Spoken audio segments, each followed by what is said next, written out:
hello everyone. Good morning, good afternoon, good evening from wherever you are. This is Nadia from China Admissions and welcome to Chinese University's Online Open Day, Day 2. So this is the second day of our Online Open Day, first Online Open Day in the new year in 2025. And then I wish you also a Happy New Year. And for those who already joined the Online Open Day yesterday, good news is we still have more universities to come for today's Online Open Day. And this is the second day or the last day of the biggest Open Day series of China admissions. Okay, so first of all, let me know if you can hear me well. So I just opened the webinar chat function, so you should be able to say hello back in the chat. Let me know if you can hear me okay. So let me know if you can hear the audio and also see the video and see the PPT well. Hi, thank you so much. And you can also let us know where you guys are joining from because we would like to know, we're excited to see where everybody is coming from. Okay, thank you so much for responding. Thank you for saying hello back. Yeah, oh, you're from Australia, and then yeah, let me know where you guys come from. Oh, from Norway, so far away, and then from South Africa, from Pakistan. Okay, from India, Bolivia. Wow, what time is it in Bolivia? It's Greece. It's 3:30 a.m. in Greece. Oh my God, the excitement from all of you is very, very good today. Okay, so let's get started. So let's not waste any more time and get started. In today's Open Day, we're bringing you to China again, obviously, because it's the Chinese University's Online Open Day. So you will be able to hear more information from the university. The event format is the same as yesterday. It's a 25 minutes presentation, which includes Q&A from each participating university.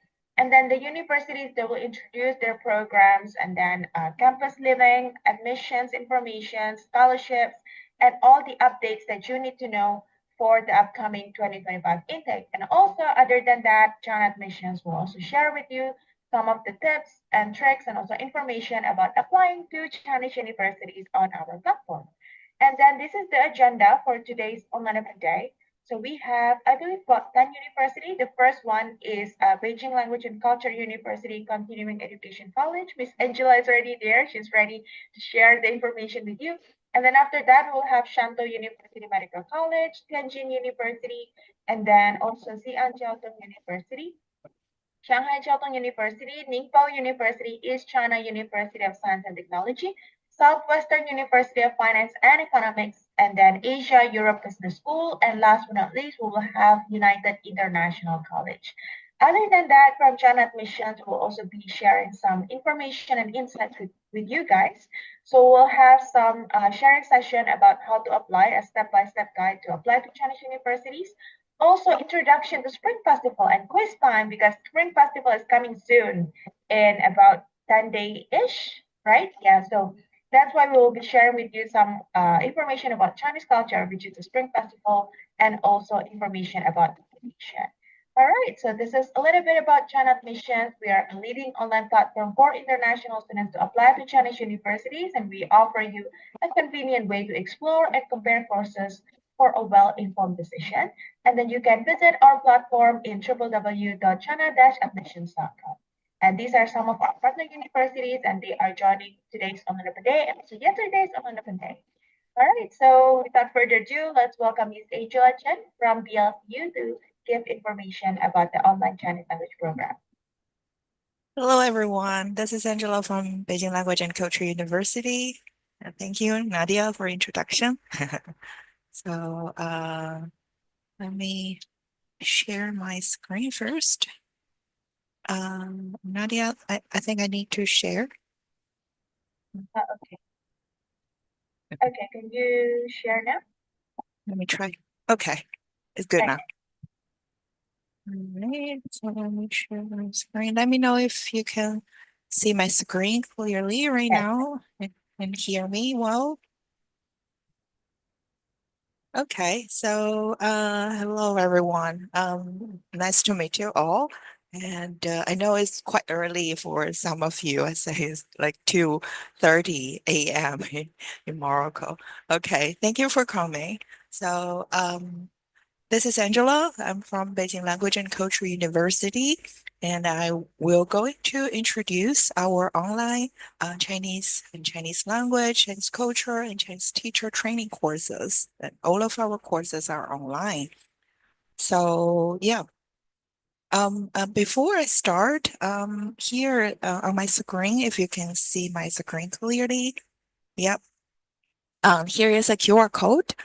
If you are interested in our online courses, you can scan this QR code to sign up from China Admissions. All right, so I will start my presentation.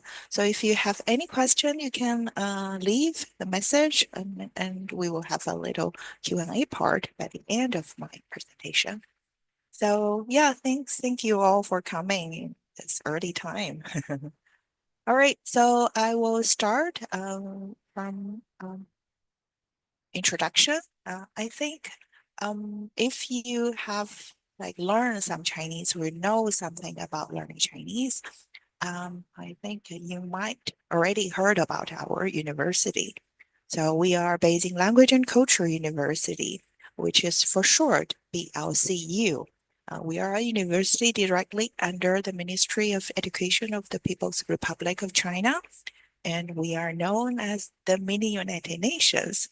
It is the only university of its kind in China that specialized in offering Chinese language and culture courses to foreign students.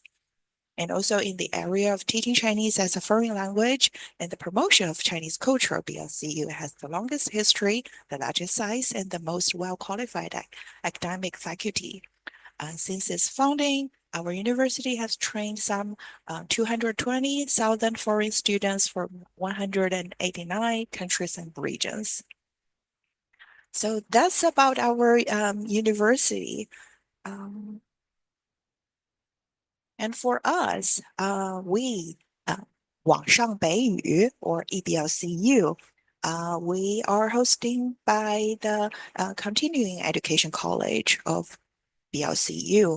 And we are focused on cross-border distance Chinese international education and international promotion of Chinese culture.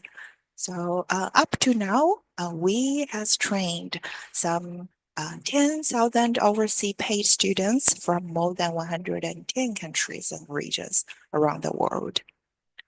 So again, let's take a look at BLCU courses.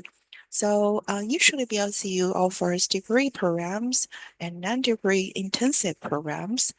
Those are usually offline, so you need to apply it from the International Admission Office for the classroom-based courses.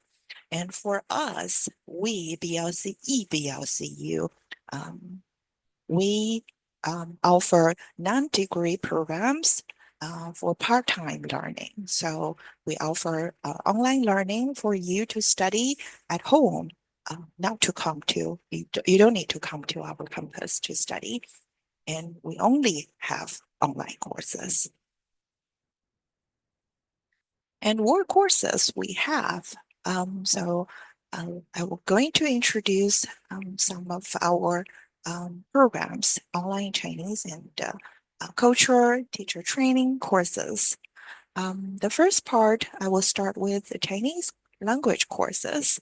So those are the courses that we have, including general Chinese, business Chinese, Chinese for international trade. Those three courses you can choose to join a group or study one by one. And also we have Chinese for children and youth. And if you feel those courses are not suitable for you, you want to use your own learning material, you want a teacher to prepare according to your need. Also, we have tailor-made one-on-one Chinese class. So those are Chinese language courses. And we also have Chinese culture course, Chinese teacher training courses. So if you want to be a Chinese teacher in the future, you want to have some training about that, we also have those courses. And if you have institution, you have a company that you want like a group of people study together with us, you want to customize your course. We also have cooperative corporate training for organization and institutions. Okay, so let's start with the Chinese language courses that we have.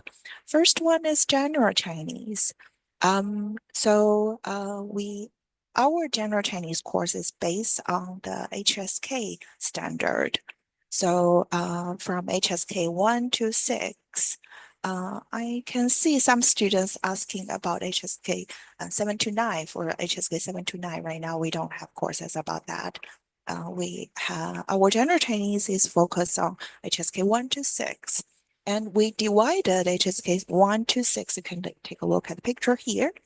We divided HSK 1 to 6 into 14 stages. So 14 of our levels. Each of our level is 12 weeks. So you can see here the blue boxes from 1 to 14.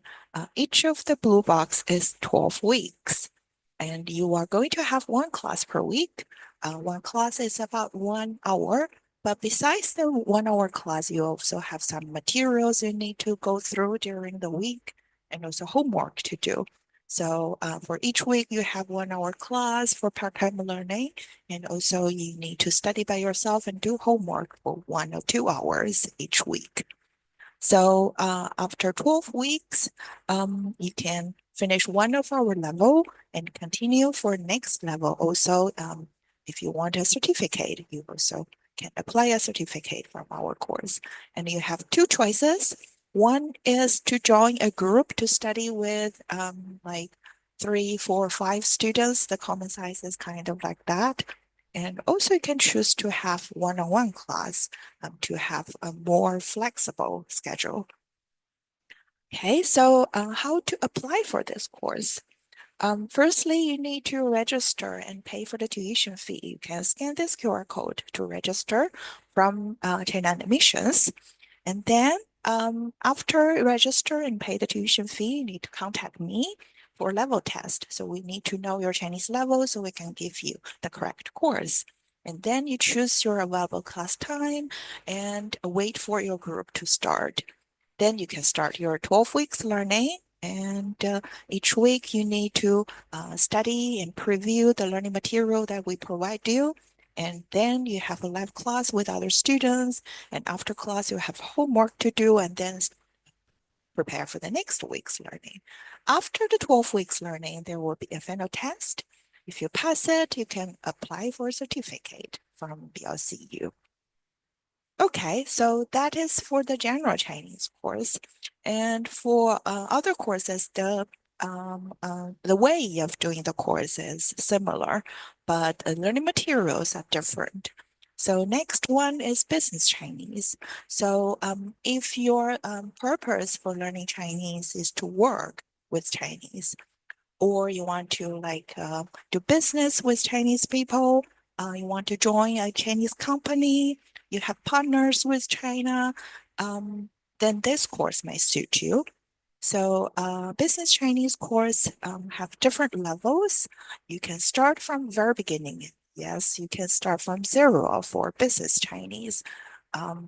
Then for start from beginners level to advanced level, we have 9 different levels. Each of our level is also 12 weeks learning. For each week, you have 1 hour live class. You can see here, this is the live section, which is about 1 hour. But before the class, you need to study by yourself. There are some videos or learning materials from the platform. You need to study by yourself first, and you need to finish your homework before the class. And then you have the lab section to practice with the teacher and other students. And after class, there will be a little quiz. We'll finish the quiz and start for the next week. So for 12 weeks per level. And also for each level, there will be a final test. If you pass it, you can get a certificate and also you can continue for next level's learning. So for business Chinese course, you have 3 choices. Standard version is studied together with a group of students, like 3, 4, 5 students together. The common size is like that. Or you can choose to have your own schedule with your own class with the teacher for one-on-one.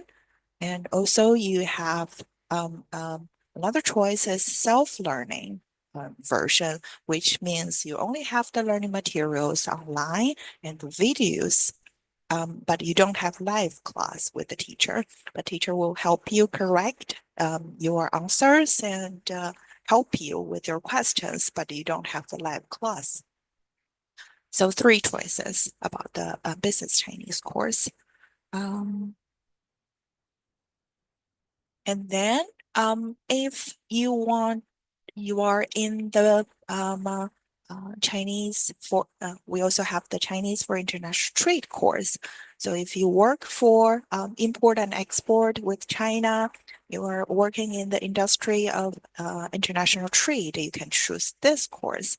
So Chinese for international trade course. This is a 12 weeks course. Is like it doesn't have different levels. It's only one course for 12 weeks, and it requires HSK3 plus Chinese level. And the learning will about this.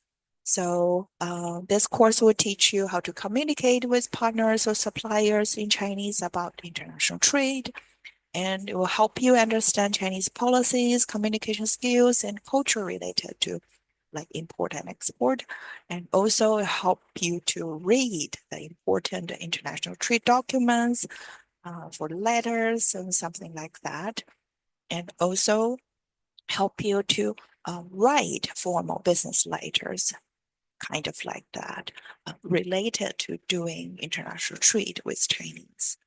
So for this course, you also have three choices. Standard version is the same price with the business Chinese course. Standard version is a group class. You study with other students and the teacher, and one-on-one is like just you and the teacher. And you also have a choice for self-learning, like just with the video classes and homeworks, and you don't have the live class. Yep. So for this is the choices that you have. Um, Also, if you have kids, you want to your kid to study Chinese in an early stage. As you know, if you study a language as early as you can grasp the language well, better than like adults people. So then we also have Chinese for children and youth, which is designed for students from 6 to 16. So we covers all the levels from zero basis to advanced levels from all backgrounds. If you have background of Chinese language, or you are a beginner of Chinese language, we all have courses for this. And for children's course, we will use more pictures, games, Chinese poems, some Chinese cultural things to help you help your kid to learn Chinese in a fun way. And those are the choices that we have. You can choose to have one-on-one, like actually most of our kids class are one-on-one. And if we have two kids, want them to study together, we also have one-on-two. And if you're a school, you want a group of students to learn together, we also have that choice.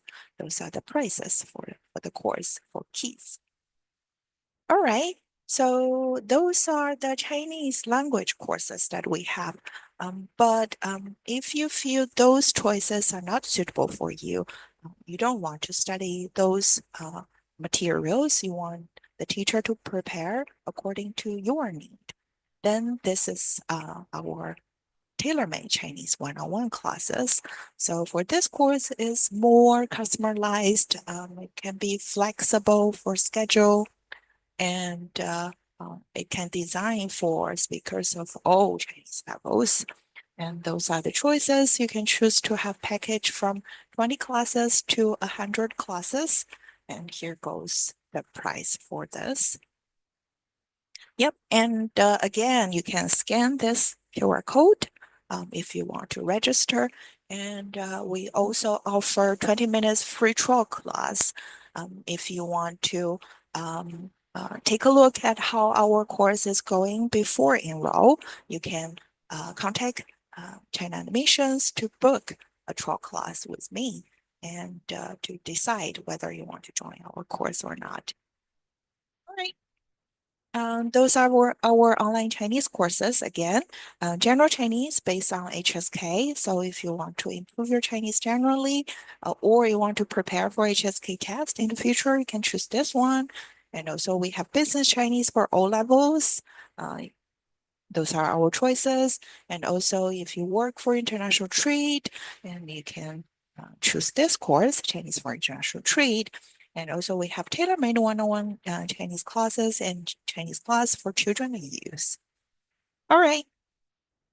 Then next will be our Chinese cultural courses. We have two Chinese cultural courses, one taught in English, one taught in Chinese.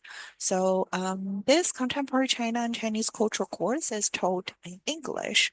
So if you want to understand Chinese culture, but you don't know Chinese language, you can choose this course.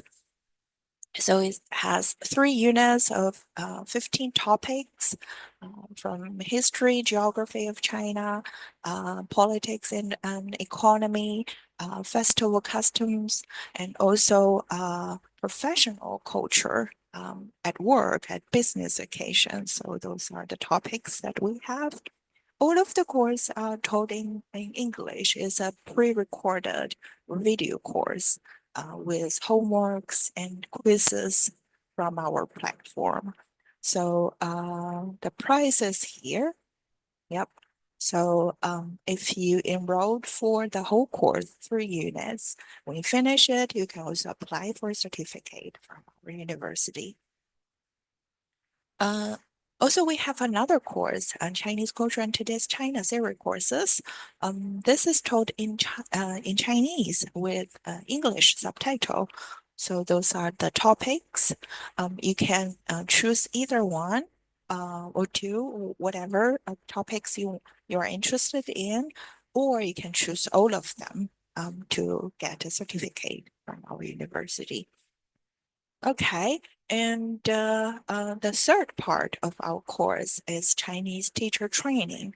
So if your Chinese is already very good, like I mean HSK 5 or plus, you want to become a Chinese teacher in the future, you want to know how to teach a Chinese language, we have two Chinese teacher training courses.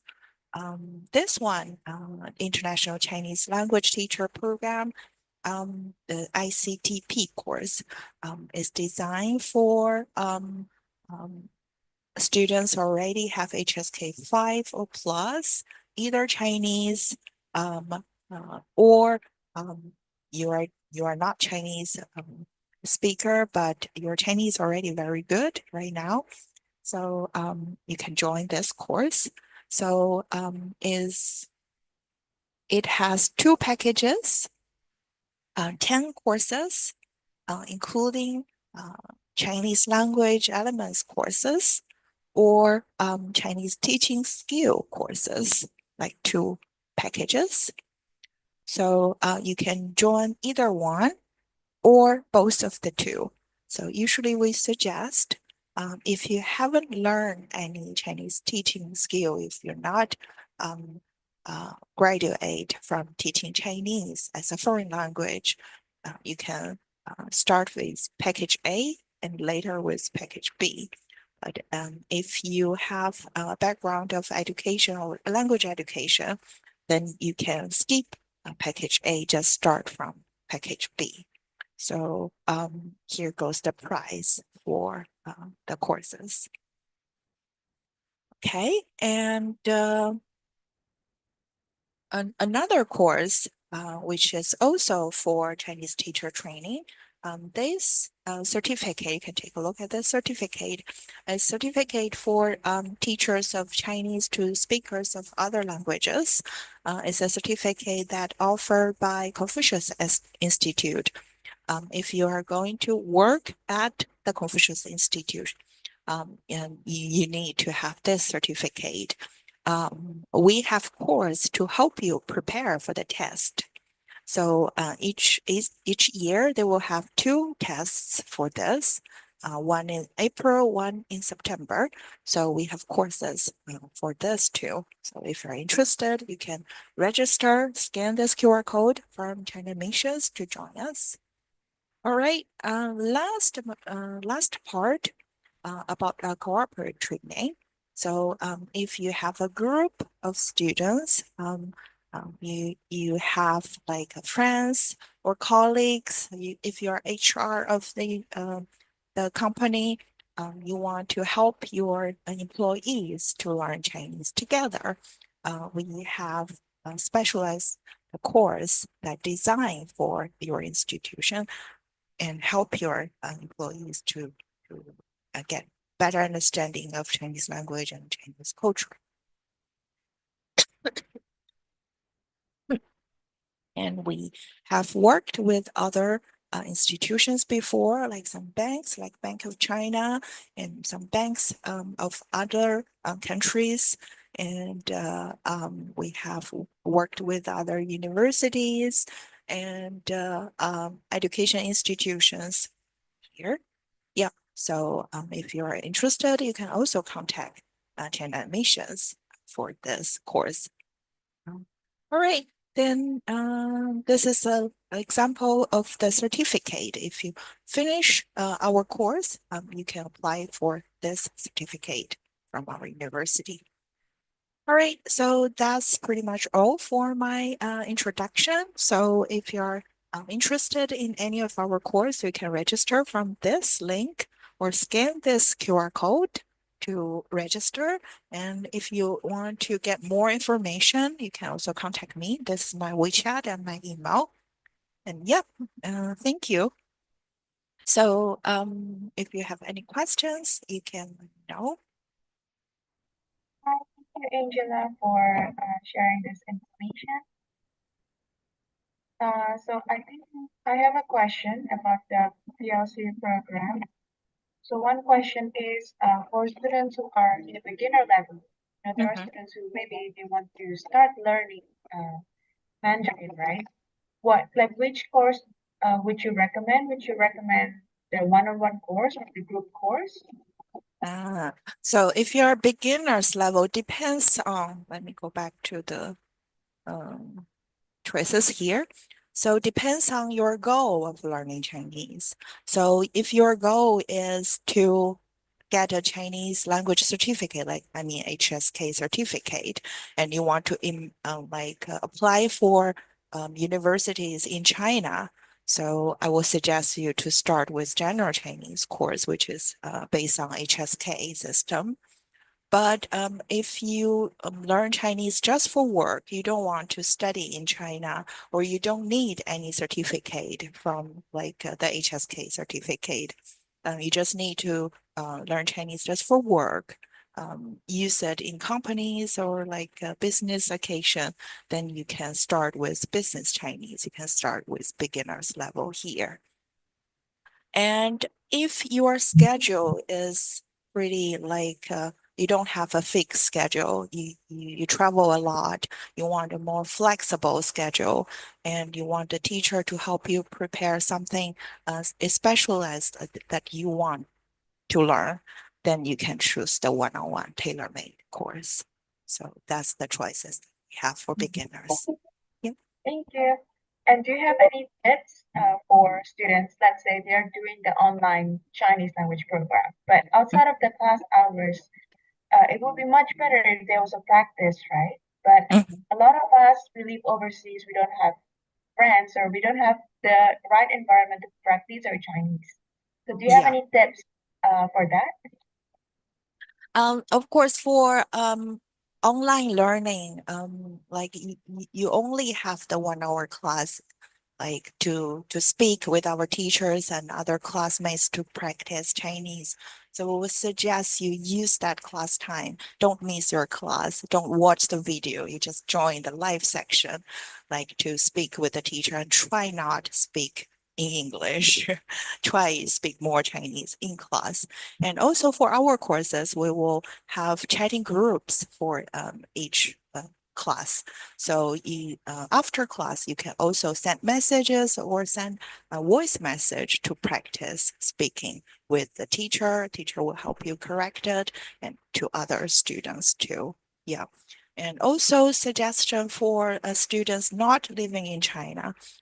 You can, if you are interested in Chinese, like film, or TV shows or any videos, if you're interested, I would suggest you to watch something that you are interested in, but in Chinese will help you improve your listening and speaking. Thank you so much, Ms. Angela, for sharing this information and also for your tips. So yeah, we'll see you in the next event. All right. And thank Thank you you, for the Nadia. information. Thank you. Have a nice day. Bye. Bye-bye. Okay, so after this, we will have the presentation from Shantou University Medical College. And then, okay, let me prepare that, and I'll be back in a minute to share the information. So from Shantou University Medical College, the teacher is not here today, but they have shared the presentation with us, the PPT, and also some videos that we can share with all of you guys. So I will help them in sharing this information from Shantou University Medical College. So be prepared, especially if you are looking into study MBBS program or a master's in medicine related programs or nursing program, then this is going to be the information that you are wanting to hear, that you've been waiting to hear. I remember yesterday a lot of you have been asking like when will there is any session about MBBS. So this is the movement. So we'll share with you the information from Shantou University Medical College. Right, so this is the information from Shantou University Medical College for their 2025 international admissions. Let me know if you can hear me okay. And then also the next thing I will share with you is some introduction of this. Situated in eastern part Guangdong, Shantou is a beautiful coastal city with many attractions. This city serves as a special economic zone in China. Teeming with dynamic energy, it has ascended to prominence as a premier tourist destination in China, attracting a myriad of global tourists. Shantou is celebrated as an island of gastronomic delights due to its diverse flavors and culinary offerings. Moreover, it is adorned with a rich passage of time. While its neighboring cities of Chaozhou and Jiao proudly bear the weight of a millennium-old history.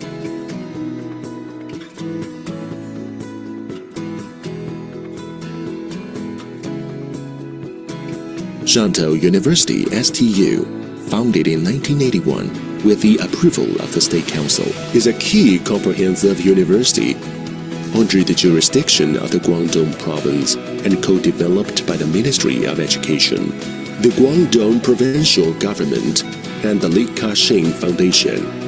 Since its inception, STU has been subsidized by the Li Ka-shing Foundation. It is the only public university in the world that receives continual funding by a private foundation. The prestigious university, masterfully conceived and meticulously crafted, houses an array of globally revered expertise. Enrolling in Shantou University signifies a journey towards enlightenment, partnering side by side with such esteemed professionals.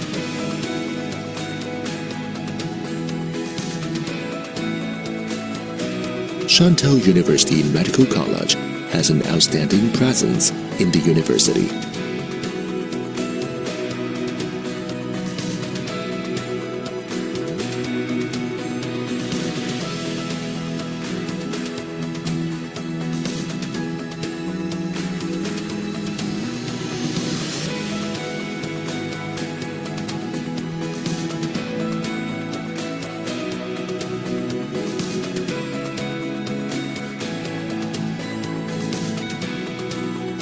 We look forward to welcoming you as a new member at Shantou University Medical College.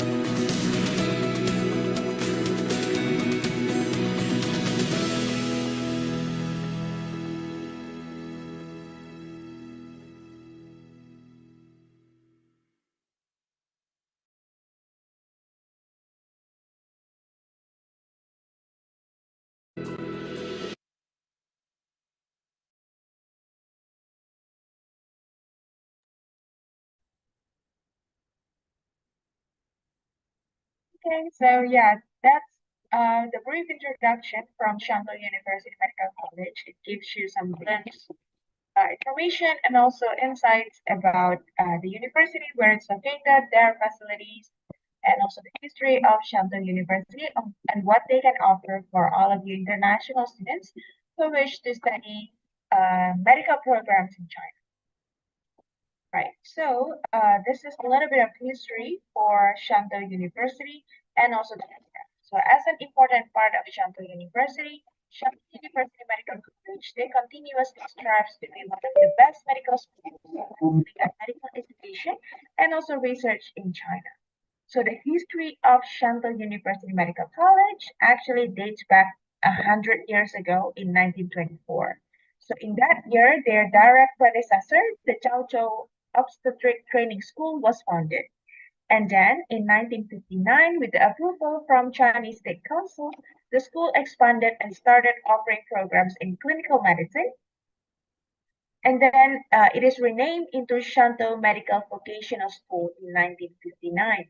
And then in 1981, when Shantou University was established, the school merged into the newly founded university as the Medical College, and then the name was changed into Shantou University Medical College.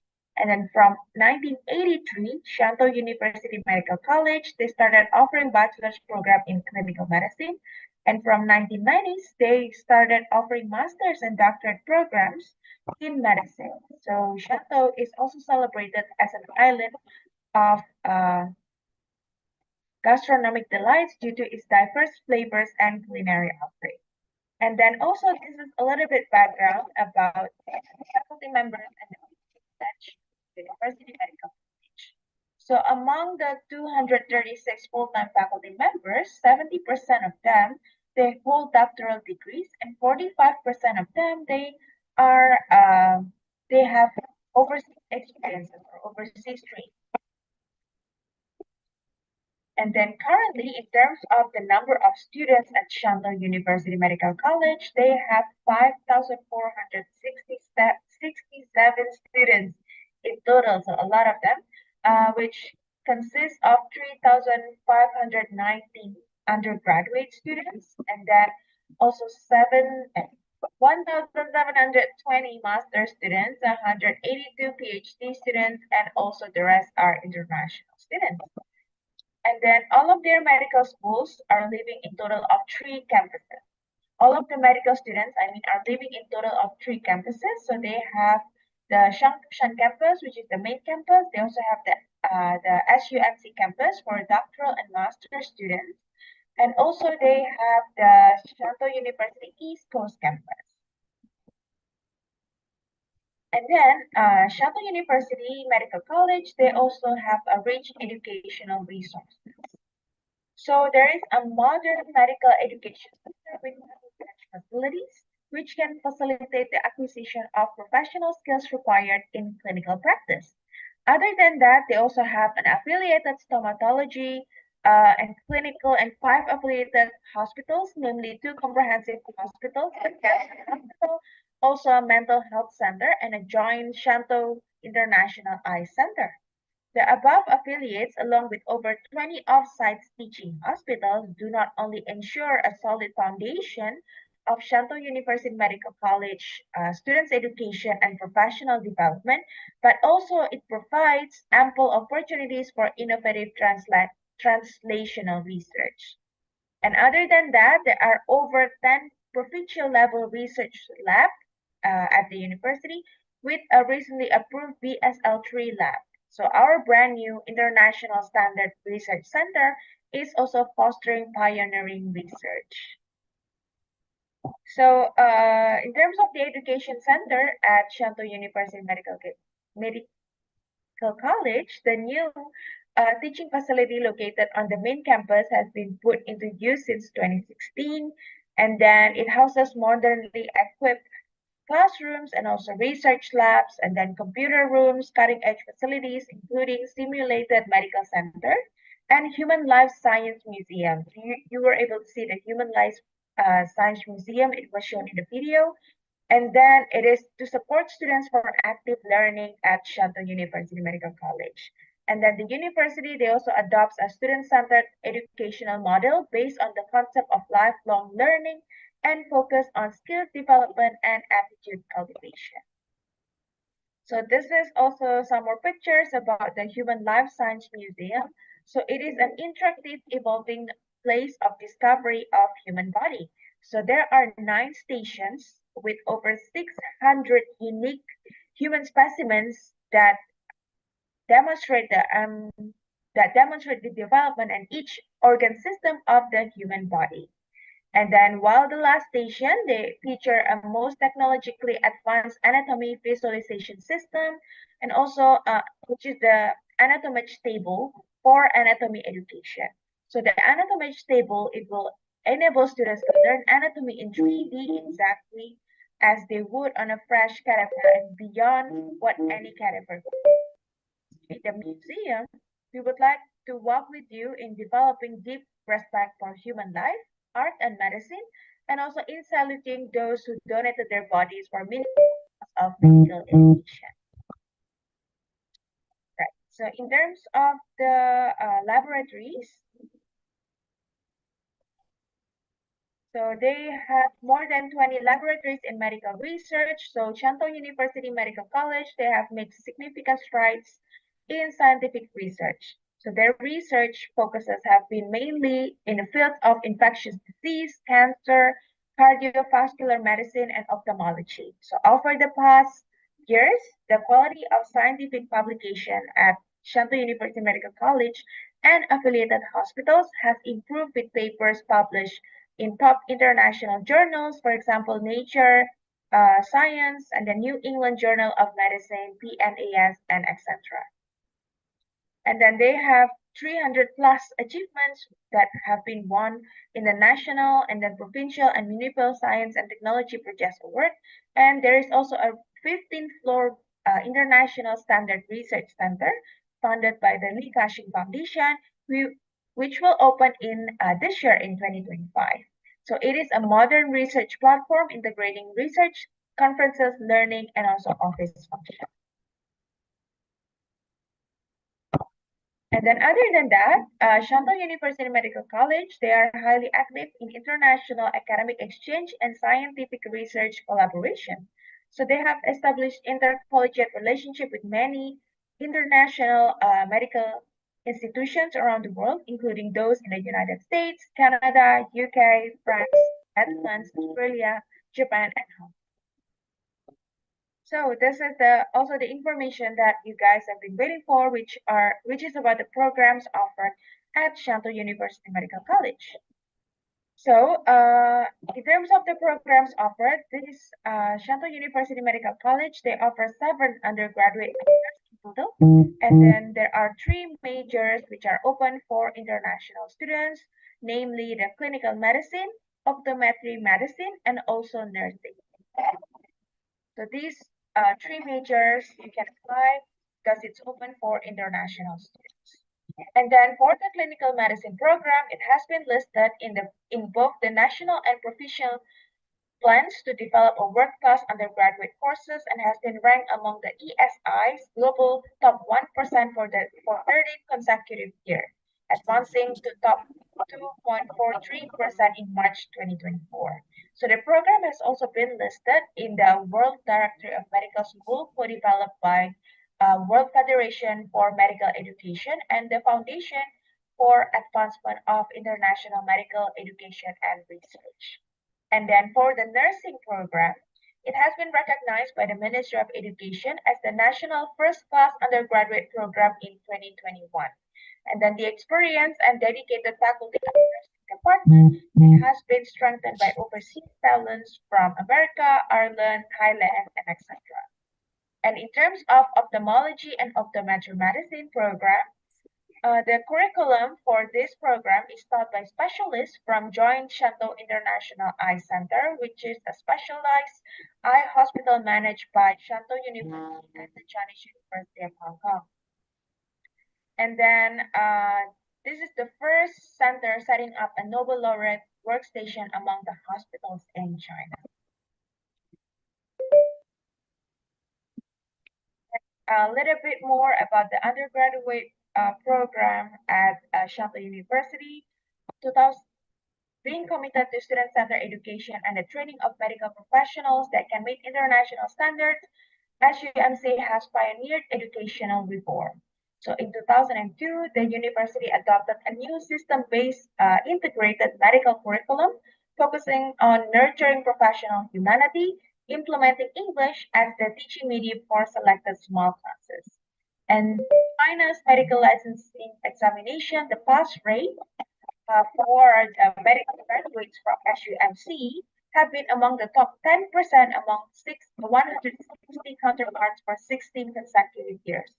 And then other than that, to assess the teaching quality at SUMC has also embarked on preparing the English stream students to write the United States Medical Licensing Examination, or the USMLE, before the internship. And over the past 12 years, the average pass rate of USMLE Step 1 exam is 87.4%.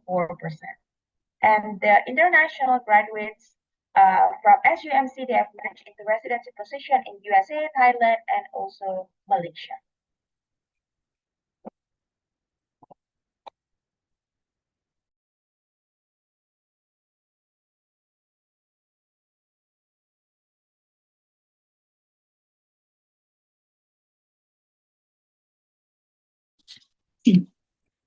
.38号张墨尘到131诊室就诊。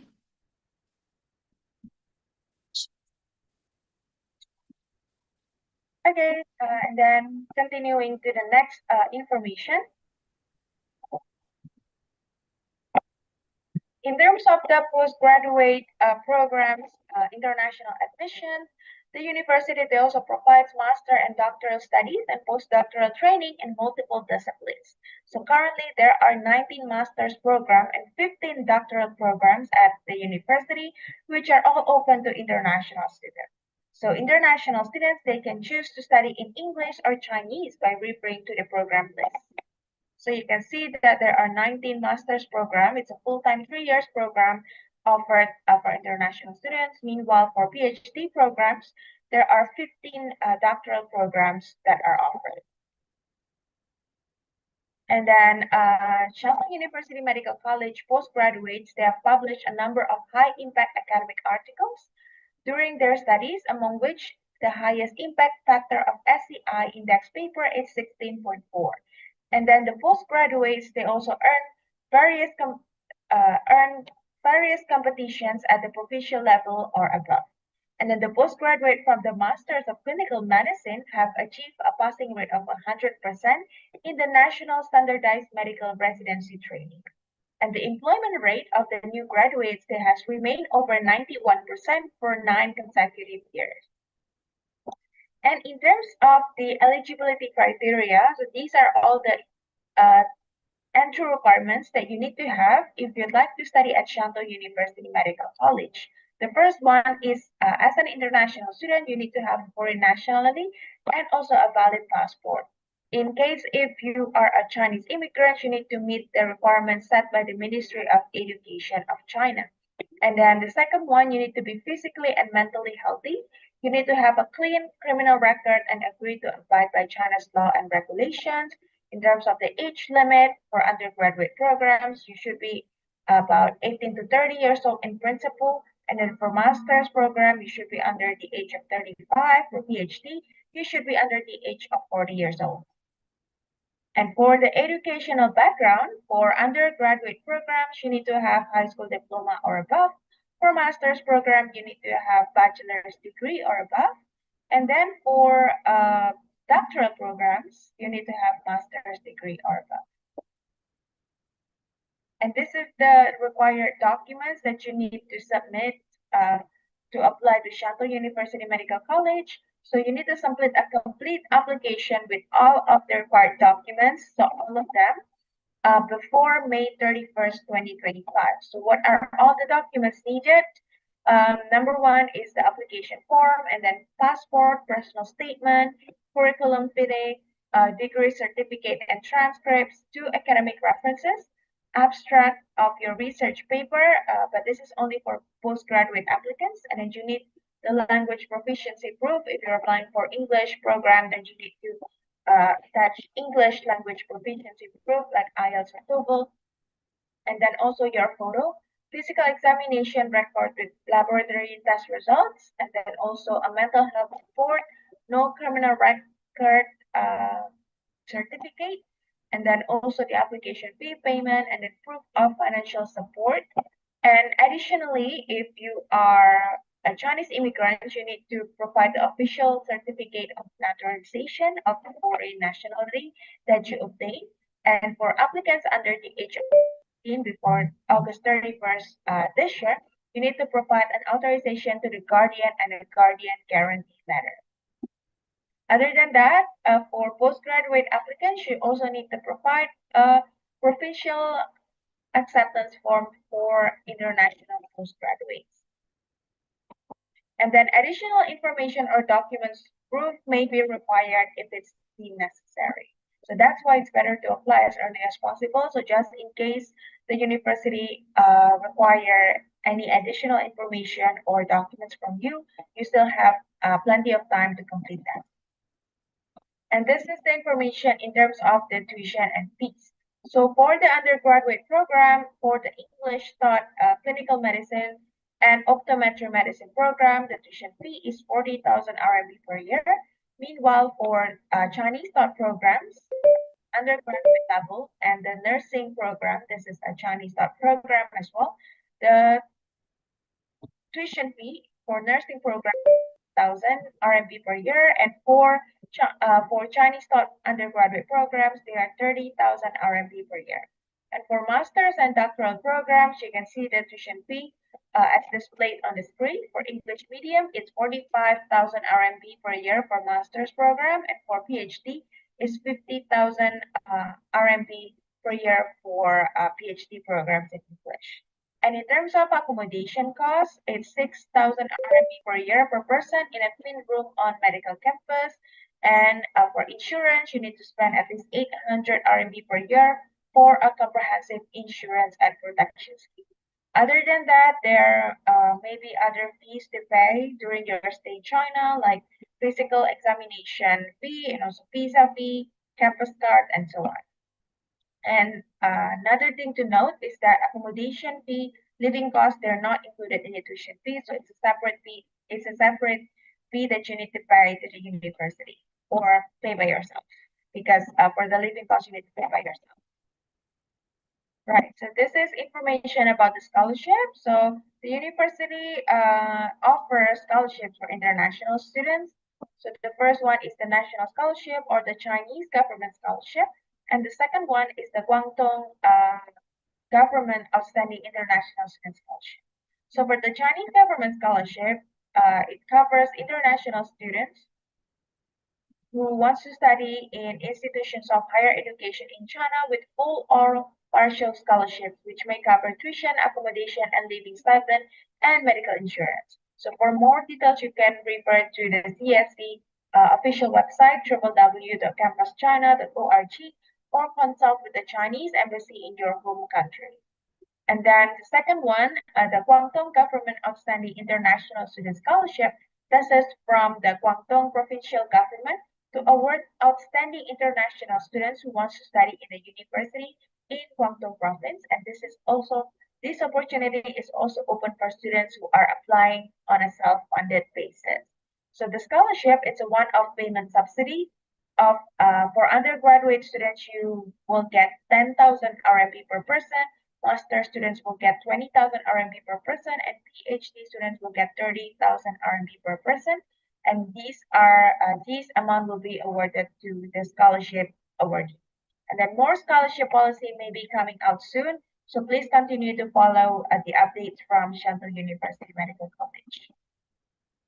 And then other than that, for more information about the university, you can go to their website to check in more details. And if you have any questions, you can also contact the Foreign Affairs Office by email. And then, yeah, we look forward to seeing you at Shantou University Medical College. And if you wish to apply to Shantou University Medical College, you can also do that through China Admissions. You can find more information also at China Admissions website.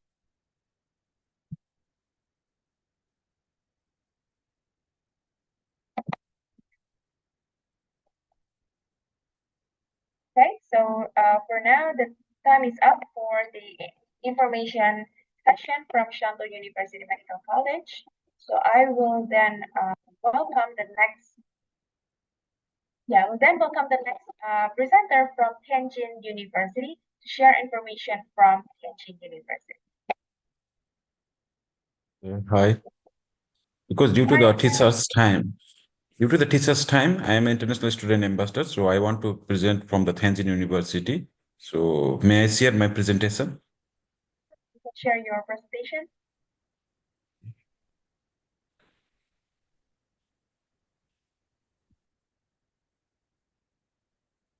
Okay, welcome to the Tianjin University presentations of the for 2025 and 26 for the International Admission Office. Let me introduce about myself. My name is Adarsh Paudel. I am from Nepal and I am a PhD second year student in the CSC Type B. And currently I am doing the structural engineering in the Tianjin University. And I have passed the master from the civil engineering from the Tianjin University. And I completed the bachelor in the civil engineering from the JNT UK. And beside that, I have done the different work experience. And currently, I am the Tianjin University International Student Ambassador since 2021 and also win the second prize for the Tianjin University International Student Ambassador. So let me introduce first about our content. There are 4 contents in these presentations. Means first is why Tianjin and why the Tianjin University and how is the life in the Tianjin University and how to apply for the Tianjin University. So first, about the Tianjin University, Tianjin means why Tianjin? Tianjin is a history of more than 620 years and it has unique features and the style where East meets the West and the modern meets with the past.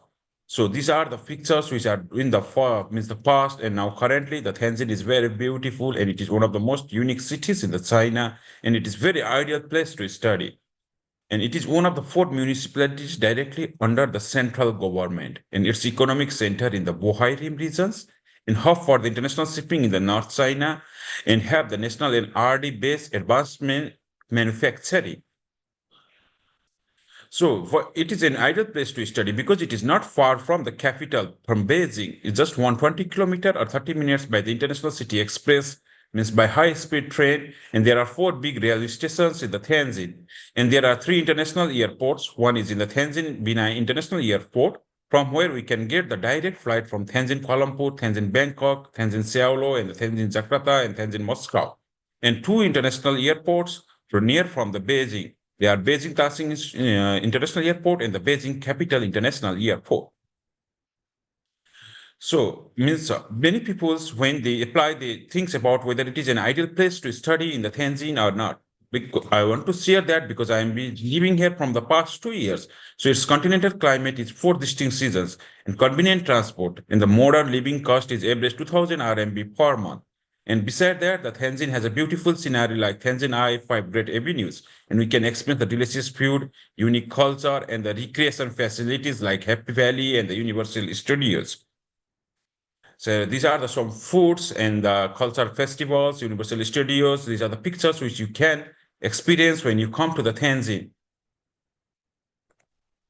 And the Tianjin, they have a long history because it was founded as a paying university in 1895, and it was renamed as the Tianjin University in 1951.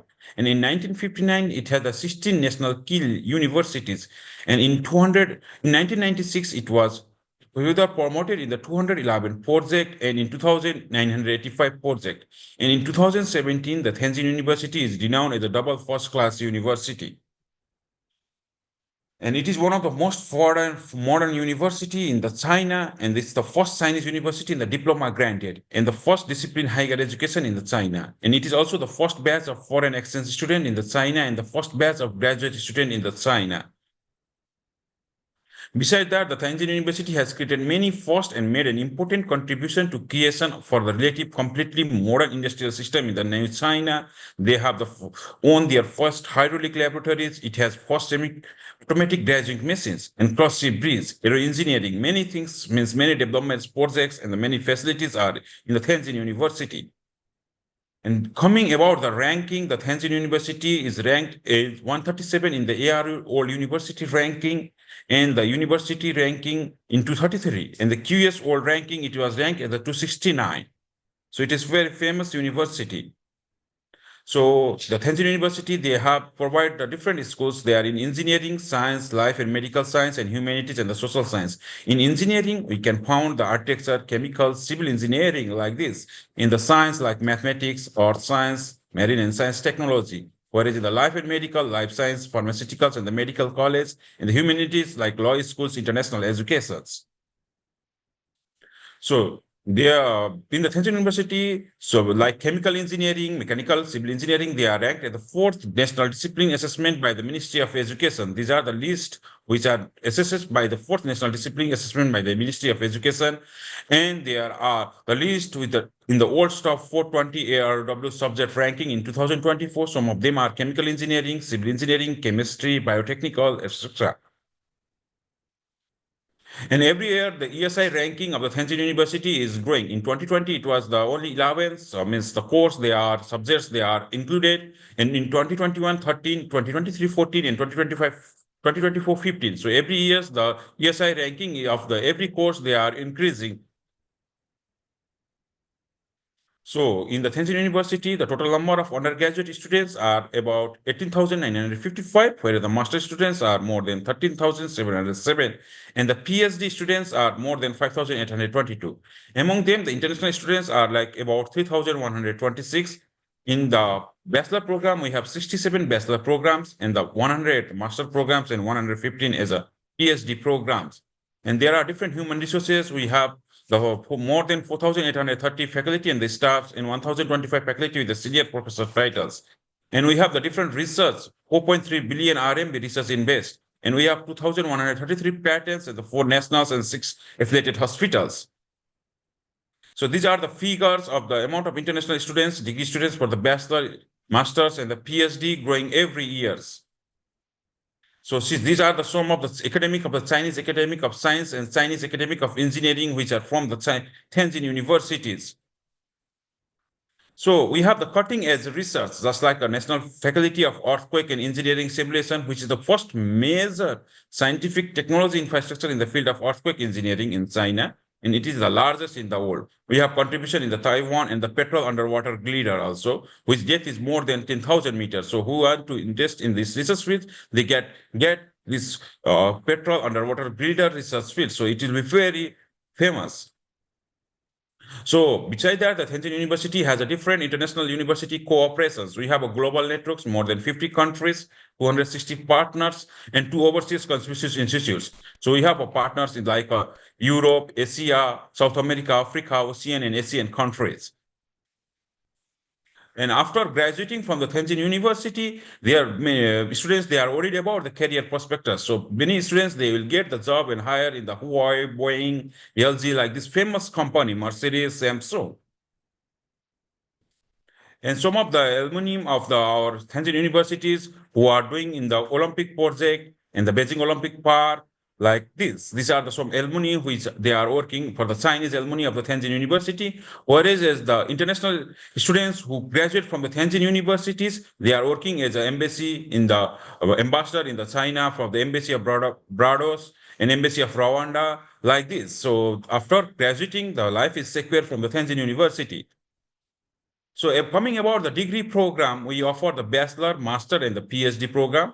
For bachelor, we have 4 to 5 years program, in the master 2 to 3 years, and the PhD 4 to 5 years. So in bachelor, we have general program and special major architecture, software engineering. And for master, also general program and a program in the School of Architecture, and MBA and PhD general programs and the programs in the School of Architecture. And the application time has already begun. It begins from the October to next June for the fall semester. So these are the degree programs offered in the English. For the bachelor programs, we have only 4 programs which are offered in the English. They are chemical, pharmaceuticals, and environmental. For master, there are more course, and the PhD for more than 47 PhD programs are offered in the English. And comparing about the tuition fee, the Tianjin University tuition fee is not that much high compared to other high-rank universities, means other universities in all over the world. It's just like $2,460, so it can be affordable. So the tuition fee for the bachelor program in the Tianjin University is not that much so high. So we also offer the non-degree programs, which are foundation, visiting student program, Chinese language program, and short-term programs. And the tuition fee is also not so much expensive, so we can afford it. And the application timeline for these programs are March to May for the fall semester and October to December for the spring semester. And so if these are some non-degree programs for the foundation programs, where the course setting will be the comprehensive Chinese, technical Chinese, Chinese overview, mathematics, physics, and chemistry, which have small class size, teaching according to the students' aptitude and priority in the degree programs. And we also provide the Chinese language program introductions, who are open to the international students who love the Chinese language and the cultures. And for the we have offered a different scholarship. For the bachelor program, there are Chinese government scholarships type A and Silk Road program for the type B, which is the full scholarship, which cover the tuition fee, monthly living allowances, and the comprehensive medical insurance. And beside that, we also offer the Tianjin University International Student Scholarship, UC Scholarship, and Tianjin University Scholarship, special scholarship for the chemical engineering, which will be the full and the partial. We also offer the scholarship for the Motian scholarship for the Asian students, and the Growth Steel Group Indonesian scholarship for the Indonesian students. If the students who are from the Indonesia, they can apply for this scholarship also. For master program, we have the scholarship like Chinese government scholarship and the Silk Road program scholarship type B, and Chinese government bilateral program, MOFCOM for type A, international Chinese language teacher scholarship, and the Tianjin government scholarship. Means all these scholarships are full except the Tianjin government scholarship, which is full, and the partials depending upon their conditions. And this time application time period has been already open. So for the Chinese government scholarship, you have to apply for the CSC portal, and as well as the Tianjin University portal. For the type A, only for the Chinese embassy consultants of your respective countries. For the PhD programs, we have offered the Chinese government scholarship and Silk Road program for type B, and Chinese government for the type A, and the paying future scholarship. So for PhD, all the scholarships, they are full scholarships. So the life in the Tianjin, we have Tianjin University, they have the 2 campus. We have 2 campus, which Beijing Road campus and the Peng Park campus. The Beijing Road campus, it is in the downtown area, where 20 minutes away from the several beautiful attractions and the big shopping malls. For the Peng University, Peng Park campus, it is open in 2015. It is totally the new campus with demonstration of the Spawn City concepts, and 25 kilometers away from our Beijing Road campus. And to connect the new campus to old campus, means Beijing Road campus to the Peng Park campus, we have the Metro Line 6, which is just 3 minutes away walk to the Peng Park campus. And these are some pictures from the Beijing Road campus. And this is our new campus, which is known as the Peng Park campus. These pictures are from the Peng Park campus. So the facilities provided in the Tianjin universities, we have the National Key Laboratory Engine, National Key Laboratory of United Chemical Engineering, National Key Laboratories of Hydraulic and Simulations, and different national key laboratories are there. We already mentioned that more than 6 national key laboratories are provided in the Tianjin University, so the students, they can do their research frequently. And these are the facilities which are provided by the Tianjin University. We have our one swimming pool aquatic center, psychological consultation center. This is the classroom and autonomous express cars. When you have a delivery, when you have a white team is parcel, the car, they will deliver it to your own dome. And these are the pictures, facilities which are provided by the Tianjin universities, where we find in the Tianjin universities. And beside that, the Tianjin universities, they have a single and the double dormitory. And this price range from 750 to 1800 RMB per month. We have canteens, all facilities canteens, more than 10 and 15s in work campus. And we provide the laundry also inside the campus. So the dormitory is quite survivable, means it is quite nice. We can live easily. And different activities are performed in the universities. So different peoples from the Nobel Prize, they came to the universities and they give their speech so that it motivates the students to their life and the future careers. And besides that, we have an international culture festival so that we can participate and show our cultures and interact with the different peoples, and student social activities are there. And we have a block festivals so we can interact with the Chinese peoples, with the different cultures, and even the international students, they can communicate with the different countries, international peoples, so that we can build up the relationships, so we can promote our culture also. So now, how to apply for the bachelor program? The qualifications of the nationality should be non-Chinese citizens, and the age should be under the age of 25. And the language proficiency, if you want to apply for the Chinese, then you have at least SSK 5 score 180 or above. If the English start program, then no less than as TOEFLs and the Duolingo. So for TOEFLs, you should not be less than 80. For us, you should not be less than 6, and the Duolingo no less than 100. Similarly, for the master and the PhD programs, the nationality should be non-Chinese citizens with a valid passport. And the age for the master should be under the age of 35, and for the doctoral means for PhD programs under the age of 40. Same for the language proficiency. If you are applying for the Chinese language course, then the minimum SSK 5 of score 180 or above should be required. For the English TOEFL programs, the TOEFL scores not less than 80, IELTS score not less than 6, and the Duolingo not less than 100. But there is one requirement for the MBA program. It is mandatory to submit the TOEFL or IELTS score, which is 85 and 6.5. But if you have graduated from the, means your previous education is in the English, or you are from the English-speaking countries, then you don't need to provide the English proficiency certificates like TOEFL or IELTS. You can provide your own school's English proficiency certificate, where you can mention that your language is in the English. But for MBA, you need to provide the IELTS and TOEFL, which is mandatory. So what are the documents you require to apply for the programs? You have your STEM diploma, pre-graduation certificate. If you are graduate, then you can apply the degree certificates. If you are not graduate, you can apply with the pre-graduation certificates and copy of your academic transcript, photocopy of passports, proof of Chinese and English proficiency, student experience resume, personal statement, copy of foreign physical examination, scan of certificate of non-criminal records, and other assessments, means other activities which you have done, upload your there. So how the application process will be begin in the Tianjin University. So first, if you want to apply for the CSC scholarship type B, then you have to go to the CSC portal, apply there by putting the agency number of Tianjin University, which is 10056. After that, you can apply in the Tianjin University online portal, International Student Service Center. And after that, when you apply the online, there will be the preliminary review. If you pass the preliminary review, then you get the email and your document will send to the department, and there will be the evaluation. After there will be the evaluations, there will be the interview. In some case, only the writing exam, but mostly there will be the interview. When you clear the interview, then the admission will be confirmed, and the final notice will be given to the students by their WeChat or by the email. So the application period has been already opened. It is open from October 15 to May 31, and interview period will be like February to July. But if you want to apply for the Tianjin, means Chinese government scholarship type B, then the deadline for the Chinese government scholarship type B is February 5th. But one important notice is that all the information and the application documents should be authentic, accurate. Otherwise, the applicant will be disqualified from the admissions. So besides that, if you want to know more about the Tianjin University, we have a different student ambassador. So you can contact with them, know their experience, they will guide you. Besides that, the Tianjin University, they have own YouTube channel where you can find the more information about the Tianjin universities, how are the students' experience, and what are the courses available.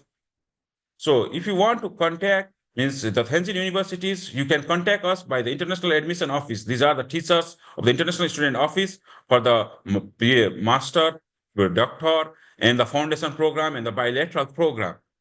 Besides that, if you want to contact me, these are my contact cards. I have shared it. These are my Facebook, WeChat, and the Instagram. And if you want to contact for the email for the ISO, for type A, you can contact ISO at the TJU, for bachelor undergraduate at the tju.edu.cn, for the master graduate at the tju.edu.cn. And you can visit more information from the website. And we have Facebook, Instagram, and the YouTube Tianjin universities. And if you want to know more about the scholarship, we have upload the documents, informations in the YouTube also. So that's much for the Tianjin University. Thank you. I hope you enjoy this platform. And if you want to have any queries, you can ask me. Thank you. This much for the presentation. Thank you, Adarsha, for the presentation for Tianjin University. And then I think there's a question from the audience about the opportunities for on-campus work for international students. Do you know if this opportunity exists at Tianjin University? So if the people, with the students, they want to do the work, then they have to take the permission from the international office. And then after that, you can work for the part-time job. It's part-time work you can do. It's not a problem. And even we can go for the internships. Right. So I think another question is, it's interesting because you're a PhD student at Tianjin University. So how is your experience living there in Tianjin so far? And also how's your experience studying at Tianjin University? So as for my experience, I came here for the master programs and I graduated from the Tianjin University. So I love this nature's environment. It is very friendly, beautiful, means natures. We can experience different facilities and different beautiful areas, and we have different national key laboratories. And it makes me excited. After completing my master, I want again to join the PhD in the same Tianjin University. So the life in the Tianjin University is very comfortable. Once you come here, you will not regret it. I want to say that. That sounds amazing. And then you came from Nepal, right? So how Yeah, I did am from you Nepal. manage the culture shock when you first came to China? And how long was that? How long ago was that? I didn't get your question exactly. Please. Sorry, yeah. So you came from Nepal. So how did you manage your culture shock when you first came to China? So when I come to from Nepal, first I don't know about the China, but when I came here, I talk with the different Chinese peoples, teachers. They are friendly, so they are more interested about your cultures also. So means they have international culture festivals every year, so we can promote our cultures there. We can show our cultures, means different dance cultures and different things there, and we have given the different booths also. And the people, when they are communicate easily here. So means they want to communicate. They are not afraid that not to communicate. They want to know your more culture, so that at that time the communication, we can share our cultures, we can share our things. What is the famous in the Nepal? Means suppose I am from the Nepal. If other people who are from other countries, they will show, they will communicate like this. The friendly nature is there. That's fantastic to hear. Yeah. And do you have any tips for international students who wish to study in China? Anything that you can share with them, and maybe about their preparation, and also about when they arrive in China later on? Yeah. I want to give some tips. First, one thing means when you are applying for the universities, you go through the websites detailedly. And after that, means you know that their cultures, education, and try to communicate the students and the teachers from that schools, so that you can get the more relevant information rather than contacting from others unrevealed source. So because sometimes the peoples, they get the misguidance by other peoples. So try to contact the real persons. And after that, when you apply to secure the scholarships, you have to be careful on your study resume and your CV, your research plan and study experience. And beside that, if you try to get the acceptance letter, it will help you in your further application process. And when you come to the China, don't be worried, because everything they will guide by the universities, because the international student office is there. So everything you will be guided from the pickup from the airport up to the dormitory. And beside that, they will help you to make your ATM cards, and for the visa and for medicals, everything will be provided by the universities. So there is nothing to worry. And they provide the volunteers also. So everything will be easy. Don't think that you are coming from your home and you are coming in the different places. This is also like your second home in the China. Yeah, that's true. That's true. Yeah. Yeah. Eventually, I mean, China becomes the second home for international students. It is a convenient and comfortable life in China, right? Yeah. Okay, so I think that sums up everything. Thank you so much, Adarsha, for sharing your experience and also information from Tianjin University, and I wish you all the best. Thank you for providing me this platform to share my experience and for the Tianjin University. Thank you so much. Bye-bye. Thank you. Thank you so much, Adarsha. Have a nice Yes. day. Okay. Bye-bye. Okay. Bye-bye. So coming up next, we will have some sharing session from China Admission. So you've heard some information from Tianjin University and also from BLCU, from Shantou University Medical College. And then we still have more universities to come, like Jiao University, BLCC, and then we have East China University of Science and Technology. We have Ningbo University, and so on. So there are still more to come today, like about, I think, 7 more universities to share their information today. So before that, before getting back to the university's presentation today, and to prepare yourself for the next presentation, so we will also share with you information about how to apply. So this is basically to help you prepare and get some more information on how you can apply. So in the next presentations from the universities, you can focus in hearing their information about the university's history, facilities, and also the programs they offer, and some key strengths from the university. Right, so let me share with you the information about applying to China University.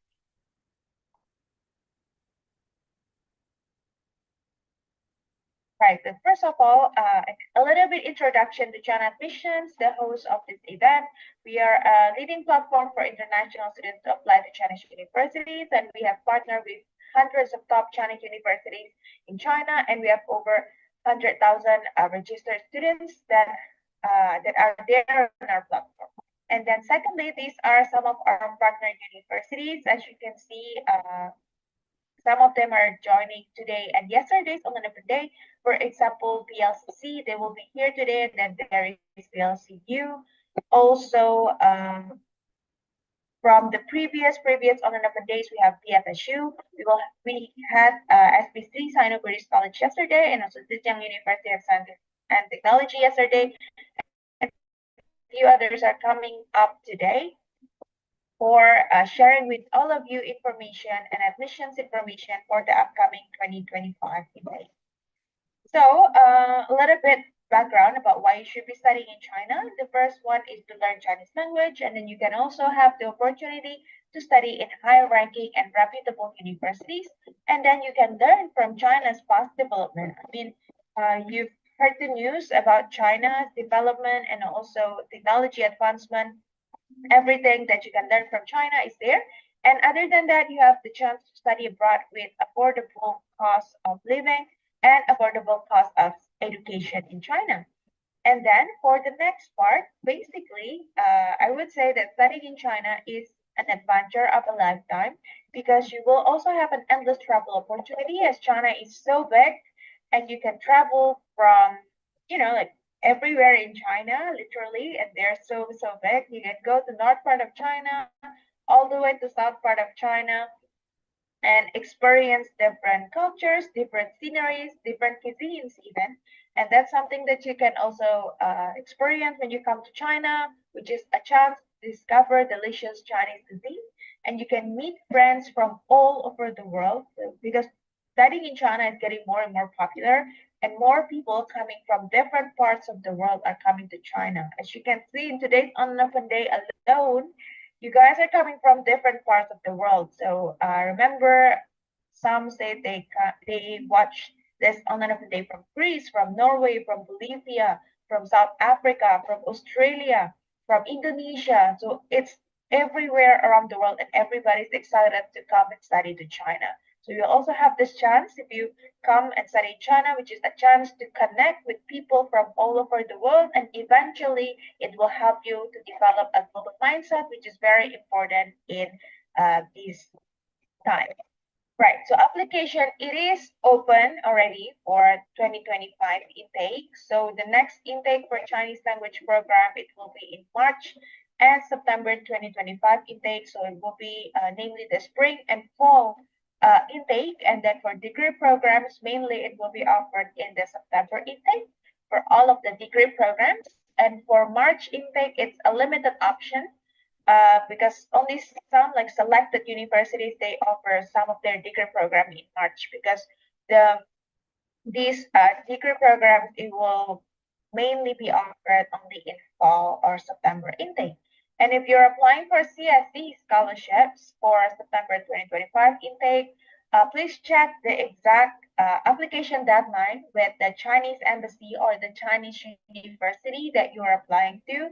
But mostly the application deadline, if you apply to the university, the application deadline would be around March 2025. But it could be earlier if you apply through the Chinese embassy. And then if you apply for C9 League University, so these are, let's say, Tsinghua University, Peking University, Fudan University, Zhejiang University, Shanghai Jiao Tong University, and all that. Usually the application deadline is between January to March 2025, especially if you are applying for the undergraduate program. The application deadline is earlier, but if you're applying for master's program, the application deadline may be from March all the way to May. So it depends on the program itself, and also depends on the university policy and regulations. And then generally speaking, for the other application deadlines for September intake, usually it will be around May to July 2025. And then for March intake, most of the deadline have passed because it is mainly by November to December, but there are still selected options available until this month in January that you can apply for. But then again, as always, we always remind you to apply as early as possible. Do not wait until last minute. Although, let's say you've seen that the application deadline is the 31st of May, like the deadline of Shantou University Medical College, for example, do not wait until May 31st to apply, but finish your application as early as possible so you have a good chance in securing your seat, because there are also cases where the programs can be full earlier than the application deadline. So in that case, you may miss your opportunity at all if you don't apply early. And then in China, there are over 2,000 programs offered in English as well. So it is a misconception if some people say that you can only study Chinese programs in China. That's actually untrue, because a lot of Chinese universities, they also offer English taught programs now. So as you have heard, the presentation from SUMC, from Tianjin University, they offer programs in English. And for the rest of universities that are joining today, they are also offering English taught programs for international students. So do not worry, even if you do not know any Chinese language at all, because this opportunity is still there for you, and you can join the English taught programs at Chinese University. And then this is a little bit tutorial on how you can apply, for the Chinese universities on our platform, China Admissions. So China Admissions, we provide a platform where to make it easy for you to apply to Chinese universities, and also basically you can also compare courses at China Admissions platform and see the list of the programs offered by Chinese universities, because we understand how overwhelming it may be. I was a student myself a few years ago, exactly 7-8 years ago, when I started my master's program. But yeah, it was an exhausting process, and it was an overwhelming process, because you have to find the information by yourself, and then you have to go through like different procedure, and then go collect all the documents, and then different websites may say different things. So I wish I found China Admissions back then to help me with the application process, and that's why I'm happy here to introduce you to China Admissions to help you with the application process, to make things easier for you to apply to Chinese university, so you do not have to worry, because you always have support from China Admissions team to help and guide you throughout the whole application process. So to search for programs, you can visit the link here, which is apply.china-admissions.com/search. And it will bring you to the search page of China Admissions, where you can search based on the university, program, or city on China Admissions. And then there are thousands of programs available. For example, for last intake alone, there are 2,000 plus programs in English that are available for international students.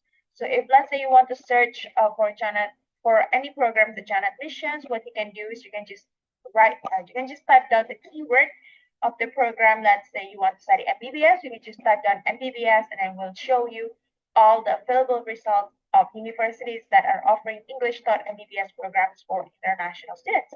And then there are also reasons why you should use China Admissions for the application. Number one is because we provide free service to applying to our partner universities. And then you only need to pay application fee because that's required by the university anyway.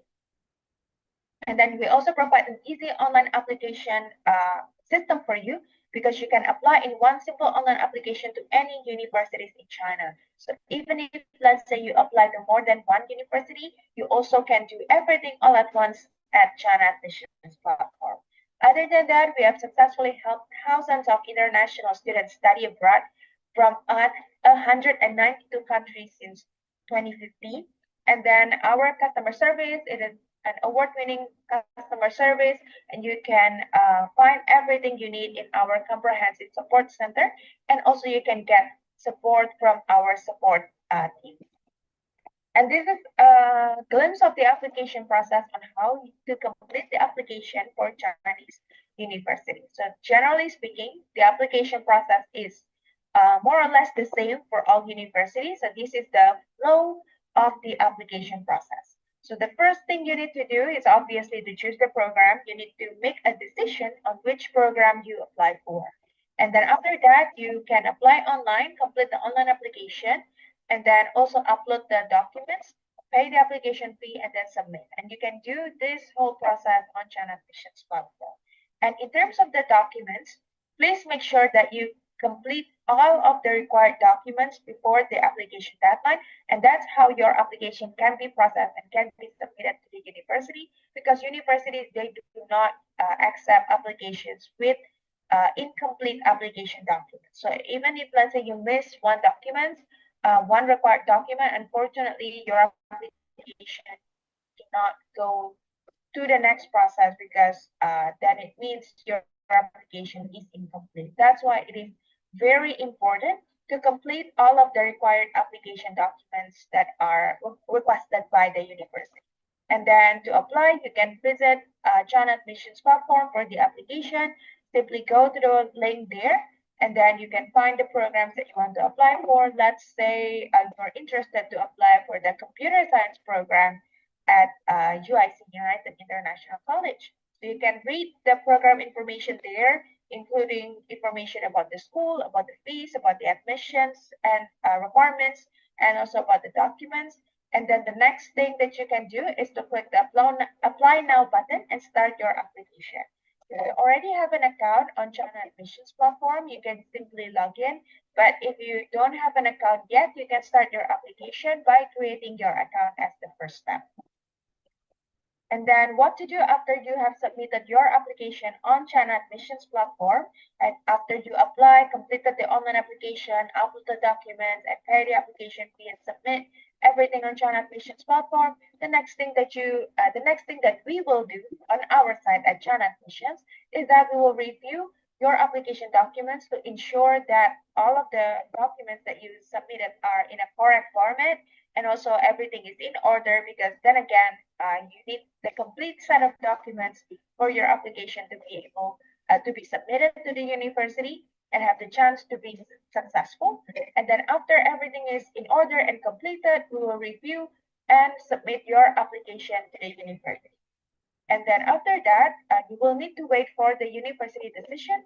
And in between, usually university may invite qualified candidates for an online interview, or in some cases, an online entrance examination, whichever is applicable at the university. And after that, after taking the interview or the exam, if it is required by the university will review everything, including your interview or exam results, and then they will review, and then they will let you know their decision whether you're accepted or rejected to join the program.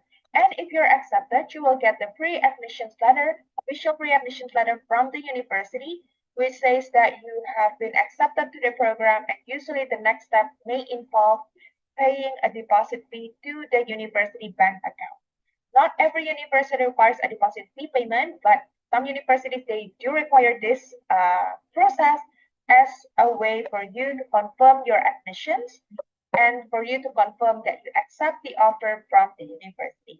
And only after that, the university will prepare and also send you the visa form and admissions notice, which will be sent in e-format copy. So this will be sent to your email address. And then for the visa form, especially, it will be sent from the official Study in China website where you can download the visa form. And once you receive these two documents, normally by June onwards, like around July, all the way to August, like early August, then you can apply for the student visa at the Chinese embassy and then fly to China and join your program in the September intake. So these are the list of required documents that you should prepare for your application. So these are like the list of basic documents that you need to prepare. Like different programs, they require different things. Also different university, they have different requirements and what's requested from you. But anyway, what you can prepare, generally speaking, are passport and then your photo in white background. We also need this for visa application, and then also your graduation certificate or your highest diploma, also your transcripts, personal statement if you're applying for a bachelor, master's, or PhD, and then English language certificate like TOEFL, IELTS, or Duolingo. It's accepted by some university, or a letter from your school to certify that your previous education was taught in English. So you can prepare this if you are applying for English taught program, and HSK is not needed for English taught program. However, if you are applying for Chinese taught programs, then you need to provide either HSK 4 or HSK 5 or above, depending on the university requirement. And then other than that, you will need to prepare a bank statement or financial statement to show that you have enough funds to pay for your studies in China. You can use your parents' bank statement, that's acceptable as well. And then 2 recommendation letters for postgraduate application, and also research proposal for the PhD students. And normally for PhD students, you will also need to provide a supervisor acceptance letter, which you can get by contacting the supervisor at your target university. And then these are all the additional requested documents that are nowadays requested by many universities. So for example, no criminal record issued in the past 6 months. And this no criminal record should come from the local police station in your country. And then also foreigner physical examination form or the medical examination form also issued within the past 6 months. Yeah, so you need to do the medical exam at the hospital or clinic or lab, and then get the medical examination form filled out by the medical authorities to ensure that you are in a healthy condition to travel and to study in China. Other than that, you may need to also show your parents' passport and also guardianship letter if you are under 18 years old. And in some cases, if you're applying for undergraduate program, the school may ask you to provide 1 recommendation letter from the teacher, but it depends on the university requirements. Only some, like very minor number of universities for undergraduate applications that requires this. Other than that, you also need to provide a CV. So these are the additional documents that may be requested by the university. And then in terms of the application itself, we have some tips for you on how to choose the program. So this is a formula that I use when helping students apply for their dream programs, or when I applied myself to study in China a few years ago. So the first one is definitely to know which major you want to study in China, because as you can see, there are 2,000 plus programs available in China from for you to choose in English. So you can, like it's very easy to get overwhelmed by all these available options. So it is important to know like what is your future career goal is like. And then maybe you can try to imagine what you want to become in the next 5 or 10 years, and then start from there. Or other than that, you can also start to think about which subjects do you like the most, or do you want to study further? So I know some students, they hate certain subjects. Like for me, when I was in high school, I hated science subjects the most, like mathematics, physics. I hate them so much. So I know that I do not want to study this subjects when I am going to university. So that's something that you can think of. And then from all the subjects that you took in high school, you can also start to think like which subject that you actually enjoy studying the most. Or maybe outside of the school hours, like are there any things that you'd like to do? So for example, maybe you like to learn more about IT stuff, about computer science. Maybe that's something that you can explore more and study at the university level. And then the second thing is about budget, because studying in China, although it is an affordable option, but the tuition fees are set differently by different universities. So they have all different tuition fee ranges. So it is also important to know who will fund your studies in China, and also how much is your budget, because different universities, they set different tuition fees, and also there is a different cost of living in different city as well. So if let's say you are going to Beijing or Shanghai, the cost of living tend to be higher than the other cities in China. And then the third one is in terms of location. Well, China is very big, right? So you can also start to look online about Chinese cities. Maybe you can find some more videos about life in certain cities. Let's say life in Shanghai, life in Guangzhou, or life in Ningbo, life in Suzhou. So you can find this information so you can like start to see how is it in that particular city, whether you like the sceneries or not, things like that. I think that has the influence in the decision making as well. Other than that, because China is so big, the weather can also be different from one place to another. So it can be extremely different from, let's say, Harbin. And if you go to Guilin, the weather is extremely different. So that's also something that you can consider if you are going to China. And in terms of the food, it is also different because China is so big. They offer different cuisines from different parts of China. And then other than that, you can also maybe start thinking about which is your preferred university. What how's your what are the aspects that you want to get from the university? Is it about the ranking? Is it about the location? Is it about the support for international students? Is it about the number of international students they have? Or maybe about the facilities or about the program itself, if they offer your program. So these are some things that you can consider when deciding where to choose, where to study in China. Right, so another thing is some tips for a successful application. The first and foremost is for you to meet the eligibility criteria. So this is mainly in terms of age, and then foreign nationality, good academic performance, and also language ability. Other than that, in terms of language ability, you need to have a great Chinese or English proficiency level, depending on whether you apply for English taught program or for Chinese taught program. And make sure to complete all required documents as well as the application fee payment. And as mentioned before, and as mentioned repetitively numerous of times, we always recommend you to submit the application as early as possible, or by the latest 10 days before the application deadline, so you will not miss this wonderful opportunity to study in China. Other than that, you can apply on China admissions. You can also apply to more than one programs to maximize your chances, so you can have a backup plan just in case the first one is not successful. And for PhD applicants, especially, it is important to get supervisor acceptance letter, because most of the PhD application, it requires the supervisor acceptance letter, and your application may not be able to go to the next step if you do not have this document. And in terms of the useful resources, we have some more information that we can share with all of you today. So for example, application tutorial and guides. So I've shared with you some brief information on how you can apply. But if you need more step-by-step, like a thorough step-by-step process, you can scan this QR code to go to our website and find the application tutorial and guide. that can guide you with the whole application process from end to end, literally from choosing the program until you're enrolled in China.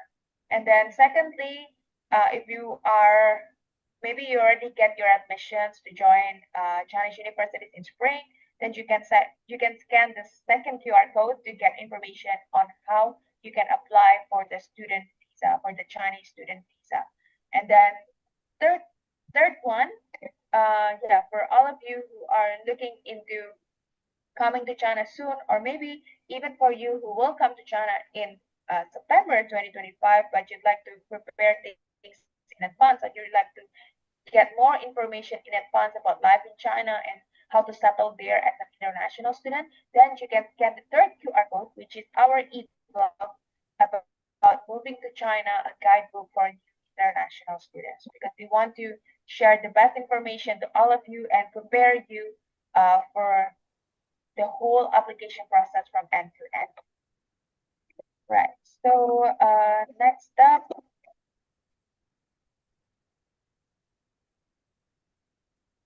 okay, just a little bit FAQ. I think I have like 2 more minutes. I will share maybe just 5 questions from the FAQ that I have here. And then the application intake at Chinese universities is typically March and September every year. It's a spring and fall intake. And in terms of the program itself, it depends. So for Chinese language program, it is offered in March and it is offered in spring and fall intake every year. But for degree programs, it is mainly offered only in the fall or September intake. And then the second question here, it is also being asked by one of the audience today.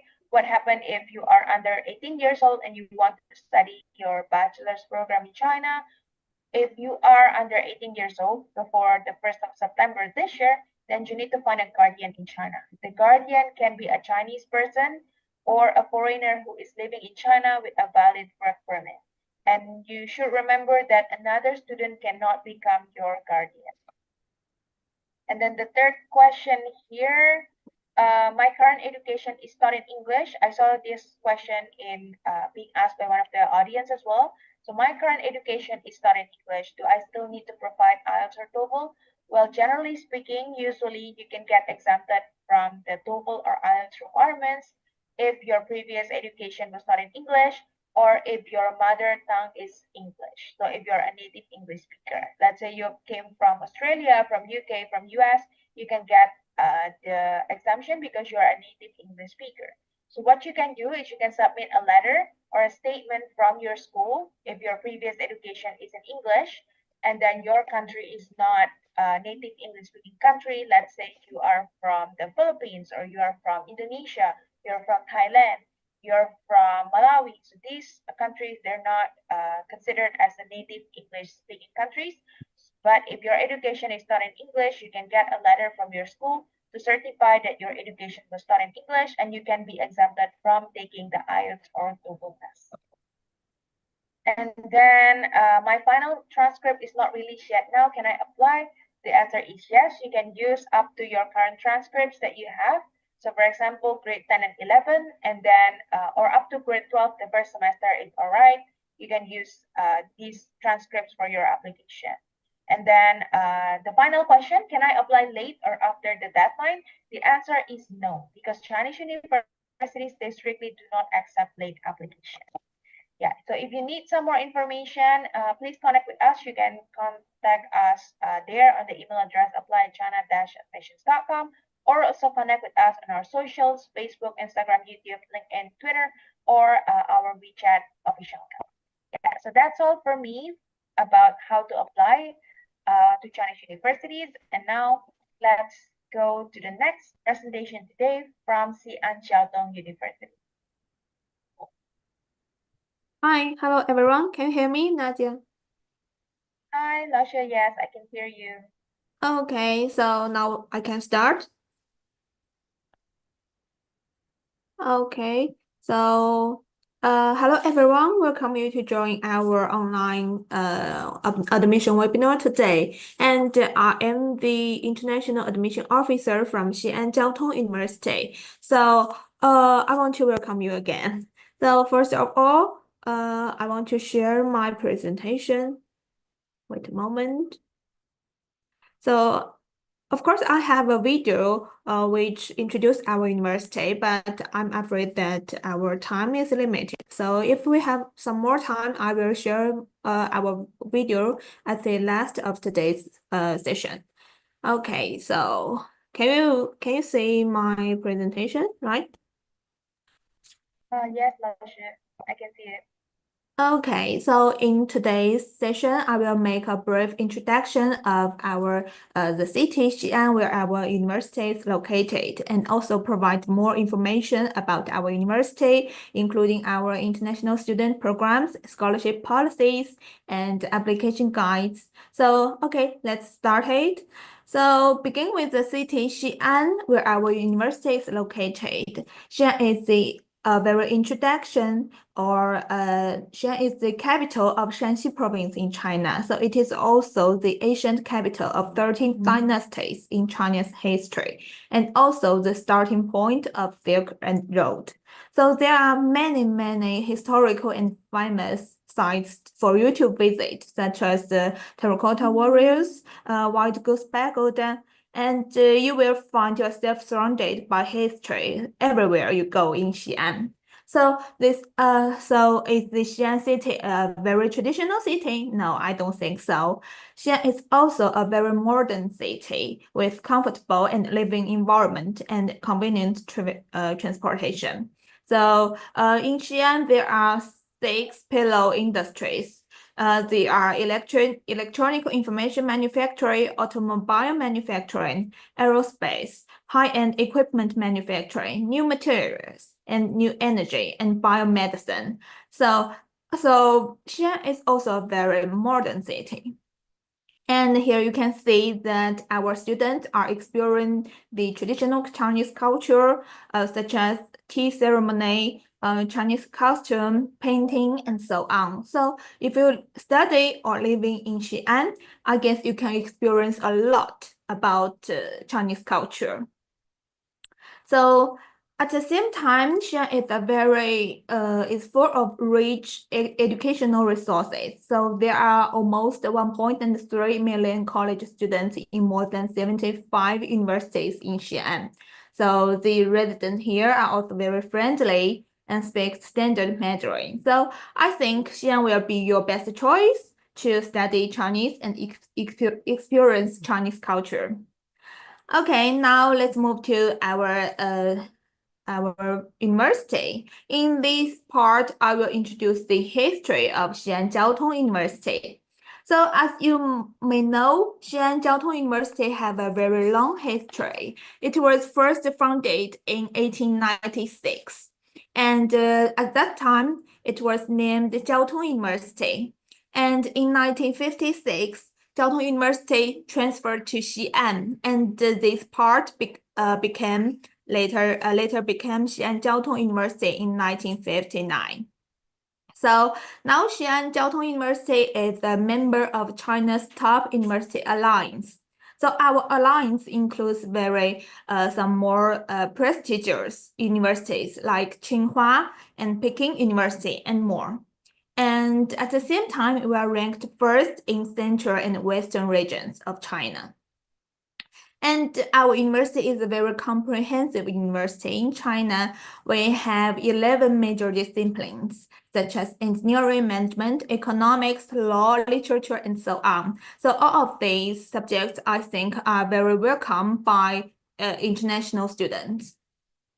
And we have more than 80 majors in 34 schools for international students to choose from. Okay, just take a look at these rankings. So we have, I think it's 14 A-level subjects like electronic science and technology and biomedical engineering and so on. So among them, I think these 5 mechanical engineering, power engineering, and engineering thermophysics and electrical engineering. So this 5 major is A+. A+ means this 5 major in our university ranked first in China. So our university is also a hub for research and innovation. We have 4 winners of the national highest science and technology award, and 10 leaders of Fortune Global 500 companies. So if you know about China, I think you must know these 3 outstanding alumni of our university. So they are very great. They are the greatest scientists, politicians, and educators in China. So now our university have more than 2,000 professors and almost 60,000 students. So and among them, we have more than 3,500 international students from the 136 countries and regions. So as a comprehensive university in China, we have a very comprehensive course systems. We have not only degree courses, but also non-degree courses, such as the foundation, summer camp, winter camp, Chinese language program, and so on. So I think you can find every program you want to study in our university. And so first, I want to introduce the non-degree program, like Chinese language program. In this program, your Chinese listening, speaking, reading, and writing will be practiced. You can also select some courses like Chinese Taiji, folk song, or Chinese dancing, like so on. So, and also we have pre-university foundation program. So our foundation program have 2 types. The first one is 1+4 foundation bachelor program, and the another is just foundation program. So you can choose by your wish. And every July we offer summer camp based on the University Alliance of the Silk Road. So in 2024, I think we have almost 1,178 students from the world to participate in our summer camp. So it's a very important camp of this year.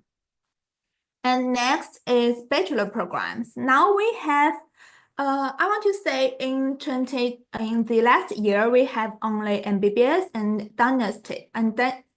dentistry, these 2 English taught bachelor program. But for 2025 we have 4 new English taught program. They are industrial design, energy and power engineering, intelligent manufacturing engineering, electrical engineering, and automation. So I want to introduce the industrial design. This is a double degree program between our university and Polemy from Italy.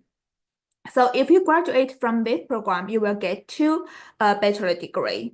And the energy and the last 3 major is the A+ major in our university. So they are quite good for you to choose. And MBBS and dentistry is also very popular for all of these years. And many students want to choose it. And what more, we have Chinese taught programs. We have almost 40 Chinese taught programs for students to choose. And I want to introduce these 6 programs. Why? Because these 6 majors are independent class for international students. So you will not study with Chinese students. So all of these this program is especially planned and is planned for the international students. So in addition to the undergraduate program, we also offers a variety of master's and doctoral programs. So and most of them are taught in English. So you can see here on screen. So there are so many majors for you to choose. So I think many of you are curious about the fees. So I want to share the details about the fees. First is the application fee for international programs, it's 800 yuan for one person. For self-funded programs, it's 500 yuan for one person. And as you can see, this is the price of our Chinese taught bachelor, master, doctoral programs in different discipline categories.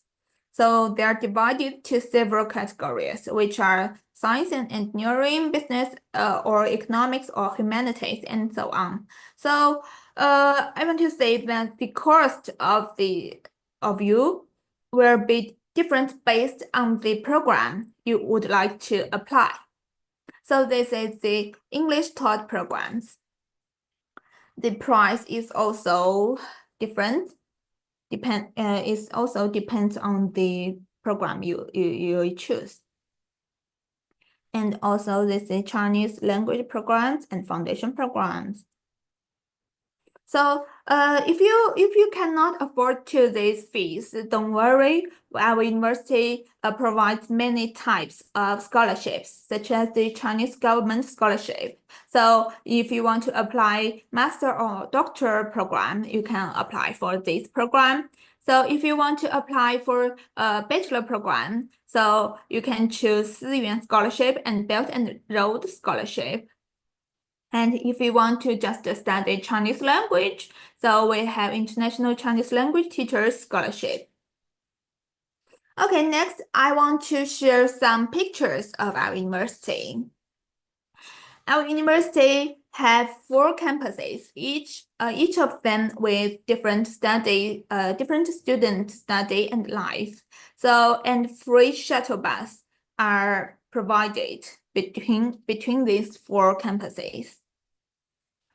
And I don't know if you know that Shantou University is well equipped with a reputation as a garden style university, so which was phrased as a nice place to study. And our 4 campuses offer a range of amenities, including student dormitories, cafeterias, classrooms, sports fields, and self-study rooms, and so on. We also have different libraries on different campuses. So we have almost 5 million books stored in Chen Library and iHarbor Library. And the Chen Library is named after the renowned scientist I just introduced to you just now. So it's a very testament to our commitment to academic excellence. So what you have seen now is accommodation for international students on iHarbor campus. Our university provides different types of rooms at different prices for you to choose. And every year, even every month, various activities have been held for international students, such as the International Culture Festival and Dragon and Lion Dance Club and the student party and so on. So you can show the food from your country or you can play instrument from your country. So you can share your country the culture from your country to Chinese people. Okay, let's move to the final part. So I think many of you may be curious at this point about how to apply to our university. So here I want to share some requirement for the international students. To apply for an undergraduate program, you need to meet the following conditions. Under 25 years old, and you must have a valid foreign ordering passport and have a high school diploma and the certificate of HSK if you want to apply for Chinese taught program. So if you want to apply for English taught program, the English language certificate is needed. We can accept IELTS, TOEFL, and Duolingo. And after passing the initial review, we will take an interview and written exam for the applicants. So wait patiently for our notice if you already applied. And this is the requirement for master and PhD program. So I want to remind you of that the deadline for master and PhD program is April 15th. So please pay attention to this. And if you want to apply for a PhD program, so some schools require a recommendation letter from the potential supervisor. So you can take a screenshot and check the list from this site and check the list online and send your email to the professors, and the professors will reply to you and give you a recommendation letter. So next is the foundation program. Foundation program is, I think it's simple, and you need to between 70 to 24 years old, and you need to provide the high school or senior secondary diploma or equivalent. And if you apply 36 weeks program, there is no need to provide Chinese language proficiency certificate. If you apply for 18 weeks foundation program, HSK 2 or 3, you need to have the HSK 2 or 3 certificate. If you apply to 11 weeks, then you need to have HSK 4 level. And I have listed many documents which are needed. I need to provide when you're applying. So this is the procedure, and I would suggest you take a screenshot because this is the online application system. I think this information is very important. And first, you need to log into this online application system and register. And just fill in your information as required, such as the personal information, study period, and study plan, and so on. And you need to upload the document, scanned document into the system, and we will, and then just submit your application, and then we will receive your application. We will do the initial review. And if you pass the initial review, we will ask you to pay the application fee. For scholarship programs, it's 800 yuan. For self-funded programs, it's 500 yuan. And after you paid, and just wait patiently for our further notice about the interview and written exam. And after you passing both of the written exam and the interview, or we will give you a final admission notice. So if you still feel a little bit confused about the application procedure or the information, I just said it's not clear enough, so don't need to worry. Most of the information you can find on our website, and we also provide the online application guide. Just follow the guide and fill in your application and submit it. So that brings me to the end of today's presentation. Now you can take a screenshot because this is the contact information of our university, and we have 7 colleagues in admission office. So each of us are in charge of the different programs. So just to say, which program you are applying, then call the directly call the right person. Okay, so this is the end of my introduction. Thank you. Maybe we have 5 minutes left. So do you have any questions, or I can share the video? Right. Sure. I think you can share the video. Okay.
When I chose my university, I asked myself who I really want to be.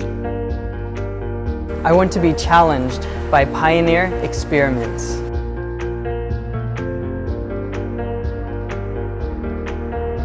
I want to be taught by leaders in my academic field. I want to be a person who can save human lives.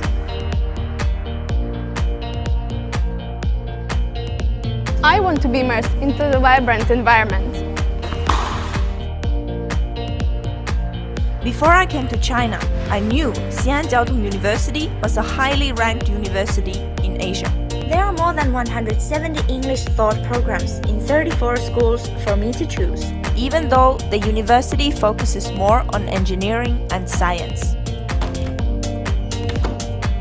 Top talents, scientific research equipment, and industrial elites all gather here at Jiao. Curiosity and the spirit of innovation drive us and keep us moving forward. The endless, innovative scientific research brings us infinite imagination. I'm surrounded by the greatest minds. Academic progression is inevitable with the knowledge to guide and shape us.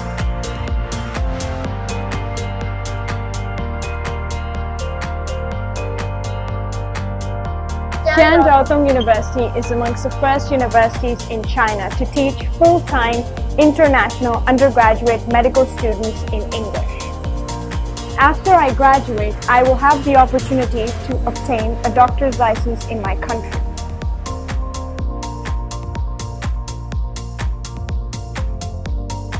Before I came to China, I was a little bit worried about the application because I did not know if I could afford it or not. But luckily, financial aid helped me a lot. Thanks to the bursary system in Jiao, I have more time to focus on my studies. You can find almost any book that you like in the library. The university has also released 100 classics, allowing me to understand China more.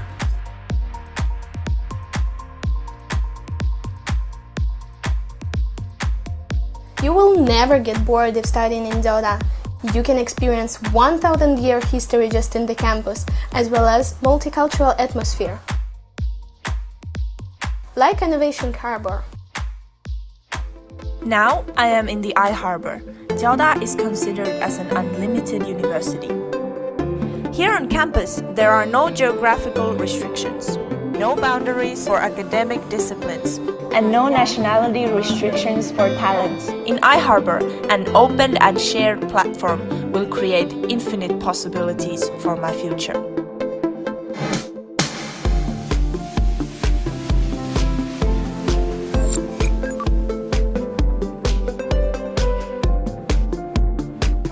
In iHarbor, you don't need to bring any cash. You could just take a cell phone or a student card to experience a smart life on the 5G campus in Smart Town.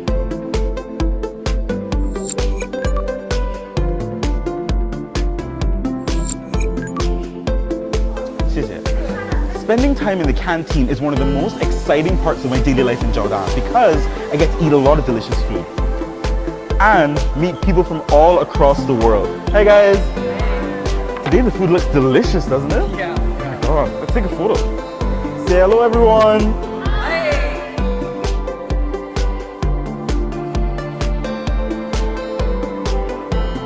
Jiao is like global community with more than 3,000 international students from approximately 140 countries in the world. I can take every opportunity to take my learnings outside of the classroom and involve myself into kind of extracurriculum activities.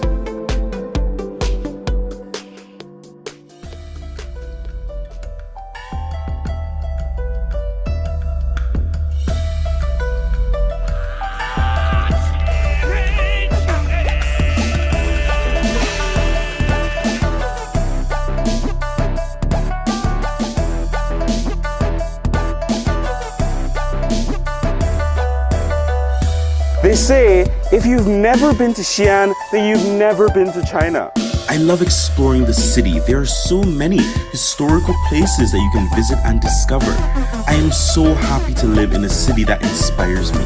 Jiao University is located in this amazing combination of fabulous culture, history, and modernity.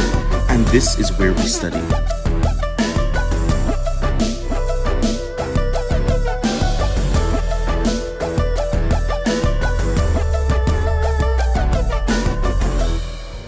It helps me to develop my curiosity and critical thinking skills. My ideas can be tested here. I will acquire not only future professional knowledge in Jiao, but also the ability to create infinite possibilities. Jiao helps me to discover who I want to be. Just take a chance and join Jiao.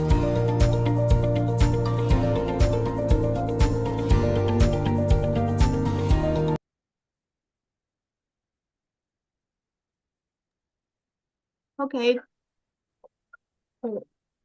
Okay, I think that's all I want to share today. So if we don't have more time, I think I can reply to the questions in the chat box. So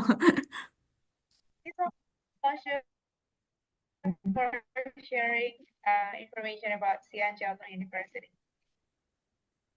Okay, so yeah, let's go to the next schedule. So for the next part, we will have sharing session from China Admission. So it is about quiz time and also introduction to Spring Festival. So as you guys know, Spring Festival is coming up in 13 days. So it is on January 29. Right, it's on January 29 for the Spring Festival, but the celebration, it comes way before that. So I will share with you today some information and also some cultural traditions and things you need to know about Spring Festival holiday in China.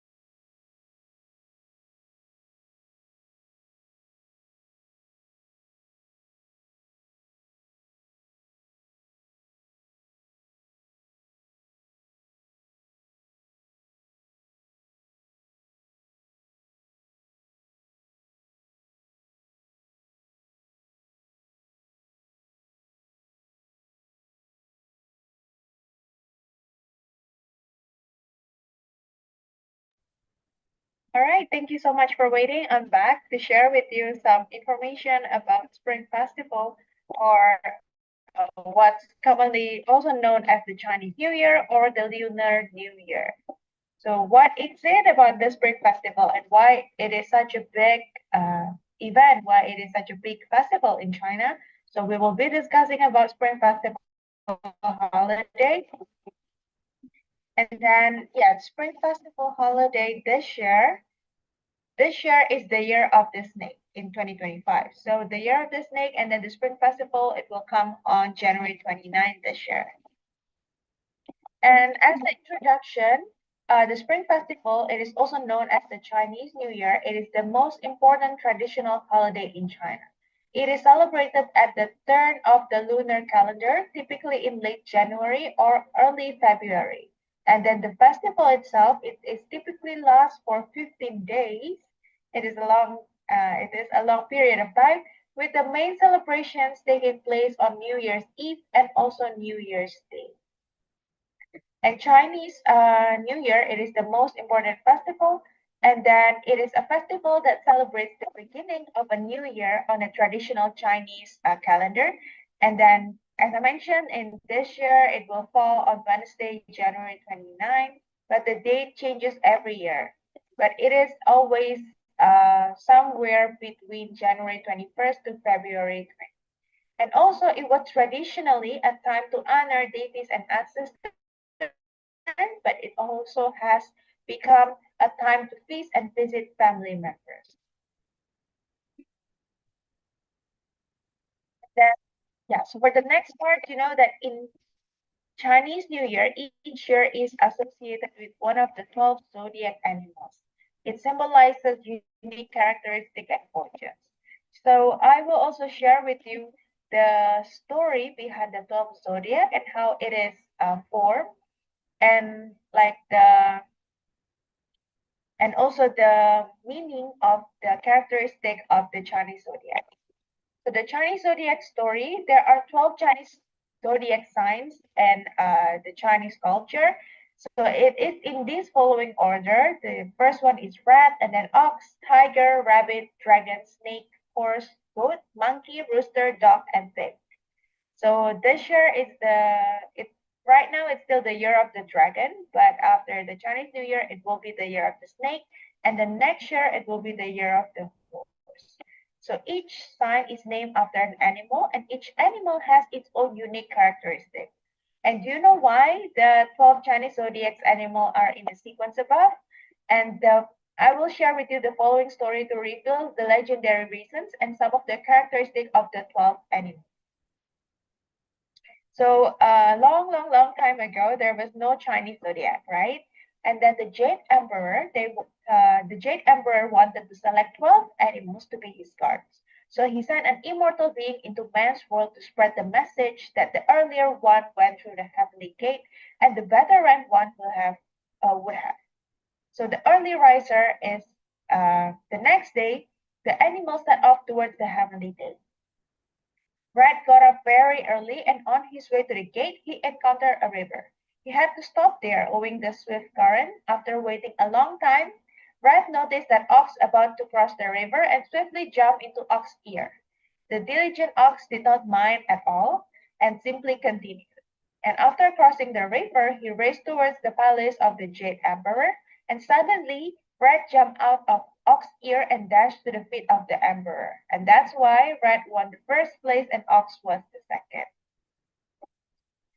And then for the early riser, Rat characteristic is quick-witted and ox is diligent. And then for tiger and rabbit, they came third and fourth because both are fast and competitive.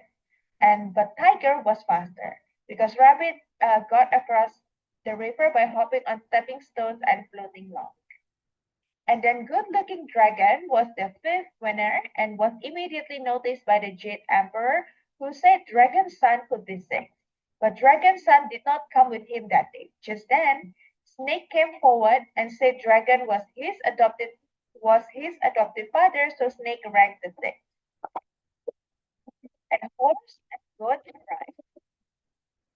They were very kind and modest, and each let the other go first. So the Jade Emperor saw how polite they were and ranked them 7 and 8.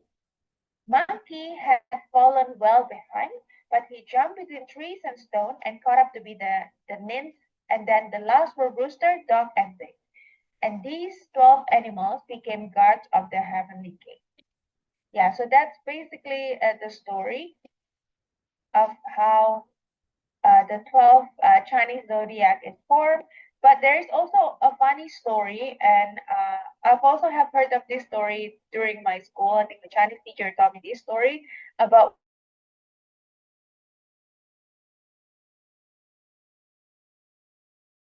why cat and rat are a mortal enemy. So cat and rat were neighbors, and the former was always bullied the latter. And Cat felt very angry, but dared not to say it out loud because he sought revenge on Cat. So upon hearing the emperor's decree, Rat chuckled to himself and thought, "This is an opportunity to tackle the cat." So the sleepyhead cat kicked open Rat's door, ordering Rat to keep him informed of when he was going to the emperor's birthday party, and Rat readily promised that he would. However, on the morning of this event, the rat left quietly without informing Cat, and Cat did not wake up until the rest was over and it was too late, so he was not able to make it into the cycle. So after the party, a great enmity grew between Cat and Rat, and that's why they're mortal enemy. And that's why Rat scattered in all directions when Cat appeared. And an alternative version of the story also says that Cat and Rat got as far as crossing the river together on Ox Hat, but Rat pushed Cat into the river, and Cat was washed away and drowned or did not get back into the heavenly gate on time to get a rank. That's basically a background story of the Chinese zodiac. So I'm also curious to know what is your Chinese zodiac. My Chinese zodiac is a dog. So if you know your Chinese zodiac, you can also share it in the chat box so we can share each other's Chinese zodiac. And maybe you know what's the characteristic of your Chinese zodiac, you can also share that with the others in the chat box. And then for the next part, continuing about the Chinese Spring Festival origins. So the origins of the Chinese New Year's, it dates back to over 4,000 years to the Shang Dynasty. It began as a harvest celebration and evolved into a cultural tradition influenced by the legend of Tian, a mystical beast. And then the villager used firecrackers, red decorations, and loud noises to drive Nian away, which remain key customs today. And basically, in China, regional customs and traditions vary widely, but they share the same theme, which is seeing out the old year and welcoming the luck and prosperity of a new year. And for preparation for celebration, preparations begin weeks in advance with thorough house cleaning to sweep away bad luck, and homes are decorated with red lanterns, couplets, and paper cuttings. Families shop for new clothes, gifts, and special food to ensure a prosperous start to the year. So usually the main Chinese New Year activities, they also include some of these that have been mentioned, like putting up decorations, offering sacrifices to the ancestor, eating reunion dinner with family on New Year's Eve, also giving red envelopes and other gifts, firecrackers and fireworks, and watching lion and dragon dances.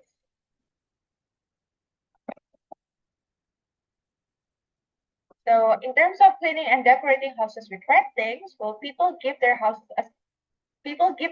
a thorough cleaning before the Spring Festival because this symbolizes sweeping away the bad luck of the preceding year and making their homes ready to receive good luck.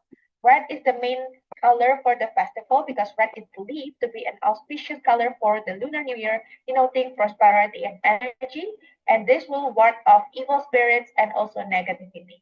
That's why red lanterns hang in the street, red couplets, and also New Year's pictures are all pasted on the doors. And it is also taboo to sweep your house during the day because it says that you are sweeping away the good luck of the new year. And then secondly, about offering sacrifices to ancestors, honoring the dead is also a Chinese New Year's tradition that kept to the word. Many Chinese people, they visit ancestor graves on the day before the Chinese New Year to offer sacrifices to ancestors before the reunion dinner to show that they are letting their ancestor eat first and add an extra glass and place it at the dinner table on New Year's Eve. And then the big event, enjoying family reunions dinner on the New Year's Eve. So it is a time for families to be together. So if you are there in China during Spring Festival holiday, you will see that thousands of people are going back to their hometown, so they're traveling so they can meet and then have a family reunion with their loved ones. The Chinese New Year's Eve is the most important time, whether they are wherever they are, people are expected to be home to celebrate the festival with the family. So even if you have moved across town or you have moved overseas, you're expected to be home and celebrate the Chinese New Year with your family. And then this is called the reunion dinners, and big families of several generations sit around round tables and enjoy food and time together. And then another tradition is giving red envelopes or the hong bao, which is filled with money. So the Chinese New Year is also a season of red envelope or hong bao, and the hong bao are inside is money, and they're often given to children and seniors. So the hong bao, basically, it's called the why they have a tradition of giving hong bao. It is to suppressing sui or the demon, and those who receive a red envelope are wished another safe and peaceful year. Other popular Lunar New Year gifts includes tea, fruits, candies, and some cultures also like alcohol. That is also part of the tradition. And then last but not least is about setting off firecrackers and fireworks. As you can see in the picture here, it is such a massive fireworks and also line dance. So from public displays in major cities to millions of private celebrations in China, China's homes, setting off firecrackers and fireworks, it is an indispensable festive activity because this is a way to scare the evil and welcome the New Year's arrival. So billions of fireworks go up in China at 12 a.m. and in the first minutes of Chinese New Year, the most anywhere at any time of the year. Other than that, they also have a tradition of watching lion and dragon dances. So lion and dragon dances are widely seen in China and Chinatowns in many Western countries during the Chinese New Year period. So they are performed to bring prosperity and also good luck for the upcoming year or event. So in terms of the global celebrations, because Spring Festival or Chinese New Year are not only celebrated in China, but it's also in other parts of the world because Chinese people are everywhere. In Asia, like Singapore, major celebrations such as Chinatown Street Light Up and River Hongbao Festival featuring cultural display, lanterns, and performances. In Malaysia, it is celebrated widely among the ethnic Chinese population with open houses, lion dances, and fireworks. And Kuala Lumpur's Chinatown becomes a hub of activity. And in Vietnam, known as Tet, the Vietnamese Lunar New Year, it shares similarity with the Chinese New Year, including family gatherings, cleaning homes, and also special food. In the Philippines, Chinese New Year is an official holiday reflecting the significant Chinese Filipino community. Celebration includes dragon and lion dances, parades in Chinatown's areas like Binondo or Manila's Chinatown, and giving bread and clothes.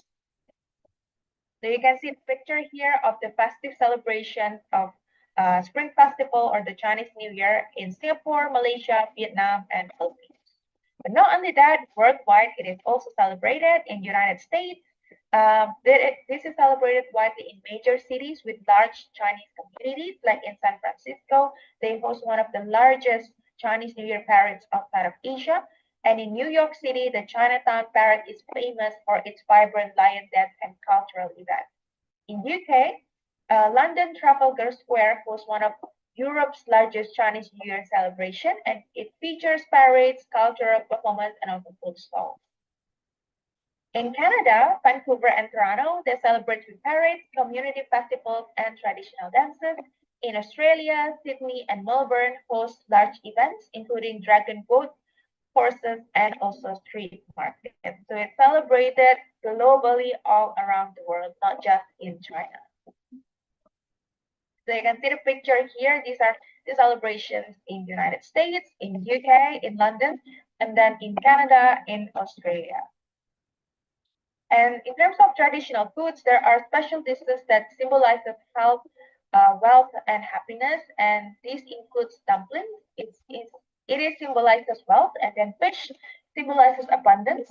Jiao or sticky rice cake, it symbolizes growth, and then tangerines or oranges, it symbolizes love. So food, it connects family and reflects wishes for the year ahead, and it is a big part of Chinese culture. These are all the pictures of the food that are typically eaten during the Chinese Spring Festival or the Chinese New Year.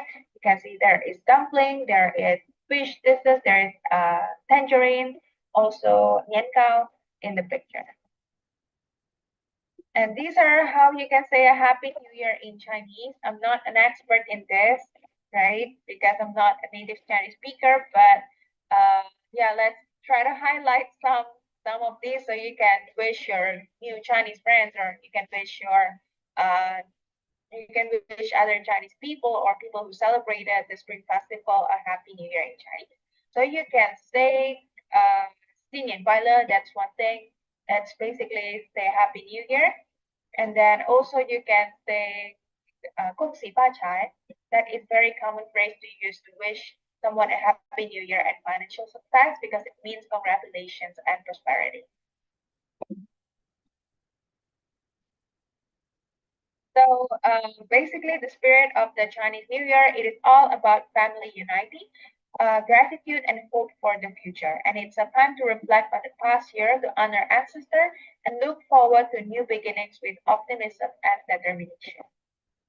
Right, so now it's time for the trivia quiz. We have 20 minutes left before the next session. So let's play some game. Let's play some quiz about the Spring Festival topic and also about Chinese culture topic. And for this quiz, if you know the answer, because it's going to be a multiple choice quiz like A, B, C, D. So if you know the answer, you can just type in the answer right away in the chat box. So for example, if the answer is A, then just type A in the chat box, and then I will wait for a few seconds before I reveal the answer. All right, so it's time for the first question in the trivia quiz. So what is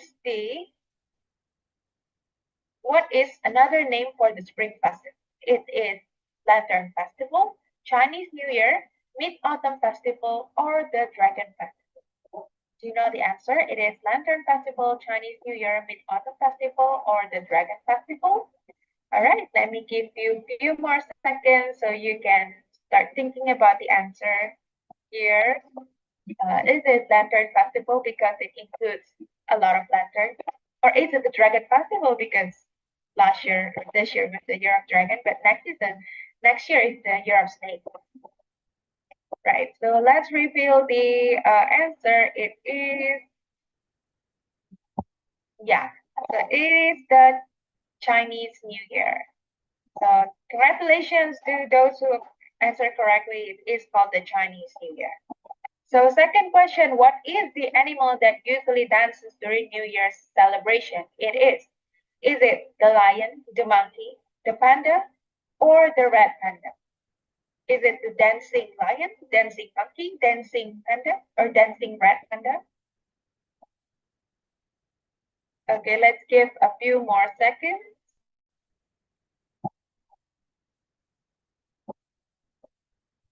I think it's probably too easy, right?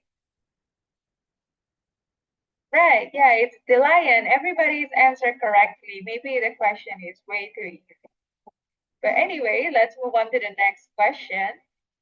What food symbolizes wealth during the Spring Festival? Yeah, I've discussed this just now about the typical food that are eaten during Chinese New Year. So is it spring roll, mooncake, noodles, or dumplings that symbolizes wealth during the Spring Festival? Okay, some say noodles, dumpling, mooncakes. Okay, this is getting interesting. Dumplings, cake, or is it spring rolls? Or is it noodles? Okay, let's give it a few more seconds before we move to the next questions.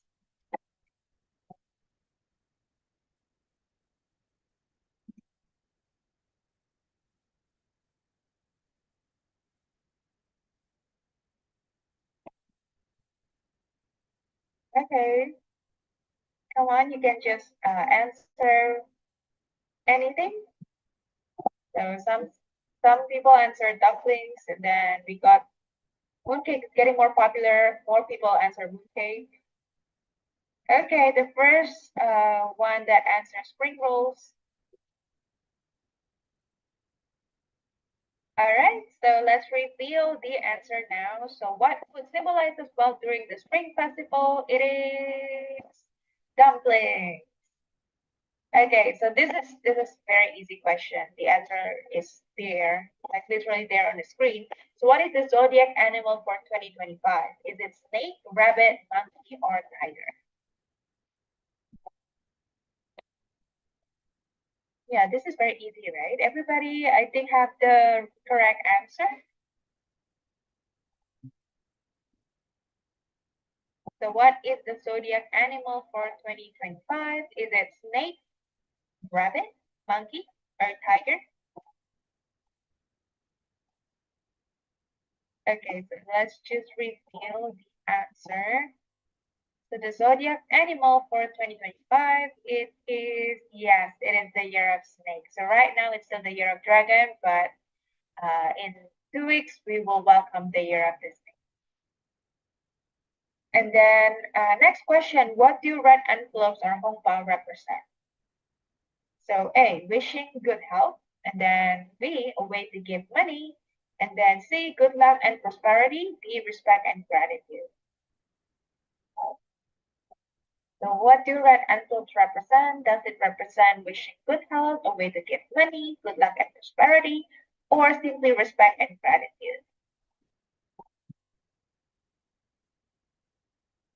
Okay, so let's wait for more answers to come. Good, interesting. Some students say good luck and prosperity. Also, give money.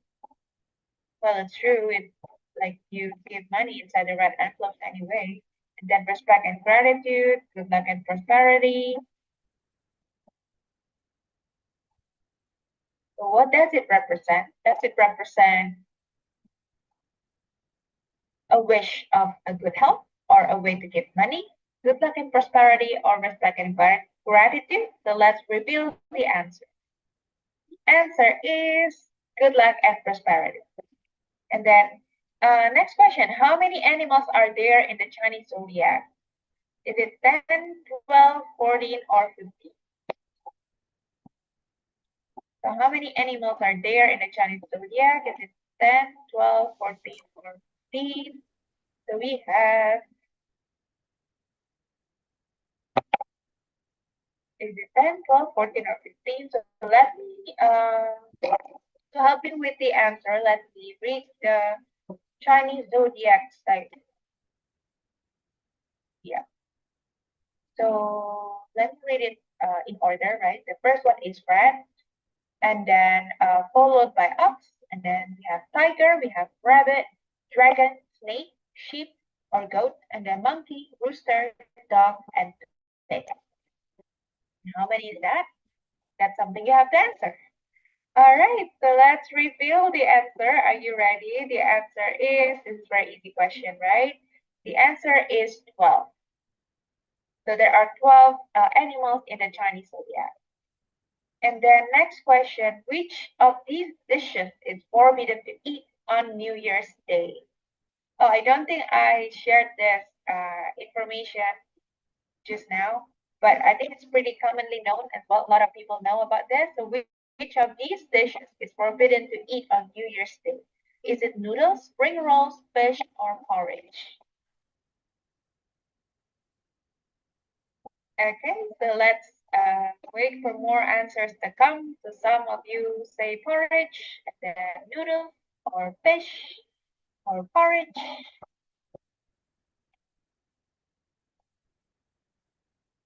Okay, let's wait. So which one of these dishes is forbidden to eat during New Year's Day?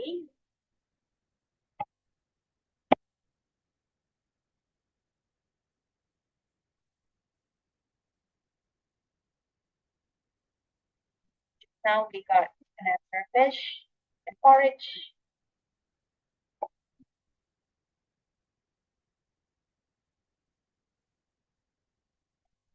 Okay, so it seems like there's no more answer. So the answer is porridge. So fun fact, eating porridge is considered unlucky because it was historically associated with poverty. So rice porridge is a symbolic of poverty-stricken past when this was one of the only meals available at the time when people are in poverty. So that's why eating porridge is forbidden during the Chinese New Year, because it symbolizes starting the year poor, and nobody wants that. Right, so, okay, this is also not shared in today's session. So which country has the oldest Chinatown in the world? Is it the Philippines, United States, Malaysia, or Vietnam? But there is a mention of this Chinatown during the information I shared just now. So which country has the oldest Chinatown in the world? Is it the Philippines or United States, because they also have a large Chinese community? Or is it Vietnam, because they also celebrated a similar New Year called the Vietnam Lunar New Year? Or is it Malaysia, because Malaysia also have a large Chinese ethnic population? So which one is it? Is it Philippines, United States, Malaysia, or Vietnam? So let's check your answer. Okay, so it's a mixed answer. Some of you answer Malaysia, Philippines, Vietnam, Malaysia, Vietnam, or Philippines, Vietnam, Philippines. Are there any more answers to come? You can just guess which country has the oldest Chinatown in the world. What do you think? Okay, which one do you think has the oldest Chinatown in the world?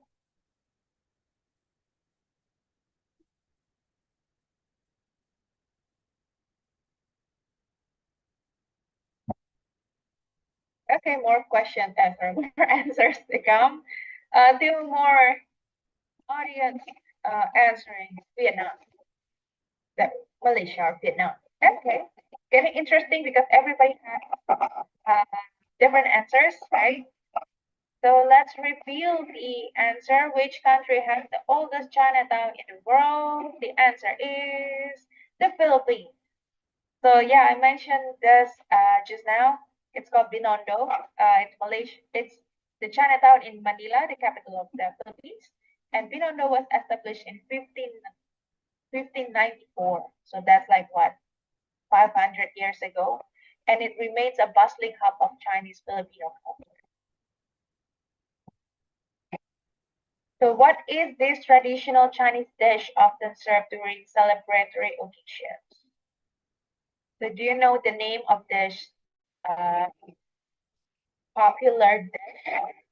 I think this is very popular. You can find this dish not just in China, but like everywhere. It's not difficult to find this dish, and probably have tasted this as well. And yes, this taste is amazing, by the way, in case you haven't seen it or you haven't tried it. And I would suggest if you ever come to China one day, and again in Beijing especially, try this one. You have to at least try it once in the original place in Beijing, so you know what it tastes like and just how amazing the taste is. Right, so that's correct, everyone.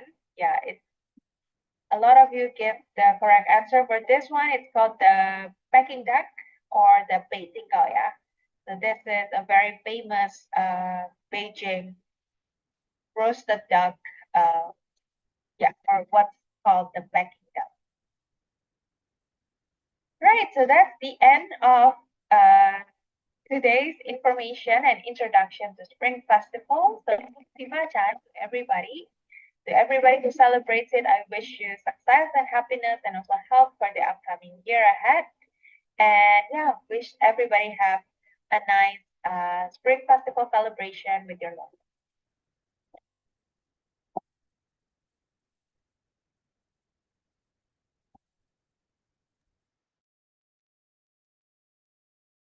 Hello, everyone. Good afternoon from China. Not sure where you guys are tuning in from. So we are about to have another school presenting to us, which is Beijing Chinese Language and Cultural College in Beijing. We're so excited to have Shizhong Laoshi today. And meanwhile, just let us know where you guys are tuning in the comment, as well as feel free to leave a Q&A questions so that the Shizhong Laoshi can answer you at the end of the presentation. So Shizhong Laoshi, the stage is yours. Thank you. Hello. Okay, so is it better now? Hello, can you hear me? Yes, we can hear you clearly. Okay, cool. Okay, thank you for your introduction. And let me share my screen.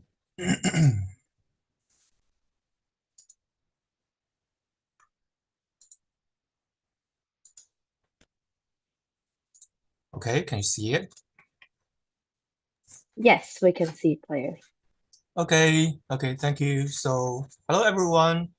Good afternoon from Beijing, and I am Shizhong from the admissions office of BLCC, that is Beijing Chinese Language and Culture College. So you can see it from our school's name that we are a college, we are an institute focused on the teaching and experiencing of Chinese language and culture mainly. So I would like to use this short period of time to give you a short introduction of our school so you can have a better understanding and to know who we are and what we do. So first, I would like to give you a short video of our school so you can have a quick impression. So I'm going to. 许忠老师, Yes. when you are sharing the video, can you click the optimize the video as well and then share sound? Optimize. Okay. Okay, sure. Thank you. Oh.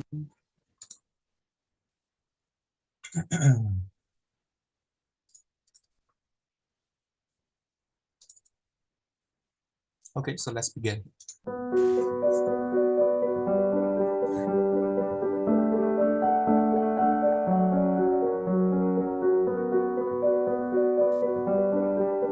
BLCC's environment is really suitable for foreigners because first, there's only foreigners here, and then people are all friendly, so that's like the best environment for us to study in. The campus is also good actually because everyone knows each other, so like we hold this big family, everyone is helping each other, everyone is so familiar with each other, so the campus here is really good for us to live in.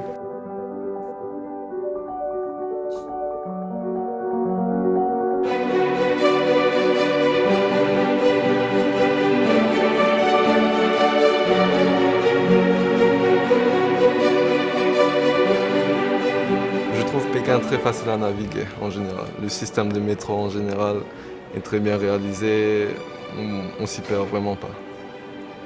Alors, Pékin pour moi, je trouve que en général la Chine, c'est très développé, c'est très moderne et la technologie est aussi développée, le transport est vraiment facile, c'est vraiment facile à naviguer ici.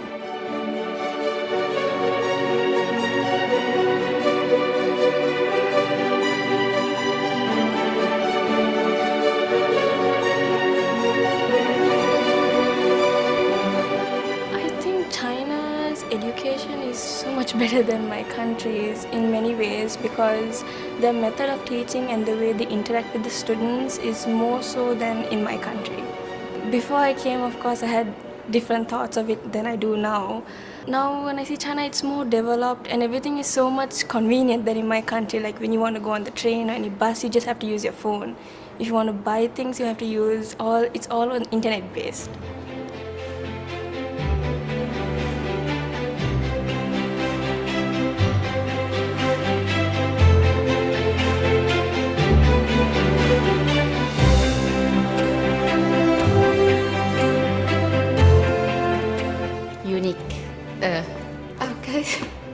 كيفاش كنقولها بالعربية؟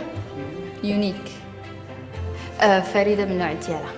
The best advice is that if you have the opportunity to come and study in China, just seize it. You will never regret that.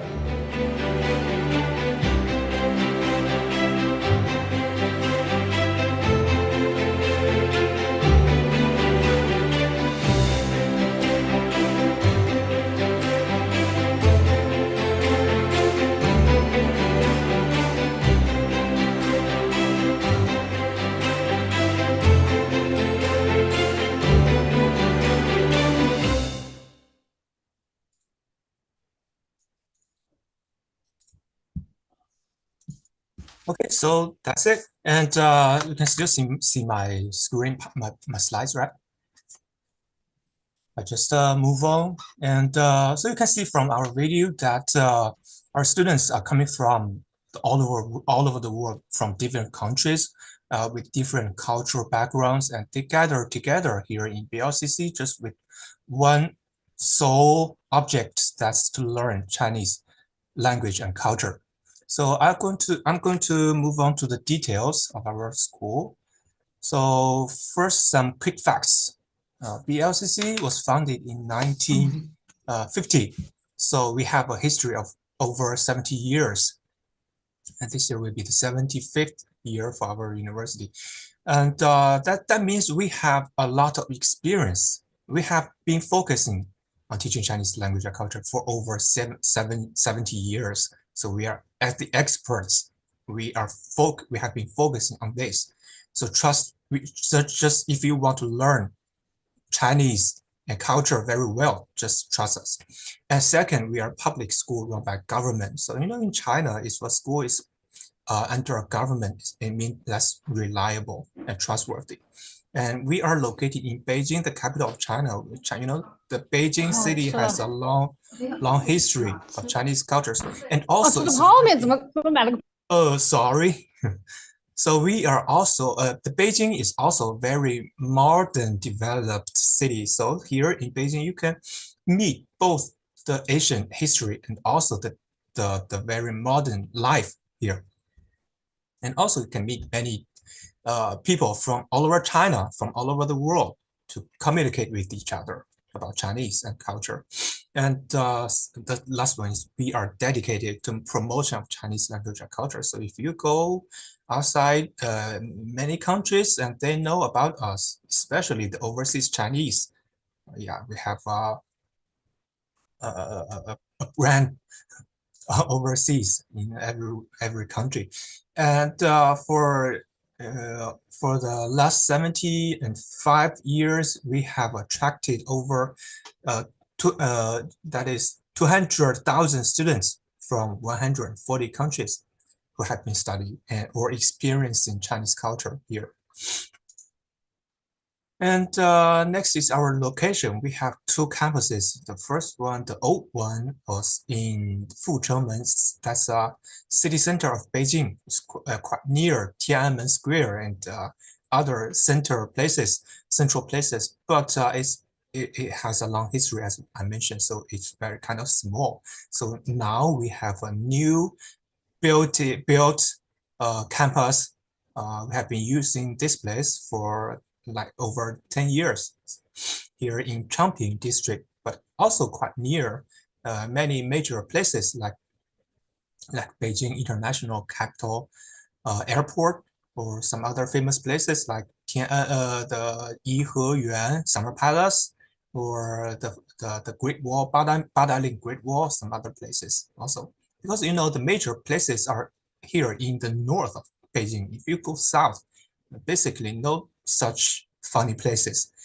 And yeah, that are distances from some big places. And that's an overview, the big picture of our new campus, Huilongguan campus. So this is our main teaching building. Students learn Chinese here in different classes, different types of classes. And we have the modern, the basic standard classroom. For each class, it's approximately like 15 or maybe more, but basically less than 20 students for each class. So we can keep the teaching experience and quality very well. And that is this is a language lab, so you can have listening and maybe HSK tests, some other teaching activities. And this is our library. And we provide air cleaning system here in the library, because you know back in before 10 years, there are some voice that saying Beijing air pollution, something like that. So we have built in air cleaning system. But actually, you know, for these 10 years after I've been working here, basically no such bad air quality here all the time. You know, maybe some 1 day or 2 days you can feel maybe it's foggy, smog weather, but no, you know, it's quite much better. It's like just a normal city here in China. And library, you can study here and read books, whatever you like. And this is a Tailan Museum. You know, it's a very famous and very rich overseas Chinese in England. He has contributed many ancient Chinese antiques and like these things. I don't know how to say it. Very precious treasures here in our school, so we can experience and watch closely to these pieces of arts closely here in our school. You don't have to go to another museum, especially. That's the advantage of our school. And another place called Huawen He Yue Ya. You know, the 5 characters stands for different sections of this place. Like Hua is for the clothes, costumes, ancient Chinese costumes. You can experience and get better knowing of these things, Chinese culture and characters, characters, Chinese characters. And He is for martial arts. Yue is Chinese folk music. Ya stands for the pottery making, porcelain, pottery, something like that. You can experience many students here in our college choose this class. So after one semester, they can have maybe 2 or 3 products made by themselves because they can not only make by their hands, but also burn and make it hard, you know. And we also have a tea ceremony class. You know, Chinese tea is a very important part of Chinese culture. You can experience Chinese tea making, tea ceremony here. And cinema, we will provide film watching, like Chinese famous films given to students to experience, to watch sometime. And sports center, like basketball and badminton, ping pong, and gym.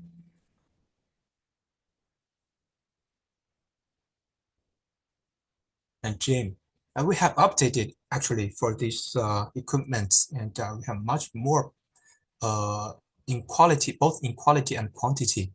And these are all free for students to use. If you are a student here, you can use it freely if you whenever you want during our working time, as long as the gate is open.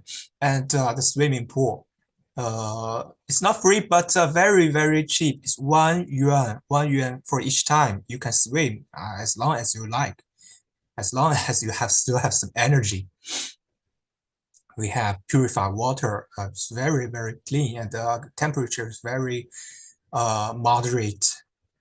And the athletic field, we have, especially this semester, they have gathered together to have 2 soccer teams. They're competing like every day. And basketball courts, this outside court, and we also have inside court inside the gym building. And this is a dormitory. I think many students are very inquiring about our dormitory. What does it look like? We have 2, basically standard room is the double room. So we provide 2 beds and cable TV, free Wi-Fi, and free air condition, and hot water and purified water for you to drink. And also, yeah, this is the in-suite bathroom. So it's a private bathroom. You can share with only your roommates. And this is the public kitchen. So if you're good at cook, just enjoy it. And the laundry, you can use Alipay. You know, you have to know Alipay. 支付宝 here in China. You can use your Alipay to wash your clothes. And this is our canteen. So it's a cafeteria. It's a buffet. So 5 yuan for breakfast and 10 for lunch, 10 for supper. So you can choose whatever dish you like to eat. And we have optimized our dishes, especially for foreign students. It's not that always traditional Chinese dishes. Okay, so now the next part is our teaching team. So we have, as I've mentioned earlier, we have very experienced teaching team from, from many famous, graduated from many famous universities in China, and most of them have already gone overseas for foreign countries to teach the foreign students in foreign countries. So they are very experienced and they are very familiar with students from all over the world. And we have, this is our course system. So we have 24 compulsory classes each week. So that's maybe 4 classes every morning and 2 like maybe two classes on Monday, 2 classes on Wednesday. Just it. And another 15 is approximately more or less 18 elective courses. It's like many different interesting classes like kung fu, dancing, flute, tea ceremony, tai chi, and pottery making. Many different things you can enjoy.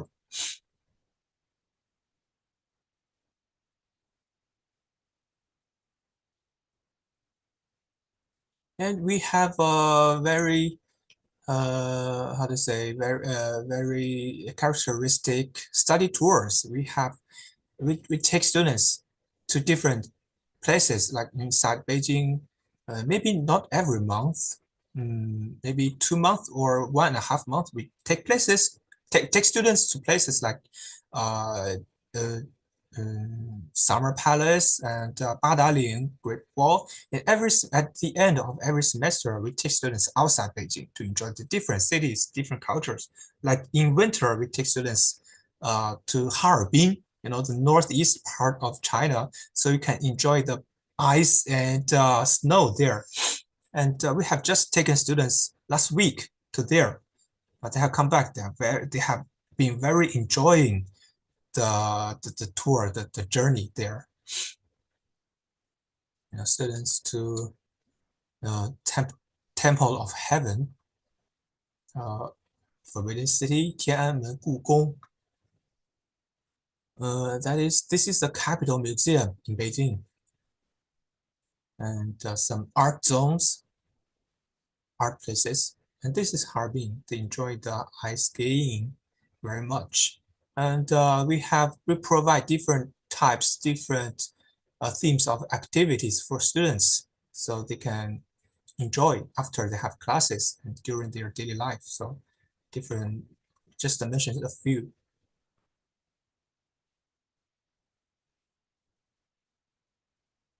So if you have talent, if you are specialized in some hobby, you can just enjoy and let people also enjoy. And we take students to CRI, and that is China Radio International, to record some program. And oh, I have to update some new photos. It's some early photos in Christmas Eve.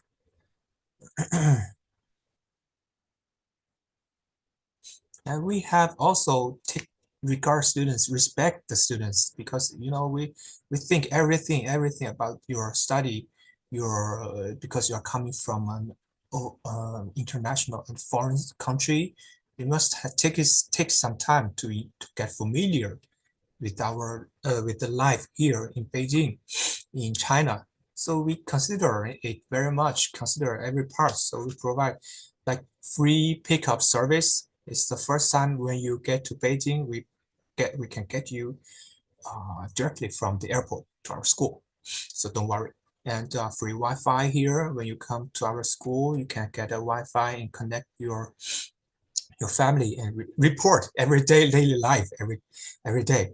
And cook service and purify water, free haircutting. We even hire a hair cutter, barber here in our school, so you can get haircut here just in the swimming pool. Is the same place. And we provide the major we provide is the major the most important major for us is the non-degree Chinese language and culture Chinese language program. So we have a very flexible enroll time than many other students, many other schools. Even if you would like to choose to come here late for some time, as long as you would like, as long as you wish, as long as you can get familiar, you have some Chinese, maybe it's better if you have some Chinese basics. It's okay for us. Okay. So for our non-degree class, you can, but it's better to apply early and get registered early, so you can get started from the beginning of the semester to get everything together with you get familiar with your students, classmates. But it's also okay if you have some situation to come late, to register late. It's also acceptable for us. And the most important part is the fees. So for, we have, this is for a 4-bedroom, especially for students with a financial issue. It's 12,420 yuan for each semester for 4-bedroom dormitory. So if you choose a double room, it would be 5,000 more or less, including registration, tuition, accommodation, textbook, study tours. So very cost competitive price. And we also provide some scholarship for non-degree students. We have automatic scholarship for new students. It's 2,000 yuan for each new student for us. And if you like, you can apply for our scholarship for excellent new student. It would be 1,000 to 5,000 yuan if you get it. And basically, some half of our students can get a scholarship if you apply for it. So it's 50% possibility. So now the contact part. So if you would like, you're interested in our school, just contact China Admissions for next step of application. You can scan the code, or you can if you can remember the URL, the web link. Okay. So basically that's it. I finished my introduction. So now I think it's time for Q&A. Thank you, Lao Shi. There are some few questions. So one question is about if the Beijing Chinese Language and Culture College also have engineering school? No. But after your study here, if you have issue, if you have problem with Chinese, because now more and more universities require HSK5 for their majors, for their applicants. So if you're not so confident about your Chinese, if you haven't got a HSK5, maybe you can take a semester, 2 semesters here in BLCC to get a better Chinese proficiency and then apply. We can recommend you to some other collaborative our partners like Tianjin University. They are very especially good at engineering. Great. And also another question is about what are the diversities among the students' nationality? Like where they usually come from? Yeah, most of them are from Indonesia. Indonesia are the most. And secondly, but the other countries are very, very diverse. I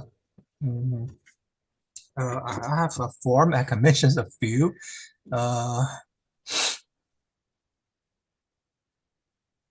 If you can wait.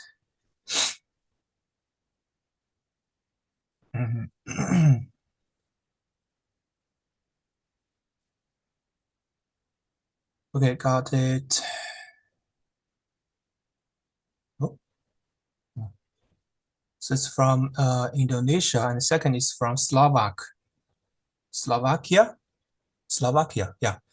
And Thailand, Russia, Laos, Mongolia, Spain, Italy, Canada, Latvia, America, Portugal, Turkey, and some other countries. Yeah.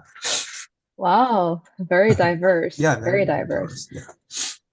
Also, it was there are some students who are asking more information about the scholarships. Is there any information that they can get or any ways that they can get more information for scholarship for the international students? Yeah, I can mention it again because just introduced earlier. I think the question is from previous time. So it's automatic scholarship for every new student. Every new student can get a 2,000 scholarship for the first semester, and for second semester, still 2,000 for each student. Still 2,000. And by the end of the second semester, you can, if you perform well, if you get if you study very well, in China, we pay attention to that a lot. We try to let you get more teaching experience. So by the end of the second semester, you can get like 5,000 if you study very well, you perform well, you don't miss many classes. And for this left bottom part, scholarship for excellent new students is for students who submit their. It's very simple. It's just submit your diploma, highest diploma, and academic transcripts, and also personal statement and a recommendation letter. Just the 4 documents is enough. We can evaluate who should need the scholarship, and half of them can get the scholarship. Great. Thank you for the further information. Also, there are a student who was asking if there's any PhD program offered by your university. No. Sorry, no. Got it. Okay, as material. And any tips for admissions? Just apply. Very welcome every student. Yeah, just if you are interested in Chinese language and culture, that would be welcome. Awesome, great. So what I understand is Beijing Chinese Language and Culture College provides most of the language or culture related degree programs, correct? Non-degree. If you like non-degree degree, program. yeah, we can recommend. We can recommend after you have passed HSK 4 or 5. Yes.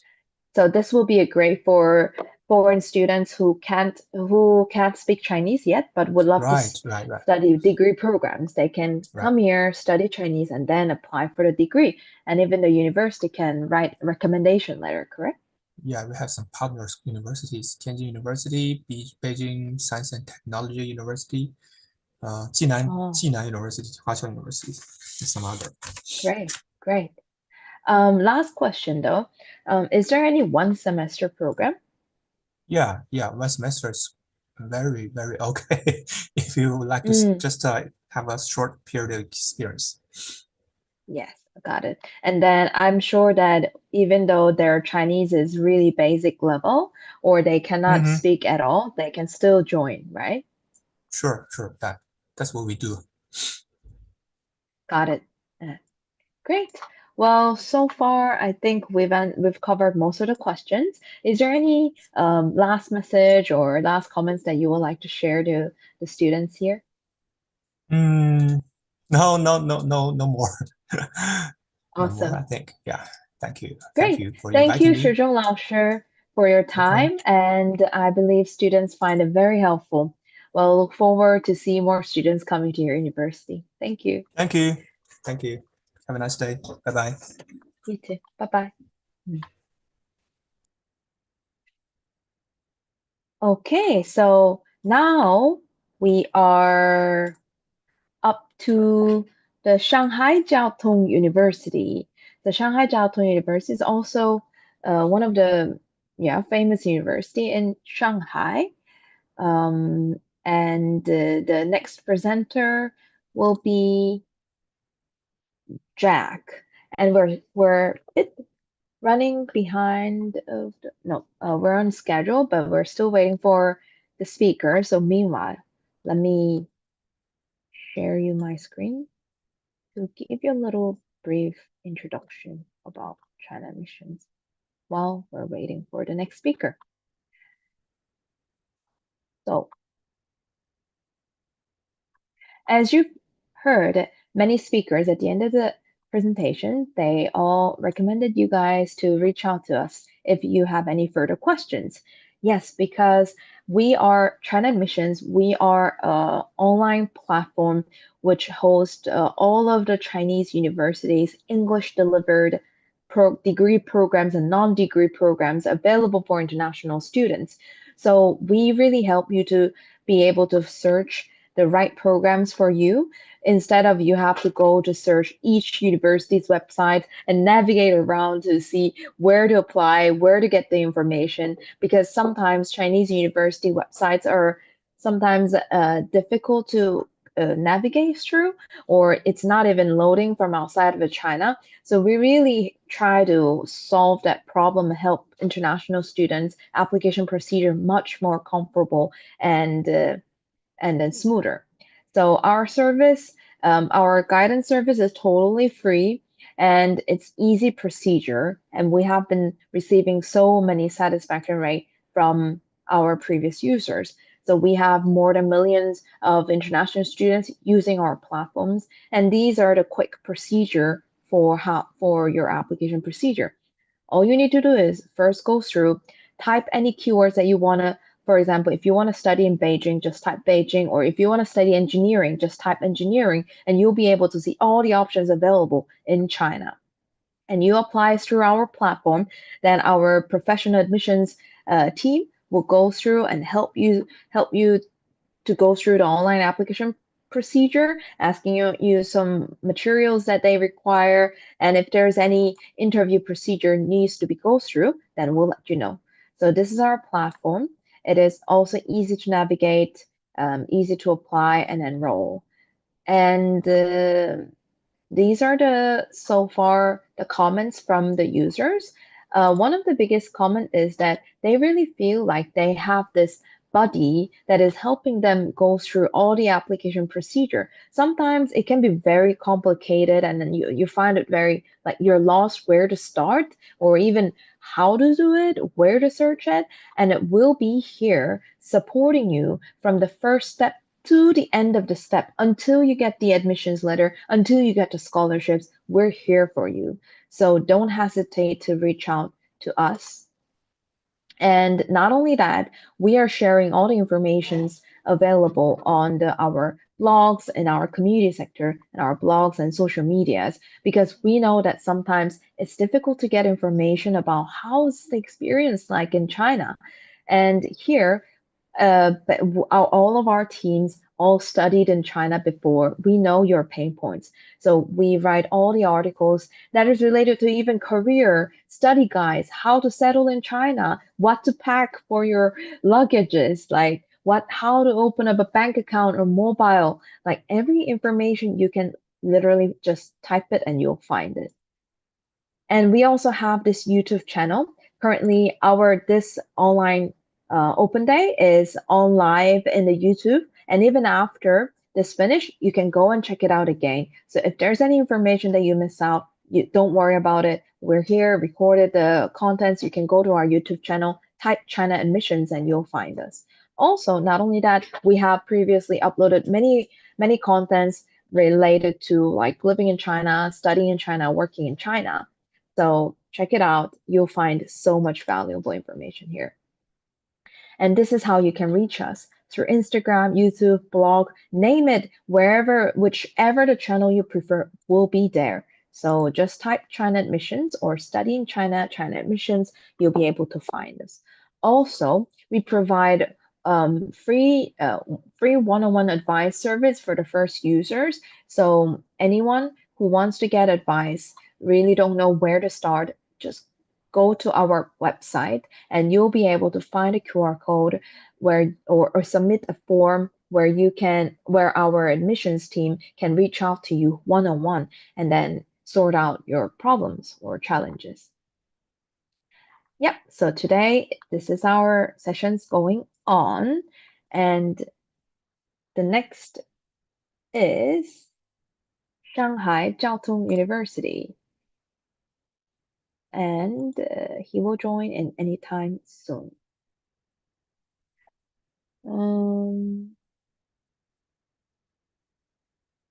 Okay. However, meanwhile, while we're still waiting, give me 1 more minute. I think he's going through some technical issues. Sometimes Zoom can do that. So just let us know that what is the biggest challenge that you find when you're trying to apply for the universities in China? What is the biggest challenge? It can be language challenge, it can be information challenge, or I don't know. We want to know more about your challenge so that we try to help you the best. So write in the comment, what is the biggest challenge that you found so far when you're trying to study in China? Let us know.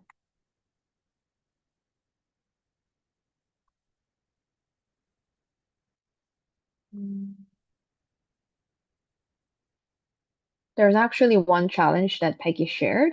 The students must do the visa application themselves or arrange future. So usually, yeah, arranging a visa sounds very daunting, right?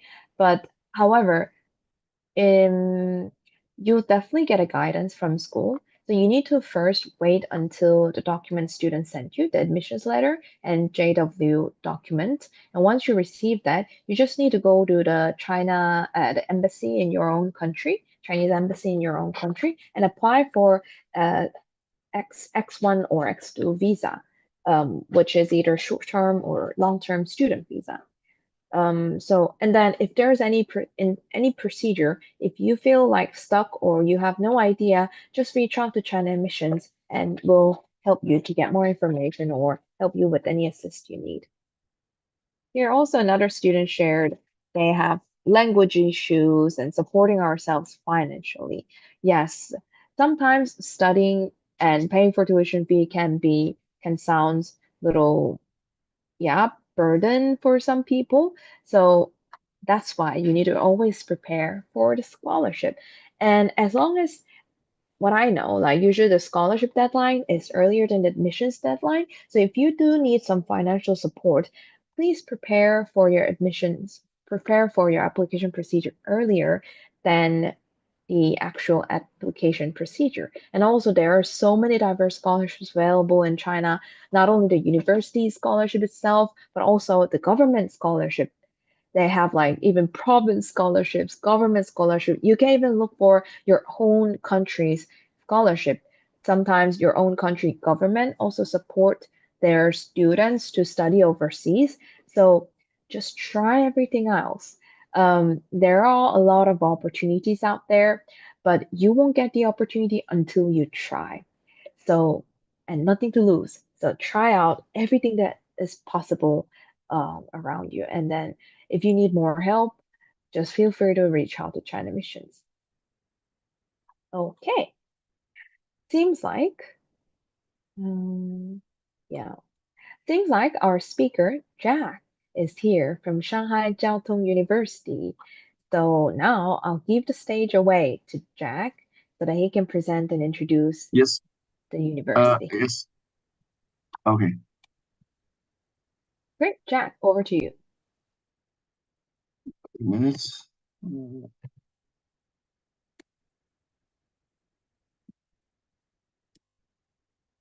One minute.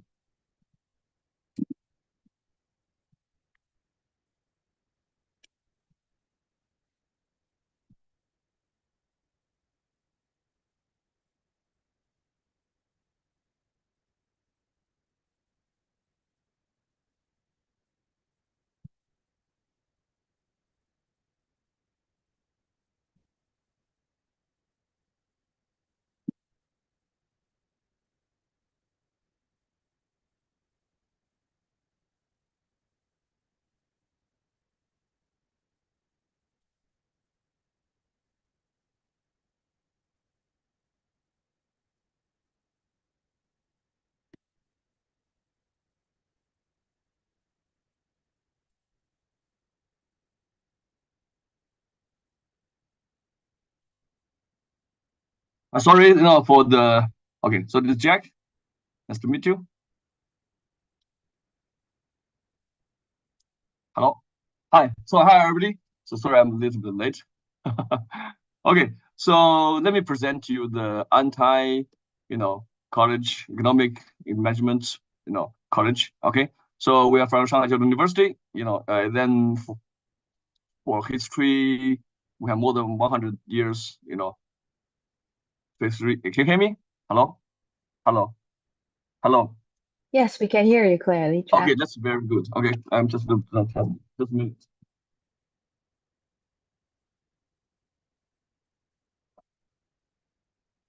Okay, for the certificate, we have college. We have ASAP, EQIS, and AMBA. Okay, so this is what we have. Okay, so our college. Okay, so start from 1896. You know, we have more than 100 years old. Okay. Yeah. So then, yeah. So we are now focused on business, you know, education for expats. Okay. So for our department. Okay. So yeah, more than 178 full-time faculties. Yeah, anti. Then we have selected national and professional talents plans. Then we have a first level, you know, discipline in business administration. Yeah, 40,000 anti-alumni. Then we have more than 5,400 student enrollments. Okay. Yeah. Okay. Why anti? Okay. Why anti?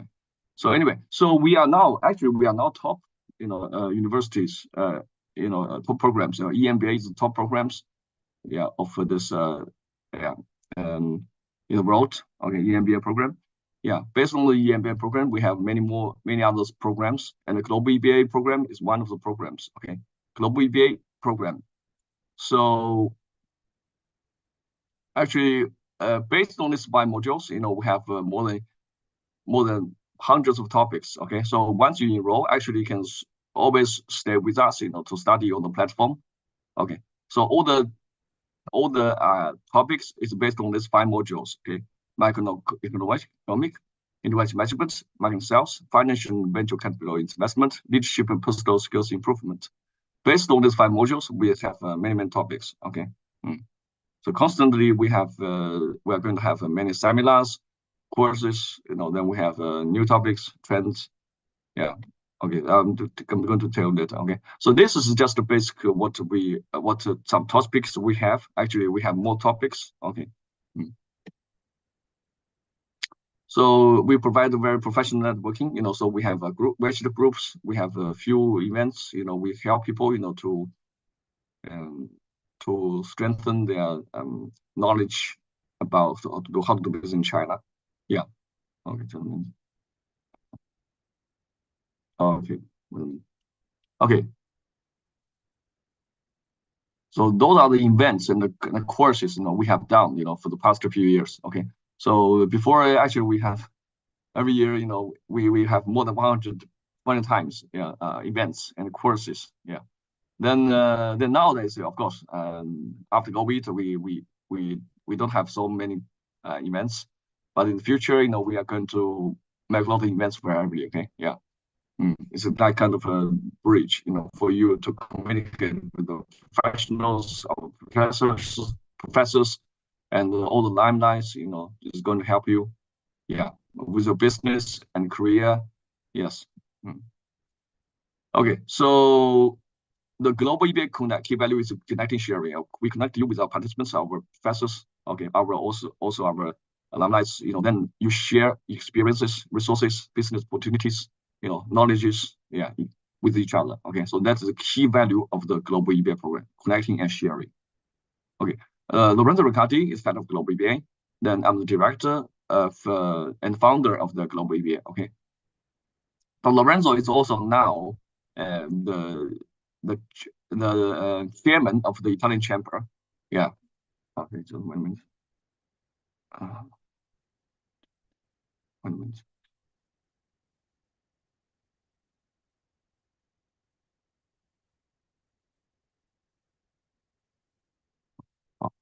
Okay, so then Hector is responsible for America region, and David Liu is our marketing director. Okay, so this is how our team looks like.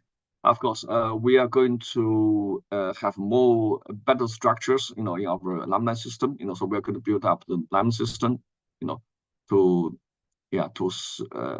provide the service, you know, for our participants. Okay, so global EBA program in 4 years time, actually not 4 or 5 years time. Okay, more than 5 years time, we have more than 400 people from 74 nations join the program.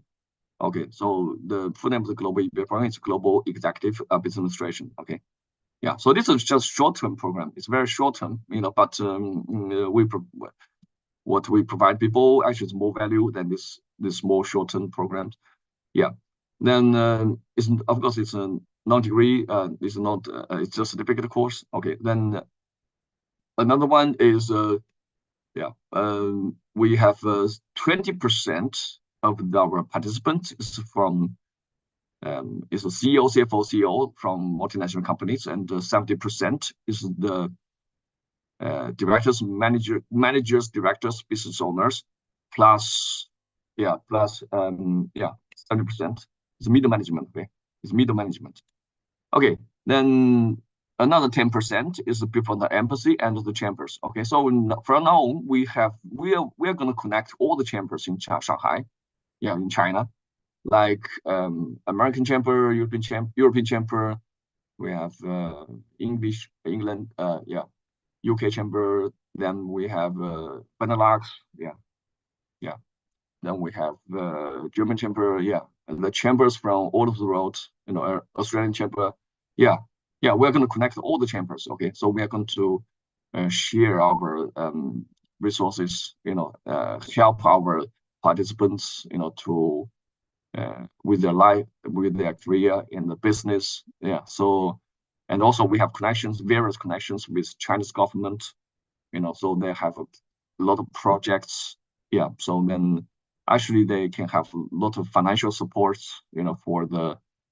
for our participants. If you have a very good project or have some very good resource, then or you have some products, so if you join the program, so we are going to help you, if you have some ideas of it, then we can help you, to do many things.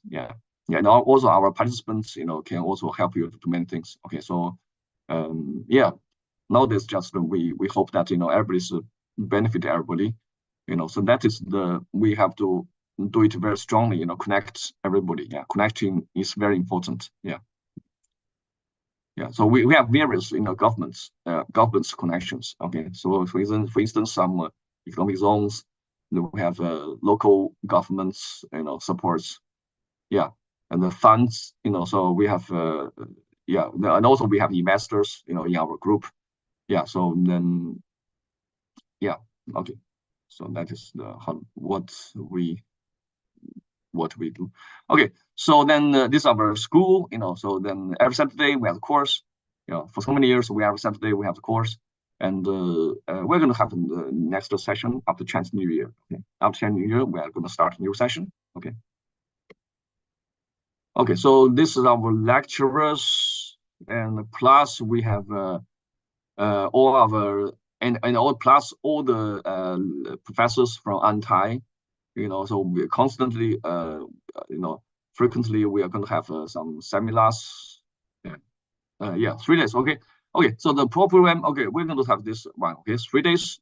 So we're going to study in our school, Jiao University, Shanghai campus, which have more than 100 years history. You're going to stay here. You're going to study here, online and offline. Okay, if you can't come, you can do it offline. If you can come, in Shanghai or around China or in China, you can just come, for these 3 days. Okay, we're going to have very selected, courses, for these 3 days, 6 hours. Okay, then after 3 days, so every Saturday 6 hours, right? Three Saturdays. That means in 1 month's time, so you can get the certificate. Okay, so then plus, the events online and offline, and the seminars plus summits. Summits. Okay, so all in 1 month's time, then you are going to get a certificate. Okay, so you have the certificate from the global EBA program. Oh, sorry, I just put the wrong certificate. Anyway, so here will be say global EBA program. So this picture complete the courses of global EBA program. Okay, we're going to put the global EBA program here. Just let me check. Anyway, so I'm going to put the right thing here. Okay, so the global EBA program. So then then you'll get a certificate from this one. Okay, from the Jiao University, which is one of the best universities in China. Top university in China. Okay, the 8th February, we're going to start the first one. So you can start enroll now. You just scan my WeChat. So then if I get the contact, so we can start the enrollments. Procedures. And also Okay, so any questions? Any questions? If you have any questions, please you can ask me about it. Oh, okay.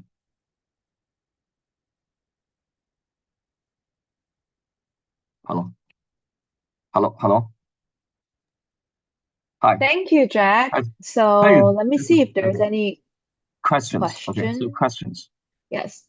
So just one of the participants asked if you offer any scholarships for the students. Scholarships. Okay. Okay. The price is very high. It's like 32,800 RB. 32,800 RB. Okay. So with scholarship, so of course you can apply. Okay. You can just scan my which QR you are going to apply it. I'm going to send link to you. You can apply it. So after you are certified, so you are qualified and certified. Yeah, so you are going to just pay 8,000 RMB. Okay, 8,000. Okay, yeah, for the 3 days plus the events, etc. In the future, all the resources.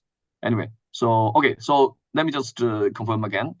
The original price 32,800 RMB. You can pay that also, of course. Yeah, yeah. So if you can send the application, if you are certified, by our university, then yeah, I mean, yeah, you're qualified, yeah, then you are going to get a scholarship, just for 8,000 RMB. Yeah, okay, yeah. Okay, and let me just confirm because there was another question. So this is a non-degree program which students will get certification, right? Yes. Non-degree. Yes. Non-degree. Yeah, it is a non-degree. Yeah. Okay, so will they get the certifications? Pardon? Will students get certifications? Yes, they're going to get a certificate. Okay, so here it was what it is. Okay, so I'll have to put the right one. So then, yeah. Will students get a visa assist to get visa? Come to China? Okay. Okay, so this is just a short-term program, So Jiao University, of course, they are going to give a visa, to students, but there must be the long-term, long-term one. Okay, so like several years. Okay, so 1 year, 2 years, 3 years. Okay, so they're going to issue the visa, but for these 3 days, so it's not issued. We can't have people to issue visa. Yeah. Oh, so it's a 3 days short-term Yes. program. Yes, shorten 3 days. Okay, they can do it online and offline. Okay, they can come to the campus, stay in the classroom.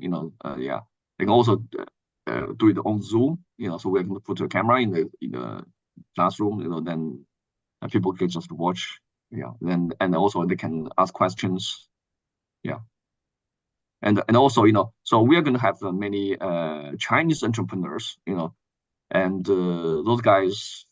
They have very big business in China, and also the government people from the government, and also we are going to have people from the embassies and chambers, various chambers. We're going to they're going to apply, so you are going to talk directly to the people, Chinese entrepreneurs, Chinese businessmen, plus the governments. We also we are going to have some people from the government join the program, yeah, and also the people from various areas. Okay, the chambers. I think the chambers is very important. Yeah, the chambers. So you can talk directly to the leader of chamber, chairman. Some very important people. They have many resources. I think you can just and everything is about doing business. Okay, yeah. So we are focusing on how to do business in China. So that is a very resource and share online. Yes, you just you just scan my WeChat. Let me see. You can just scan my WeChat. Okay, here.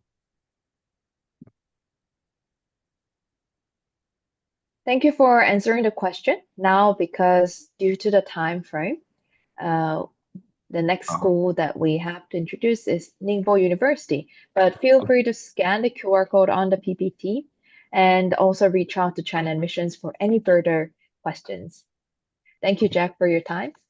Okay, great pleasure. Okay, so let's see each other next time. Okay, have a super day. Yep.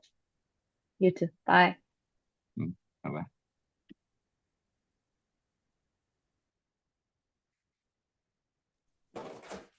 Hello. Hello, hello, 老师. Now, this time is for presenting Ningbo University. So today's presenter will be Kang Jie 老师, admissions officer. Feel free to share your screen and start introducing the Ningbo University. Thank you. Okay, thank you. Now I'm going to share my presentation.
Hello. Hi, can you see my presentation, the first page? Yes, we can see the presentation and hear you clearly. Okay, thank you. Hello. Welcome to the Ningbo University. I'm so happy to stand here to introduce our Ningbo University. Let's come to our presentation. The presentation will divide into 5 parts. The first one will be the brief introduction of the Ningbo University, and the second, I will tell you some programs, like including the bachelor, master, doctor, and Chinese language programs. And the third one, I will tell you how to apply Ningbo University. And the fourth part, we will introduce the scholarship, including the Chinese government scholarship and the self-funded scholarship, self-funded student scholarship. And the last part, we will welcome students to tell me your problems. We will solve your problems. Let's come to the first page. Brief introduction of the Ningbo University. Ningbo is located in the eastern of China, and it is besides the Shanghai, just 2 hours from Shanghai, and we can see the map. This is the same. This is the. This is some city space of the Ningbo. The first one is the Ningbo Museum, and the second one is the Drum Tower, and the third one is the Old Bund, and the last one is the modern building of the Ningbo. Now we can see this is part of the Ningbo Zhoushan.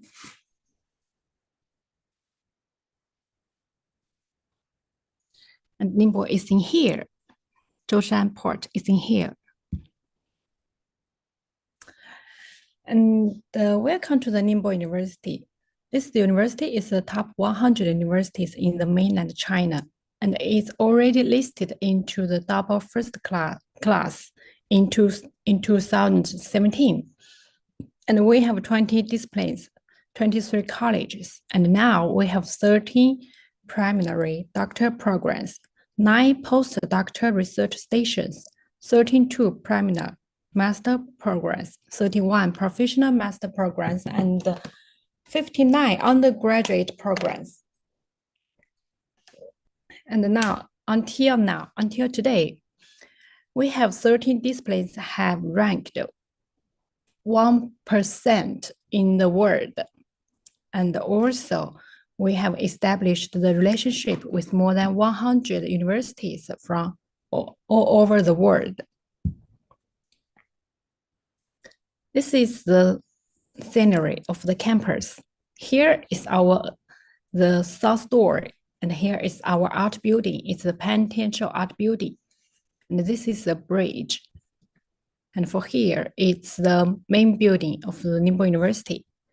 This is the library, and it's a lawn and playground. And we can see there are the corner of our Ningbo University. For here, this is the student affairs center. All the students will to do the registration and get visa in here. This is an international restaurant. We will organize a lot of activities for international students. For here, it's in Mengxin, Zhejiang activity in the Hangzhou, Zhejiang province. And it's in the Beijing. We will provide the student with a lot of opportunities to gain the personal maturity. And we will invite students to meet and share with the people from different culture and personal background. And a wide arrangement of the students' activities can be found on our university. Okay, now let's come to the next part, the programs in Ningbo University. In 2025, we will have the 11 bachelor degree programs, 17 master degree programs, 9 doctor degree programs, and 1 Chinese language program. And this is our website for the application details and the application process in this website. And also you can follow our official Wechat account for all details of international students and the activities and other introductions we will update in this official Wechat account. We can see in 2025, 4th semester, this is the first page of the bachelor degree majors, including the law. We can see the major, the faculty, and the language, and the most important, the tuition fee for the self-funded student. The second one is mechanical. It's 4 years. Most bachelor majors will study 4 years. And the third one is loss management, logistics management. This is a new major this year. And financial engineering, business administration, international economy and trade.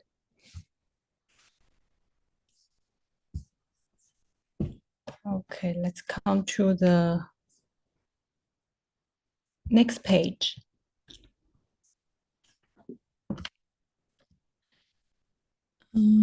Interesting. Okay.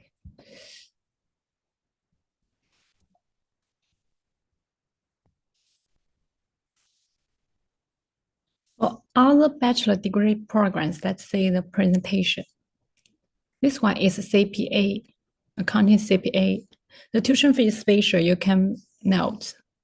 And for the English majors, German, Japanese, and the MBBS. MBBS will last 6 years, and the tuition fee is a little expensive, you should note.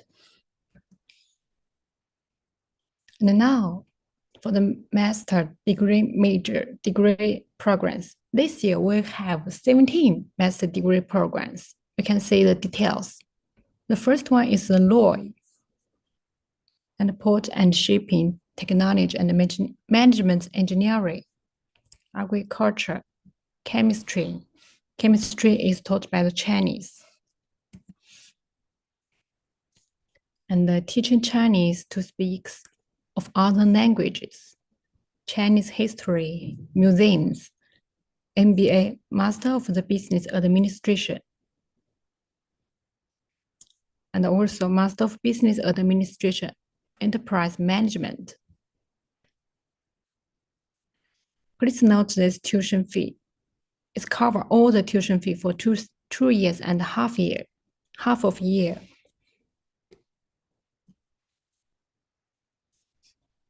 And for master degree programs, food science and engineering, materials and mechanicals, human movement science, English language and literature.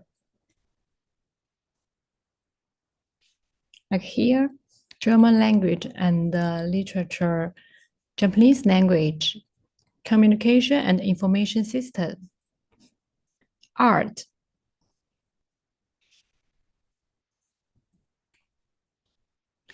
doctor degree programs. Okay, let's back to the master degree programs. For these majors, we will study in Meishan campus, not here. I think these two majors will study in Meishan campus, and other majors will study in the main campus.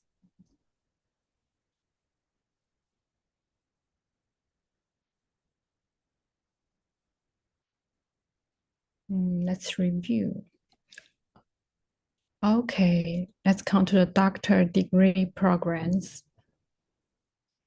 The first one is human movement science. It's 4 years.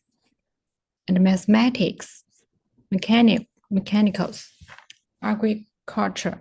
This major will study in Meishan campus. And these 3 majors will study in main campus. Here, these 3 majors will study in main campus. But here, we'll study in Meishan campus. And this major, we can see the next one. Communication and information system, physical electronics, clinical medicine. These 2 majors, I think it will study in Meishan campus. And the other 3 majors will study in main campus. Okay, please note.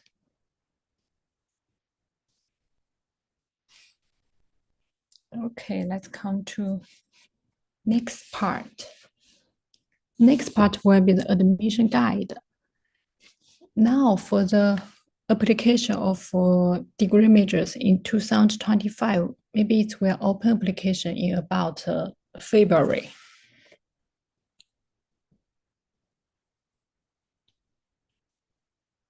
I'm sorry, the date is wrong. We can ignore this deadline. We can note, we can pay more attention to the process of the application procedure.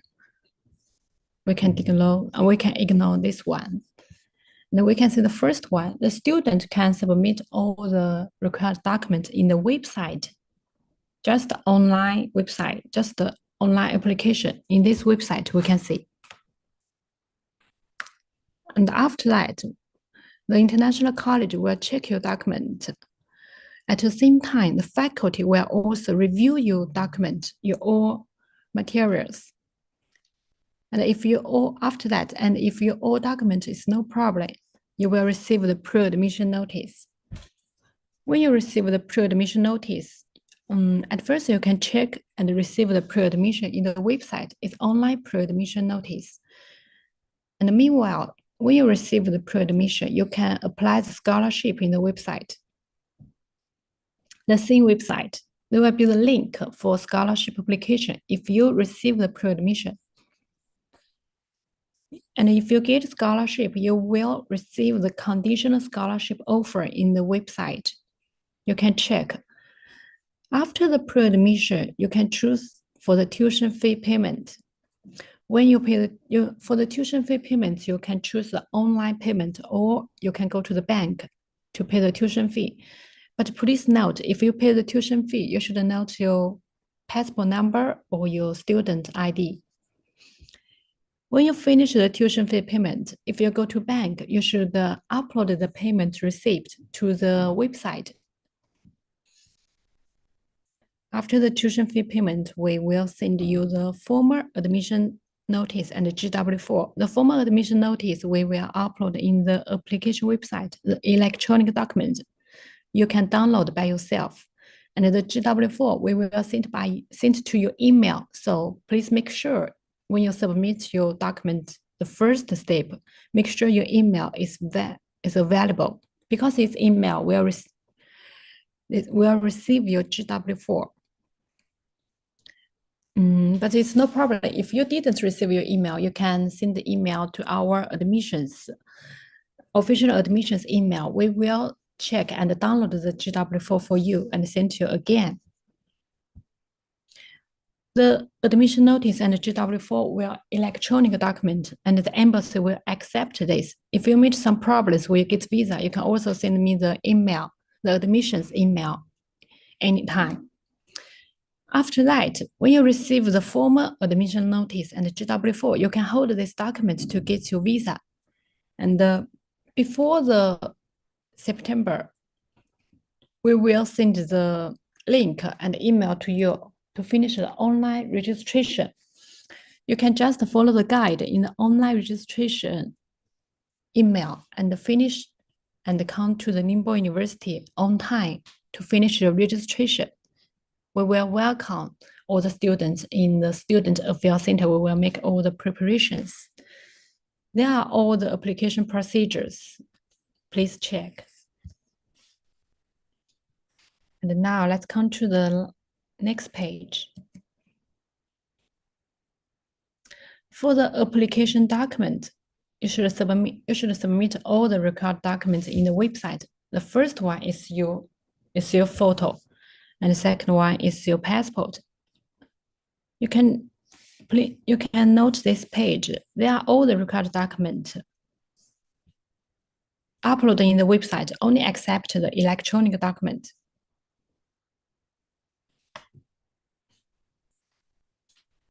And let's come to the next page. For scholarship.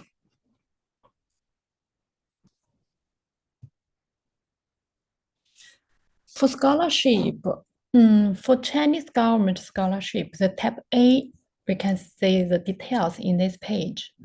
And for tab A scholarship, for tab A of Chinese government scholarship, maybe you can contact the local government of your country. And for tab B of Chinese government scholarship, it's already open the application. You can visit the official website of CSC scholarship. All the details and the majors will be in the website of CSC scholarship, the official website of Chinese government scholarship.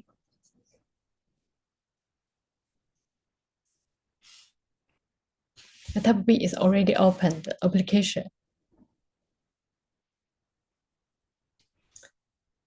And for international Chinese language teachers scholarship, we will have this scholarship, and we accept scholarships for 1 academic year. Language student or student will want to get a master degree in teaching Chinese to speakers of other languages. For more details, you can go to this website.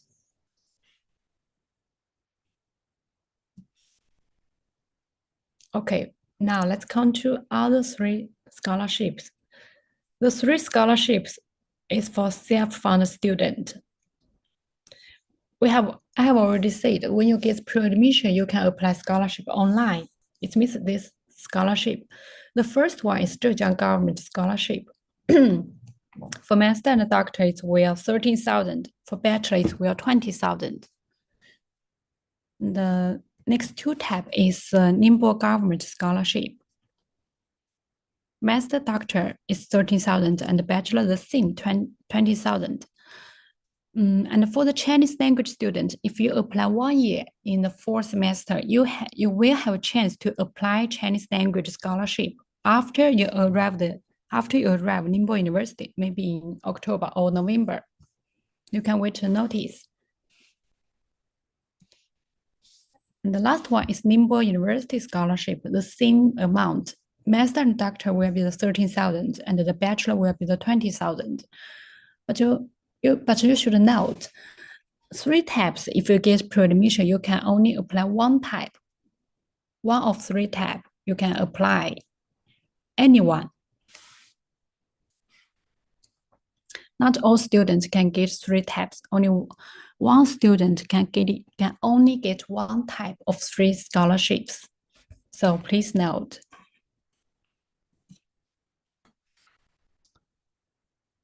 And now we will introduce the Chinese language programs.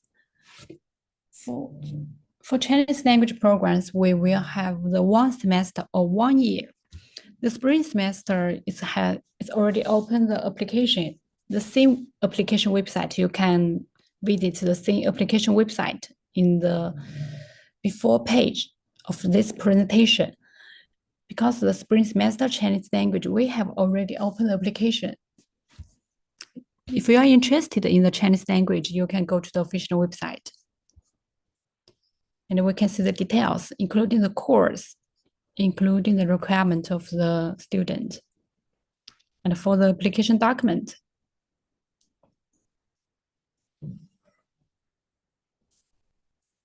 for the tuition fee, it's 8,000 1 semester and 16,000 1 year.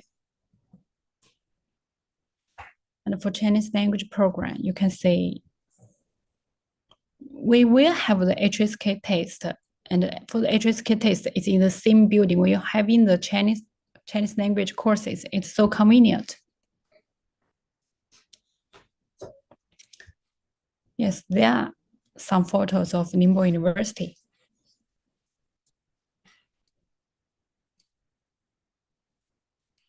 As we see, there are a lot of activities.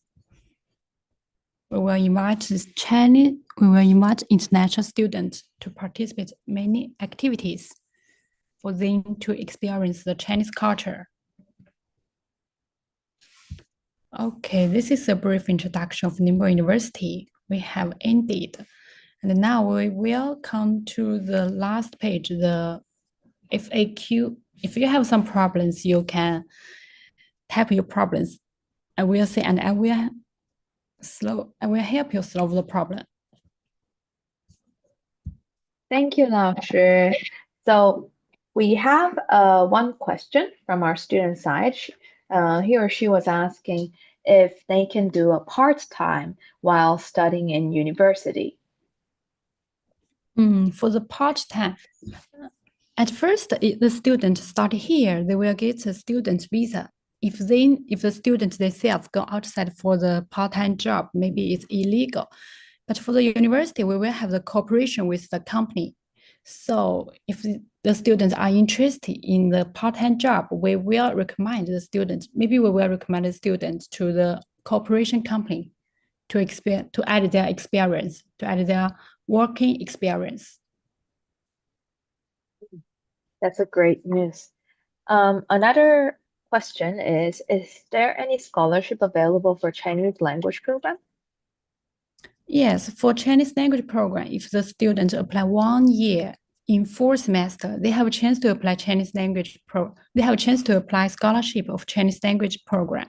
We can see in this page, Ningbo government scholarship, it's 6,000. They have a chance to apply. Yes, Right. in here. Yes, And do you then, oh, yes, we can see clearly.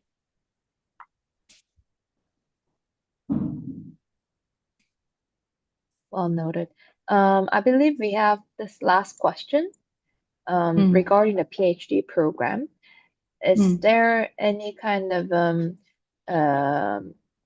the student was asking if there's any grounds for the PhD application acceptance or rejection. So any tips, admissions tips for the PhD program?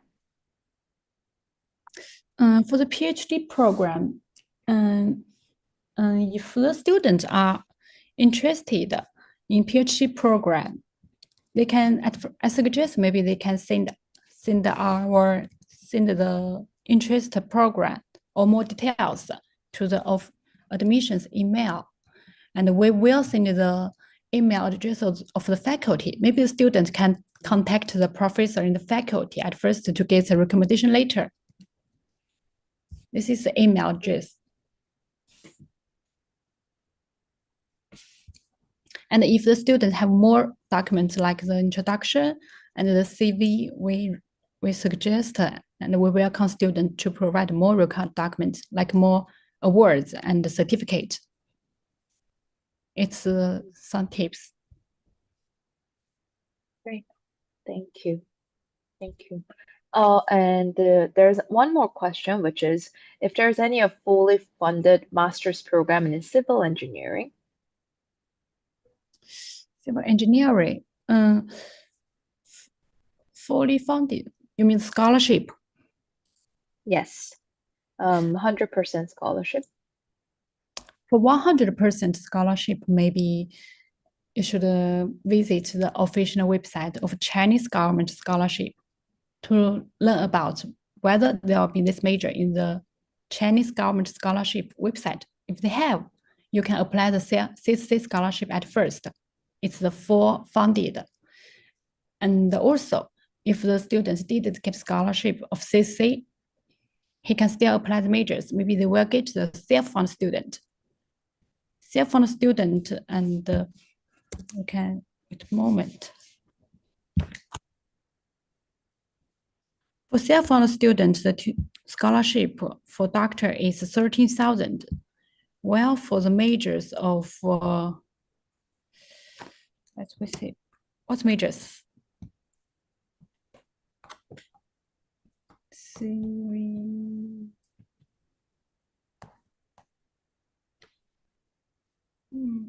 I checked, maybe the scholarship of doctor 13,000 can cover the tuition fee at least. Yes, and if the student get the good performance and the certificate and study well, they have more chance to get the scholarship next year.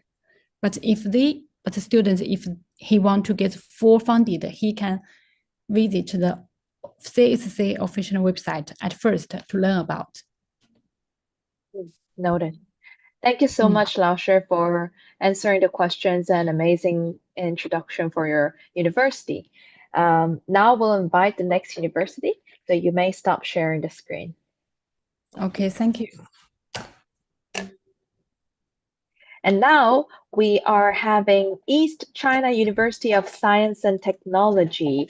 The speaker will be Miranda Shi Lao Shi. So I will invite Miranda to the stage.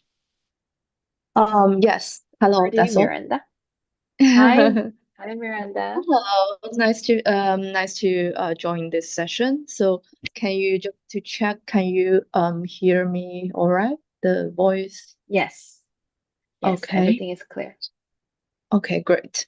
So let me try to share my screen. Can you please check the share sound and optimize the video if you have any video to play? Yes, I do. I do. So can you see the video on the screen? We see the PPT on the screen. Oh, okay. So let me see. When you're sharing the video, you can check the optimize and share sound. Okay.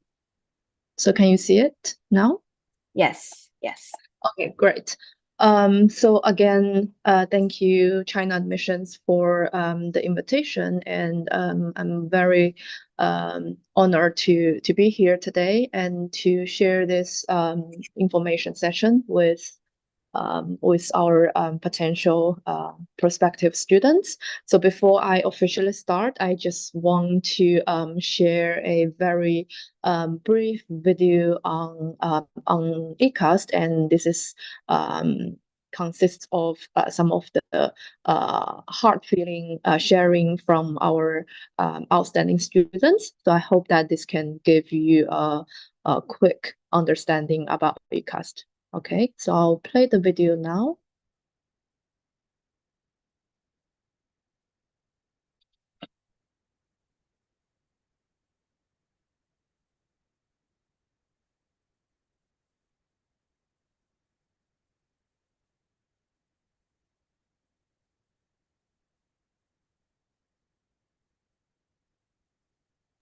Miranda, we can't hear the sound. Sorry? We can't hear. There's no sound. Yeah, can you make sure to tick the share sound function when you're sharing the video? Okay. Share sound and optimize the video. 两个已经要打勾。 Okay, let me try it. Sorry. So is it in the settings? Yes. So when you share the screen, at the right side, there's an option, and then you can tick share Oh, sound. I see. Optimize Okay, for video sharing. Okay. Yeah. All right. So let me Awesome. replay it. Okay. Can you hear the sound? Great. Okay. Yes. Okay, great. Yes. So I'll restart. Okay.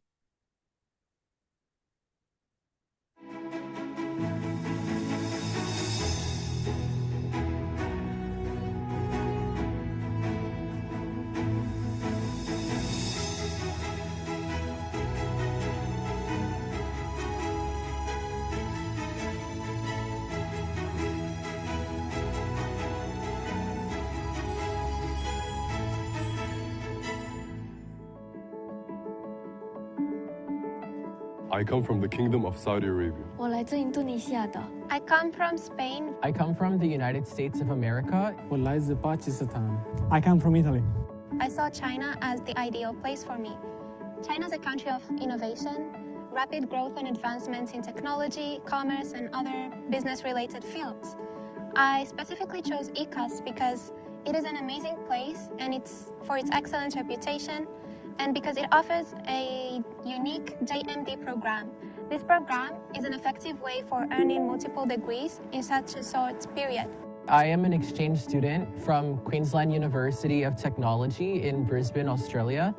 Originally, I came to ECUST in July for the Frontier Technology Advanced Workshop, and I was very impressed by the research quality and how nice and friendly the international staff were for international students.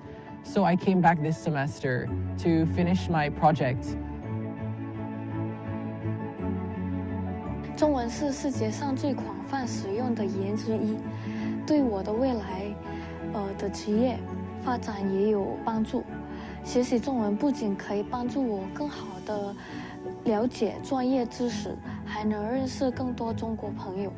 学习中文会让日常交流方便，会让我更理解中国文化和中国朋友。 My major is International Economics and Trade through the JMD program. This major allows me to learn different subjects and knowledge that are perfectly aligned with my own career goals and my own interests. I'm majoring in chemical engineering here at ECUS.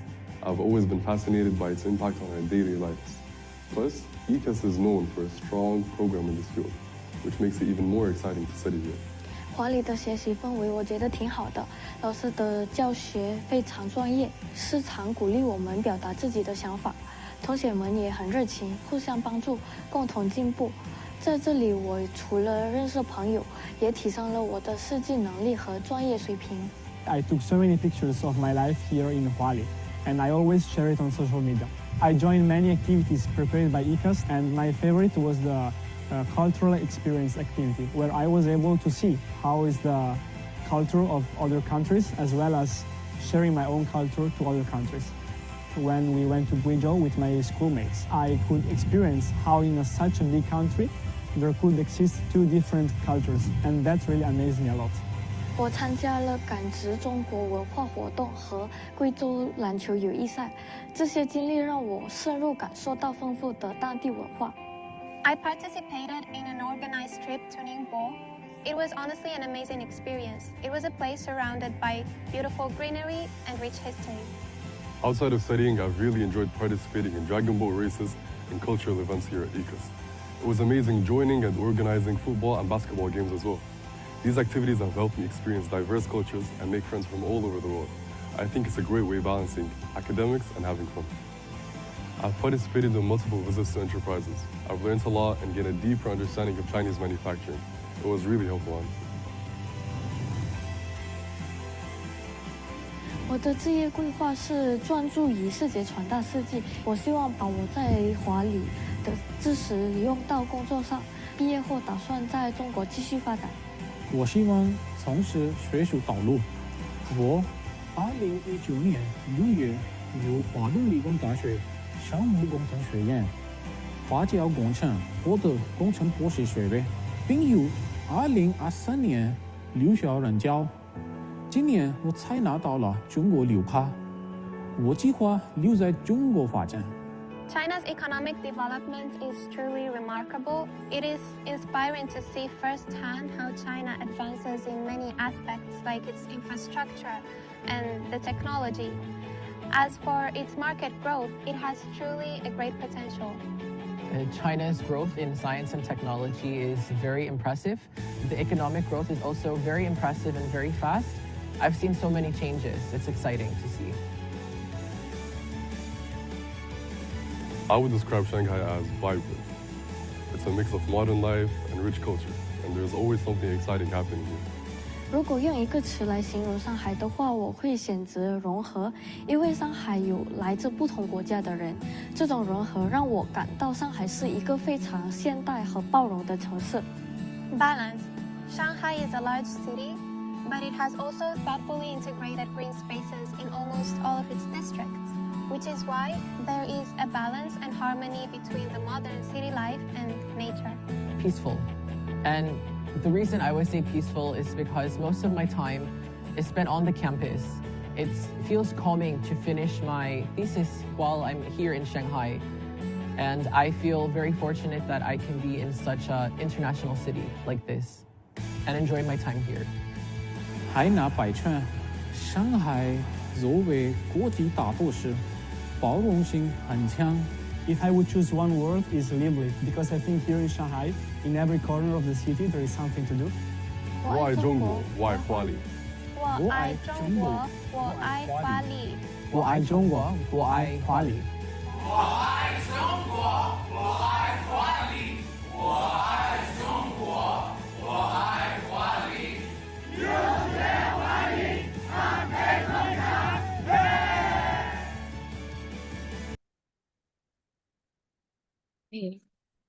All right, so I hope this video has provided you a very brief understanding about eCast. So I will spend the next 10 to 15 minutes to give you a more comprehensive introduction on the school and also on our programs.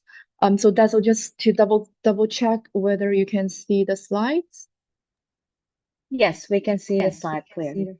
Okay, great. Thank you. Okay, so again, my name is Miranda, and I work for the College of International Education at eCast. So basically, the College of International Education is the department in eCast that takes care of all the international students. So starting from the recruitment until you guys get in, and things related to your academic affairs and your student life in campus, we have a dedicated team to look after all of our international students. So before I start, something very quickly about myself. So I'm one of the admission officer and also in charge of developing international programs in eCast. So I myself was also an international student. I studied in the UK before, so that's why I truly understand what are the most important aspects for international students if you're choosing to study in a totally different country. So very quickly about eCast. So eCast is a double first-class national key comprehensive university directly under the Ministry of Education, and it was founded in 1952. And because we are specifically strong in China's in chemical engineering, so we are also known as China's cradle of chemical engineers. Okay, so while I'm speaking. So if you have any questions, just feel free to put your questions in the messenger, and later our colleague from China Admission can help to answer your question. Okay, so and here are some other additional key figures about ECAST, which you might find helpful. So currently we have more than 31,000 students. So that's including local students and also international students. Nowadays we have, I think, around 1,000, just about 1,000 international students on campus. And we have 3,000, more than 3,000 faculty and staff, which is a very pretty good staff and student ratio. So we make sure that all the students will have a good experience while studying in ECAST. And we have 17 schools that offers more than 300 programs for our students. So you do have a very wide range of options. And so chemistry is our strongest field, and it is among the top 1,000 of world ESI ranking. And apart from chemistry, so the strong subjects in our university include material science, engineering, biochemistry and biology, pharmaceuticals, agricultural science, computer science, etc. And very interesting that is, although we are a university strong in focused in technology and science, we also have one of the best business schools in the country. So as you can see here, our business school has got all three international accreditations. And it is we have walked into the top 1% among the business schools in the world. And of course, chemical engineering is our strongest subject, which we are very proud of. And also computer science and technology. This one has actually become the most popular major in our university for the recent years. We also have a School of Art Design, which is also one of the international member. And this one is being very popular in our international students community. Okay, so I will then give you a breakdown in some of our highlighted programs. So as you can see here on the screen, so we offer a variety of cutting-edge programs, which allows international students to have a very good experience and very productive journey in China. So the first one is that we have, so I'll start from the easiest one. So we have very vibrant and exciting summer camps, which is featured in the STEM subjects and sports. So the background picture that you've seen is something we hosted in the previous summer. So we hosted a China-US University tennis friendship tournament, where we had tennis players, student athletes from US universities, including Dartmouth College, Williams College, and I think Harvard, and also University of Boston, etc. And they came to join, partially join our summer STEM academic course. And then after the academic course, they also had a very exciting tennis friendship tournament. So if you are passionate in outstanding research and academic programs, and also passionate in sports, then ECAST is definitely going to be one of the unrivaled options that you can choose in China.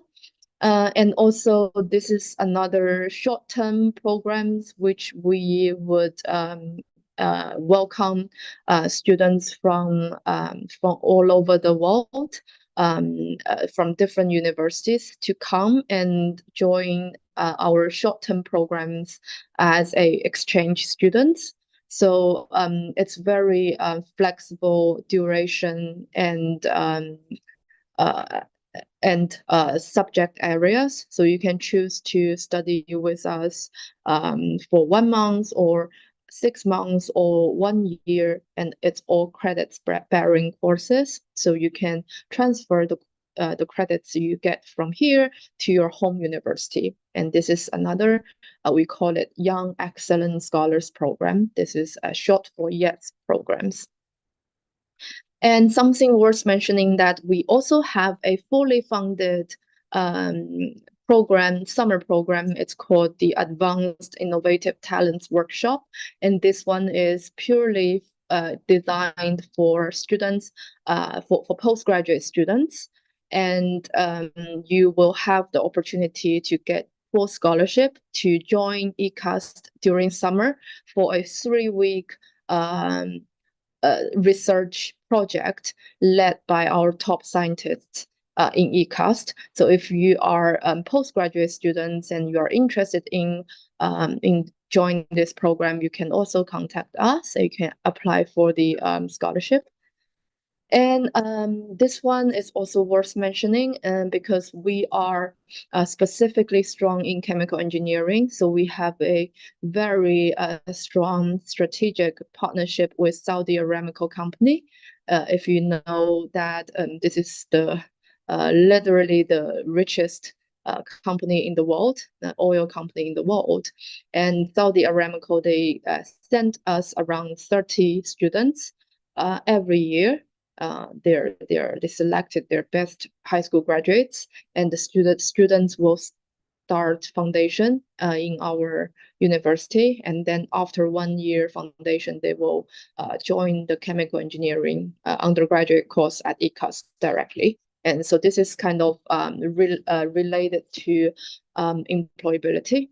So we work with the top tier companies in the world to give students the best opportunities, employability opportunities and resources to make them become competitive.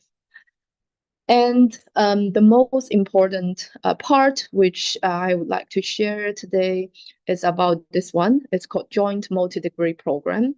So ECAST, we are very proud to be the only university in China at the moment to be able to offer a 3-year pathway for double bachelor degree program. So before I walk into more details, I just want to share the fundamental logic behind this program. So our mission for this program is to produce diverse, experienced, and globally employable graduates to the real world. And our purpose is to work with the top universities around the world and to build the world's leading study hubs around the globe for future leaders. Okay, so what is JMD? So it's called Joint Multi-Degree Program. And if you see if you can see the diagram here, I think it's very straightforward to understand.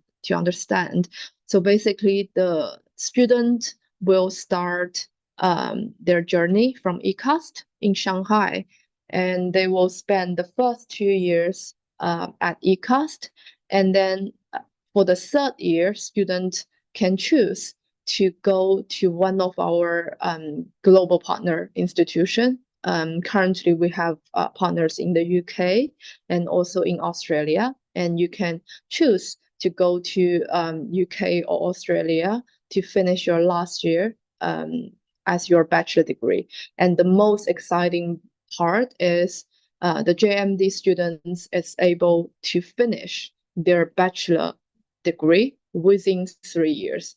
So because if you understand the Chinese education system, normally the undergraduate program takes for 4 years.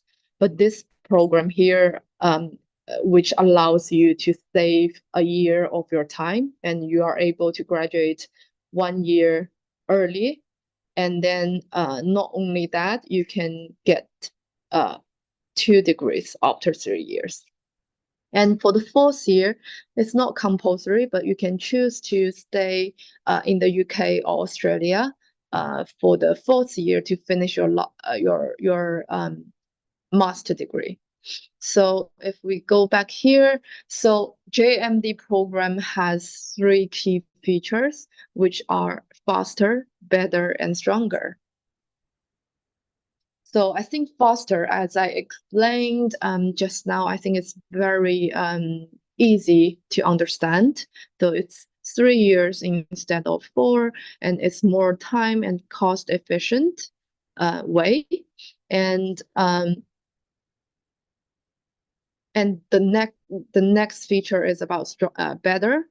So the reason that it is better is because so this program allows you to have a international multicultural experience. So taking myself as an example, I do believe that having the opportunity to study in a totally different country offers me the real competitiveness for me to succeed in my career. So that's what we believe is extremely crucial for our international students. So that's why we created this unrivaled pathway for our students to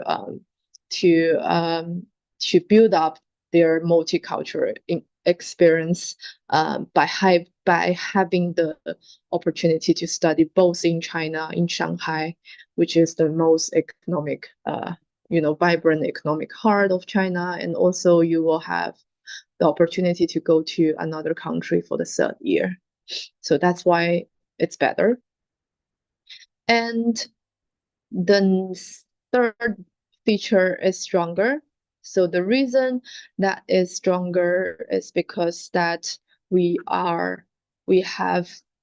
so this program, we are focusing on the employability. So we have invested a lot of funds and resources to enhance the employability for JMD students. So to give you an example, that we have worked with a wide range of top-notch external teaching resources, which is like executive leaders from the real industry, and they will come to our university to deliver seasonal speeches and also engagement with our students. This will create a very strong platform for our students to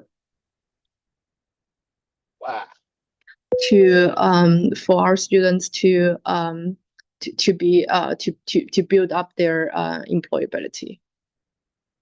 Okay, so here are some examples that we've done. We have launched a executive speakers series. This is a very young leaders who have worked in Wall Street for 10 years, and he came to speak with our students and help them to build up practical skills. So it's very well received by our students. Okay, so apart from the employability, we also have the best teaching resources and quality for JMD students, and also our teaching staff from our UK partner university will often come to China to deliver guest lectures as well. So you have the access to a wide range of top quality teaching resources. And this is our dorm for international students, for JMD students. So we offer single rooms for every students, for every JMD students, and our campus is located in the town center. One of the very big advantage for JMD students is that you don't have to travel to another campus, as most of the universities in Shanghai, which I believe the junior students need to go to the campus outskirts of the town. But for JMD students, you don't have to do that. You will stay in the central, and we have a tube station just right next to the campus, and it's very easy for you to get to everywhere. Okay. And so let me show you, this is, let me show you the current available, so here, okay. So these are the current available options for JMD program for your third year. So we have 4 universities in the UK, including Birmingham, Dundee, Portsmouth, and Huddersfield. And we also have a option to Australia, which is Curtin University. So we are working on building up more partners around the globe. So in the future, you are expecting more good university around the globe for your choices. Okay, so and multicultural environment and also vibrant cultural events and activities. I'm not gonna speak too much. I believe you've seen quite a lot from our students' sharings just before my speech. And yeah, so these are some other examples in our employability enrichment program. So this is where we took our students to visit Zeekr Smart Factory and visited Saudi Basic Industries Corporation in Shanghai. And we do have international students who successfully secured a job out of this trip. And we also took them to visit Dingdong Maicai, which is a leading online fresh grocery retail platform in China. Okay, and we also have really like world-class global partners, so including the University of Cambridge. So something worth mentioning is that here, so we have co-built a online course with University of Cambridge in machine learning. So for students who join JMD program in the computer science major, you are able to access this 3-week online course for free, which is very, very invaluable opportunity for you. So this course will be delivered by University of Cambridge professors. Okay, so here are the available programs that you can apply for. So we have 6 options for you. So including international economics and trade offered by our business school, and we have computer science and technology, visual communication and design, chemical engineering and technology, and also bioengineering, intelligent manufacturing. Okay, so about the tuition, so we have 2 options for students. One is called essential plan. So some of you might say that, oh, I don't want to go to anywhere else. I just want to stay in China for all 3 years. That's fine. When we have this option for you, and this is a single degree option. So you will spend all 3 years in Shanghai, and after 3 years, you are going to get 1 single degree from ECAST. And also we have the elite plan, which we believe where the most value is.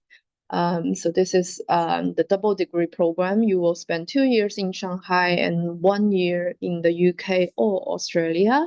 And then after 3 years, you are going to get 2 degrees, 1 from ECAST and 1 from your chosen partner university. And we've done the math for you, actually, especially for those of you who are planning to go to the UK for your undergraduate. You can actually save up to 50% of your total cost by joining this JMD program instead of you go to the UK for all 3 years, because the first 2 years in Shanghai, the living cost and tuition will be much, much lower than you go to the UK. But at the end, you are going to get the same results. You are going to get exactly the same degree from the UK university, and plus you will go get a degree from ICAST as well. Okay. Entry requirement. So this one, this JMD program is only available for international students, and for academics, we're looking at your high school diploma with transcripts. So make sure that you do well in your school, and also because it's purely English taught program, so we need you to have a certain level of English. And every applicant need to have entrance test and also do a one-on-one interview with the admission officer.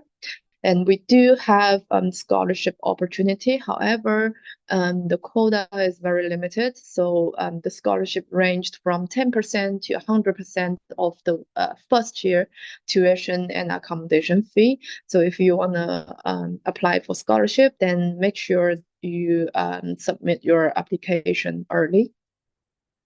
Okay. And apart from JMD, we do offer the traditional pathway, the Chinese taught program. It's a single degree program and it lasts for 4 years. So this one, you can visit our website to see more details, and it has more options for you. And so this is our website, which you can go on to afterwards to see more details. Okay. Okay, so this is one of our Saudi students, Saudi Aramco students, and this is their so I'm not gonna play it all, but this is what he did in our opening ceremony from the beginning of the semester. Okay. So I'm conscious of time, so I'm not gonna speak too much, and I'll leave more time. If there's any more time, then I'm open for a few questions. And don't worry if you don't get answered, just feel free to reach out to China Admission, or you can email our admission office, and we are very happy to assist you for your questions and throughout your procedure. Okay, and hopefully, we can receive in more outstanding students here at ICAST. All right, thank you so much. Thank you, Miranda, for such a really detailed and wonderful video and presentation. We have about like 5 minutes left, so actually already over time, but luckily the next school wasn't joining at the moment, so I'll just leave the rest of the time for the question. So that's great. One question is, if I want to study marketing in ICUS as an international student, is it better to do Chinese taught or English? Marketing. So we have for this for our JMD student. So our English taught programs are there are 6 options which I mentioned for the JMD program, and one the one which mostly related to marketing is international economics and trade. It has the marketing aspects, and it's an overall business courses. And of course, you can choose to study the Chinese taught program, but however, it's going to be 4 years. And so if I would suggest you choose the English taught program, which is the JMD program, because that's really the most important program in our university, which we have, invested the most money and resources. So I believe that by choosing this English taught programs, you're going to have better experience, not only in the academic side, but also in the student care and every aspects in ECAST. So I would suggest you to choose the English taught program. Great. Thank you for the answer. There's also one great question, as well as it might be a welcoming question. There is one student who's actually visited Shanghai on March and was wondering if he or she can get a campus tour because he or she want to apply JMD program in ECUS. So Of course. So we always welcome students to visit our campus. So we have like a very regular open days where you can get a full comprehensive experience on the open day, and you're going to get a campus tour, and you're going to get guest lecture, like taster lectures, and you are going to get information sessions. So it's better for you to join one of the open days. However, if the date doesn't fit your travel schedule, you can always contact us to schedule a tour. And in that way, one of our student ambassador will come to pick you up from the gate, and the ambassador will give you a full tour of the campus, and they can answer any of your questions. And also, at the end of your trip, you are going to visit our college to speak with our staff representative as well, to make sure that your all questions gets answered. Great. Where can the students find the schedule for the open day, official open day? We are going to, because it's towards the Chinese New Year, so we are going to announce the dates in our website. So let me share the screen back here. Okay, so on the screen here, you can see this is our website, which you can log on to the website, and you can follow all of our events and news. And the open day arrangement will also be announced on our website. Great. Students can take a screenshot and then, keep an eye on the follow-up schedule. And another question is if ECUS offer any courses for accounting and finance. Yeah, we do. So accounting and finance is actually one of the key modules of international economics and trade. And if you're going to learn like pure accounting and finance, then you can also choose to apply for Chinese taught bachelor degree programs. However, for English taught programs, you can also again choose international economics and trade for your major. And one of the most important module that you are going to learn is accounting and finance. Great. Thank you for the answer.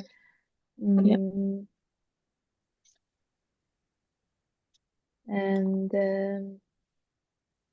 yes, I think that's about, we covered all the questions.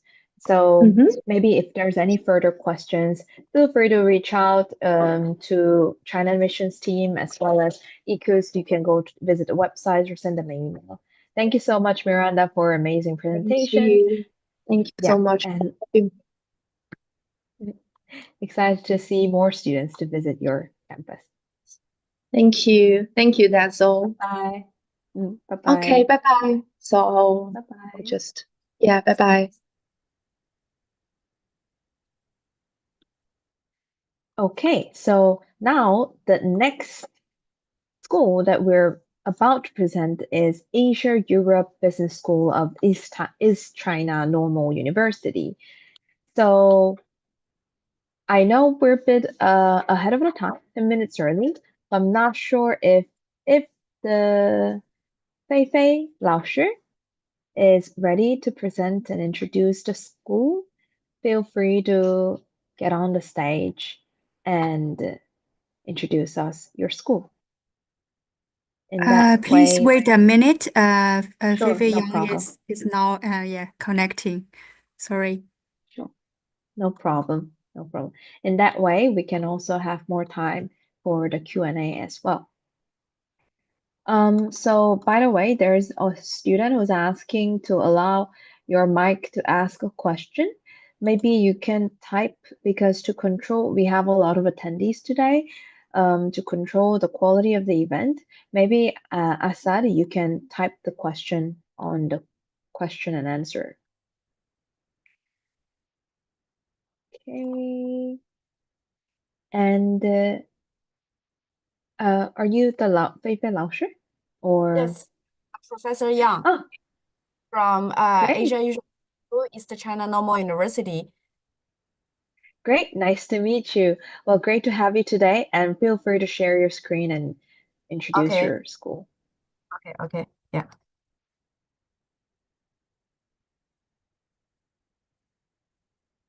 Okay, so can you see my screen and hear my voice? Yes, we can. Okay, so then I will just start. So, good afternoon, all the students. I'm Professor Yang from East China Normal University. Today, it's my great pleasure to introduce the Global BBA program at Asia Europe Business School. So first, let me give you a brief introduction about the two universities. So Asia Europe Business School was jointly co-founded by two prestigious universities. One is East China Normal University, founded in 1951. It is located in Shanghai, and we have the geographic advantages of being in Shanghai, which means that there are a lot of internship opportunities for international students. And Shanghai is also a very multicultural city. So there are a lot of cultural communications going on in Shanghai as well. And also, East China Normal University is the member of the double first-class university plan in China, and it is a member of the 985 project and 211 project. So the member of these three projects is the indicator of the top university in China. And in terms of the internationalization, we ranked fifth in China, in mainland China, by the QS World Ranking. And in general, we rank about 20 to 30 in China out of more than 2,000 universities in China. And our partner is the E.M. Lian Business School. So E.M. Lian Business School is among the top one business schools in the world that have triple accreditations, AACSB, AACSB, and also a MBA. So these three three accreditations are widely recognized as the recognition for top business school in the world. So E.M. Lian Business School was also ranked as top 2, okay, in France. So it's a leading and time-honored business school in Europe. So Asia Europe Business School was co-founded and jointly operated by these two famous institutions, one in China and also one in France. So if you join Asia Europe Business School, you will have the opportunity to experience both Chinese culture and also French culture. So it's a very unique opportunity for our undergraduate students. So there are multiple features that I would like to share with you. So the first feature that is very critical is that Asia Business School has very diversified and also high level of teaching professors. So I can imagine that when you consider university, one of the most concerns is the level of faculty members, right? Because it is those professors who deliver the lectures to the students. So at the Asia Usual Business School, I'm very proud to share that we have very diversified and high-level teaching professors. So we have professors from EM Lian Business School. We have professors from East China Normal University, and most importantly that I would like to share is that we also have practitioners who will go to the classroom to deliver lectures, because business by its nature is very applied discipline. So it's not only about academic professors delivering theoretical knowledge in the classroom, it's also about the practitioners who are the CEOs, vice president, or the managing directors who are very experienced in different industries, who can bring some practical insights into our classroom. And also we have some visiting professors from different famous institutions from around the world. So two things. One is we have very high level of professors, and the other is the background of our professors are very diversified.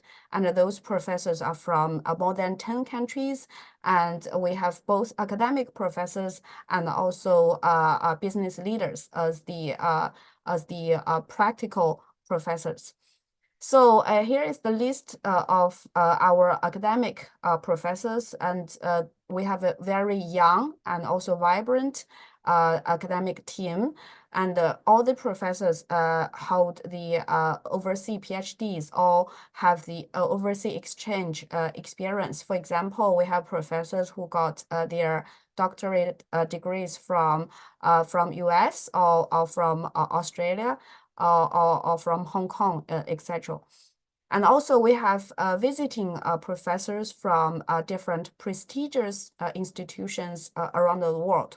For example, we have professors from EM Lian Business School, from University of New Haven, and also we have professors from University College London as the visiting professors.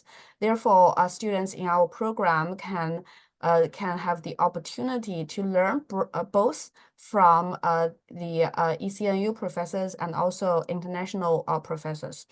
And also one indicator showing that our professors have very strong academic profile is that they have published a lot in the internationally renowned journals, including Journal of Marketing Research, Journal of Business Research, Journal of Business Ethics, etc. So those are the critical indicators evaluating the academic performance of professors, and we are very proud that our professors perform extraordinarily well in publishing in international journals. Most importantly, we not only have professors with strong academic profile, also our students can benefit from the strong academic background of our professors. Let me share with you two stories. One is about our undergraduate students, Jiaqi Huang and also Xiao Feng, these two undergraduate students. So they published international journal article with our professors, and Jiaqi Huang got the offer from the Duke University in the United States to go for postgraduate studies, and Xiao Feng, our undergraduate student who go to the ESSEC Business School in France to pursue the master degree. And both of those students have very wonderful career development. And as far as I know, Feng Xiao, after she graduated from her master studies, she worked in a high technological company in France. And Jiaqi is now pursuing his PhD degree in the United States. So our undergraduate training provides our students with very solid academic backgrounds to to enable them to have better further studies or further career development. Also, we have undergraduate students who are able to collaborate with our professors to present in the top-tier international conference. So our undergraduate students, they do the presentations with the famous professors around the world. Okay, so this is how our undergraduate students perform academically. And the second program feature that I would like to share with you is that we have very innovative curriculum and advanced business teaching methods. And you know, the business world nowadays is changing rapidly, which imposes significant pressure, to be honest, to the business school education. So at Asia Usual Business School, we keep making changes, okay, in terms of being very innovative in our curriculum design. So we provide some basic courses, and most importantly, we also provide some innovative courses. For example, we have a course called business simulation. So in this course, students will play the simulation on the computer, and the simulation will create the real world business decision making scenario for students to make decisions.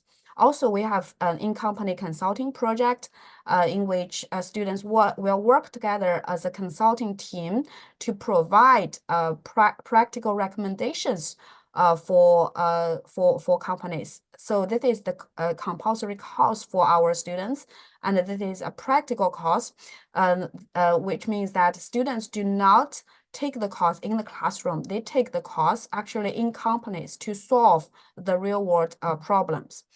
The third distinct feature of our program is that it's very international, and we have students from more than 70 countries, and we have international students and domestic students work together and also collaborate together. So if you join Asia Usual Business School, you will have the fantastic opportunity to work with the domestic Chinese students, which will help you to adapt more quickly into Chinese culture and also improve your Chinese language skills.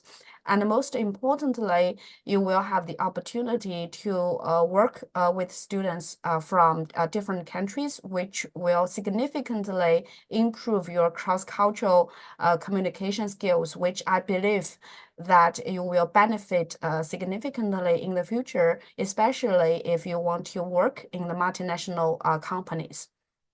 And here is the map of our students from different countries.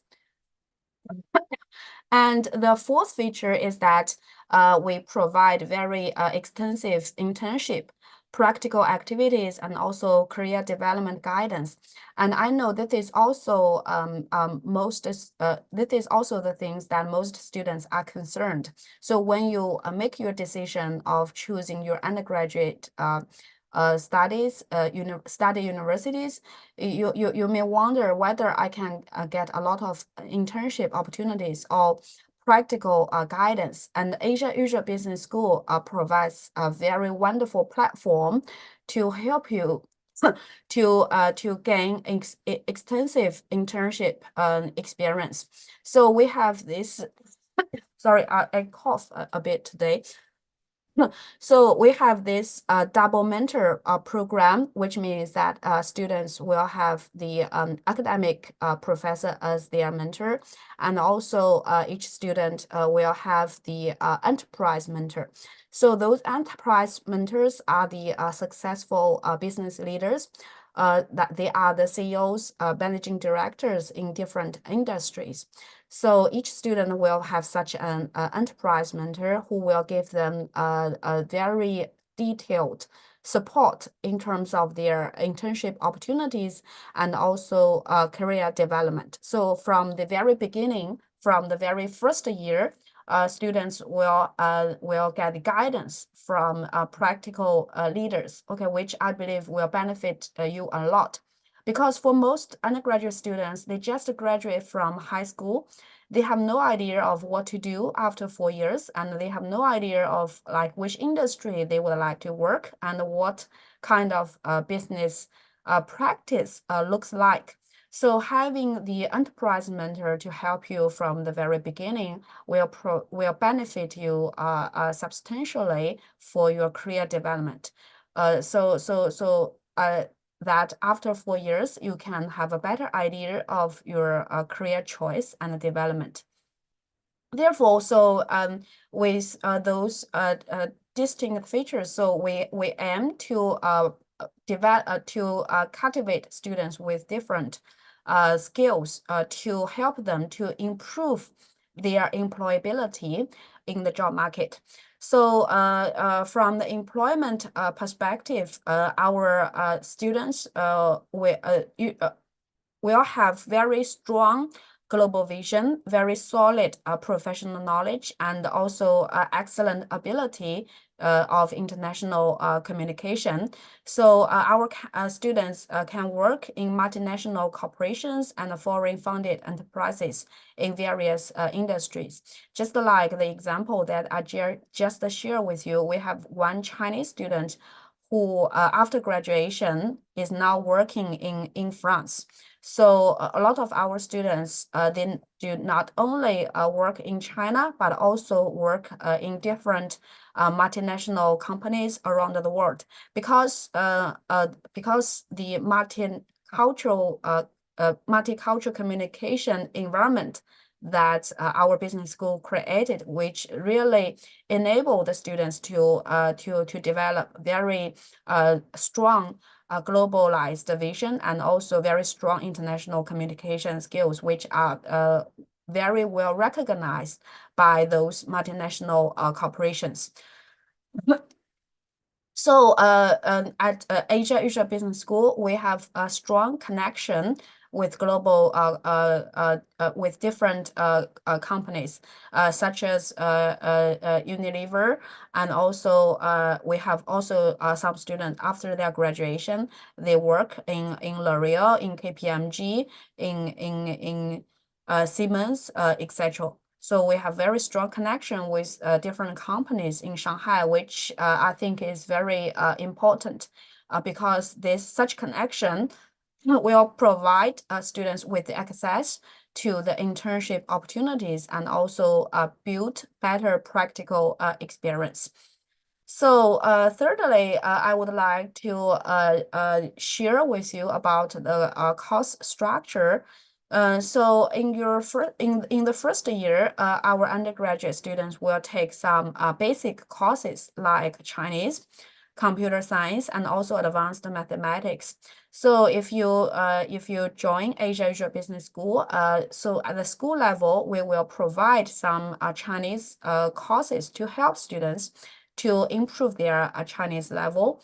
And also we have some core courses like Introduction to Artificial Intelligence Business. So that is the new course that we created actually just from last year to embrace the artificial intelligence age. You know, artificial intelligence has significantly shaped the business world.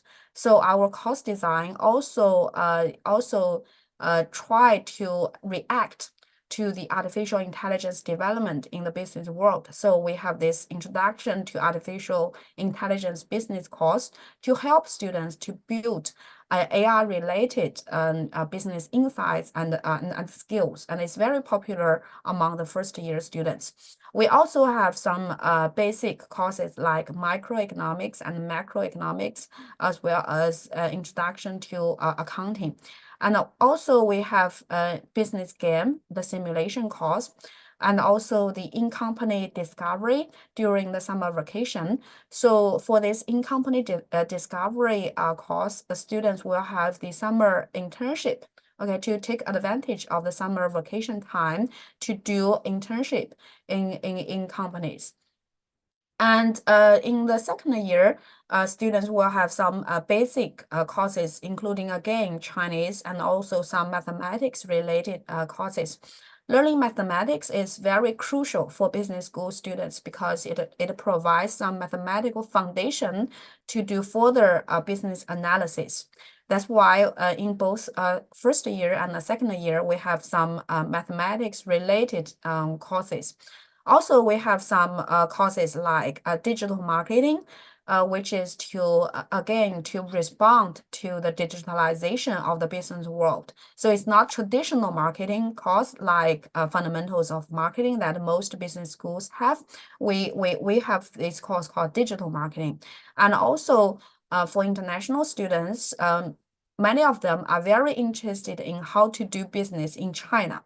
Especially how to connecting the business between your home country and also China. So to help students to understand better to understand better about how to do business in China, we have this course called Chinese business environment to help students to learn more about China. Yeah, and also we have practical courses in the second year as well. We have a business innovation project, and I am the lecturer in charge for this course. So for this course, students will work together as a team to create a new venture themselves, to really experience the entrepreneurial spirit, to learn by doing. And also we have in-company consulting project, as I have just explained. So in this course, students will work together in the real world company. Yeah.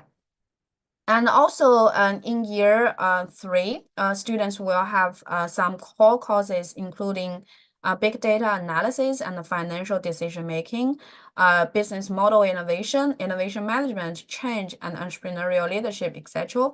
And then in year 4, students will have internship again and also thesis. So from my introduction, you can see that in terms of the course design, Asia Business School is very practice oriented. So we have in-company discovery project in your first year of the summer vacation. We have a business innovation project and also in-company consulting project in your second year, and also we have internship in your 4th year. So if you choose to study at AEBS, like after 4 years on your CV, you will at least have like 2 to 3 internship experience. Also, as we are the joint venture between East China Normal University and Yamlian Business School, so some students can also consider going to Yamlian Business School to have further studies. So if students choose to go to Yamlian Business School, the year 3 and year 4 studies will follow Yamlian's teaching plan. So for students going for Yamlian Business School, they will be able to get double degrees within 4 years. Okay, so double degrees within 4 years. One is from ECNU and the other is from Yamlian Business School, which is very beneficial to the students' career development, because other students within 4 years, they can only get single degree, but for our students, they can get double degree within the same time. Okay, and lastly, I would like to share with you the employability. Because employability is a very important indicator for the top universities, and we are very proud that we are very strong in terms of the graduates' career development. So our graduates have very strong global vision because they study in such a multicultural business school, and also they have very solid professional knowledge because our courses cover from economics to accounting to marketing and also to management. So it's very comprehensive, and also it's very professional. So students will have very solid professional knowledge. And most importantly, students will be very strong in terms of languages. So international students will be strong in terms of Chinese and also English, and some students can even speak French after graduation, so which make them very competitive in the job market. So based on our historical data, we have about 36% of students pursue master degrees overseas, and about 15% of students pursue master degrees in China, and about half students choose to have jobs in different industries. So we have graduates who are the international students now work in some international organizations such as the WTO. And also we have international students who now work in the investment bank in Shanghai, and also in some famous Chinese company like Huawei. So this graduate, he is now working as the operational manager at Huawei. And also we have graduates who started their own business, okay, becoming an entrepreneur themselves after graduation, because during their 4-year studies, they learn a lot of knowledge about how to be creative and how to start their own business. And we are very proud to see that some international students, they either start their own business or they continue their family business, and they become very successful business leaders in different industries.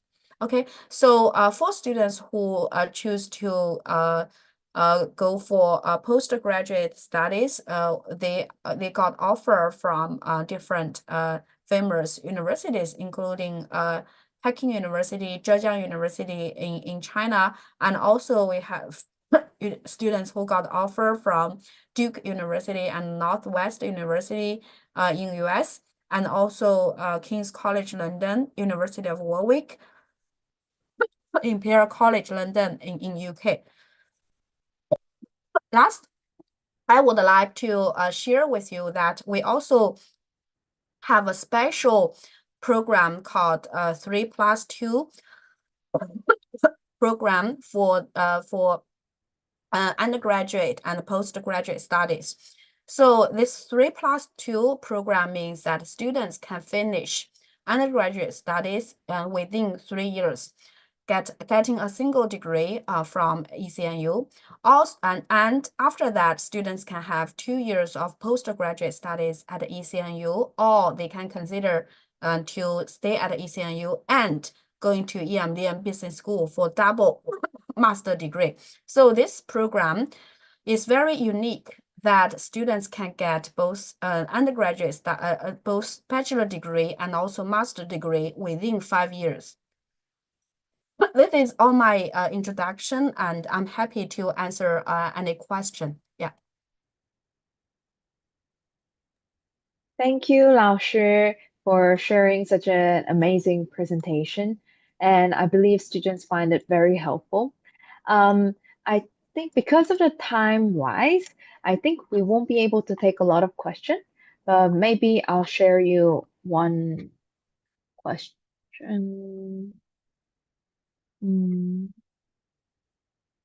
Please give me.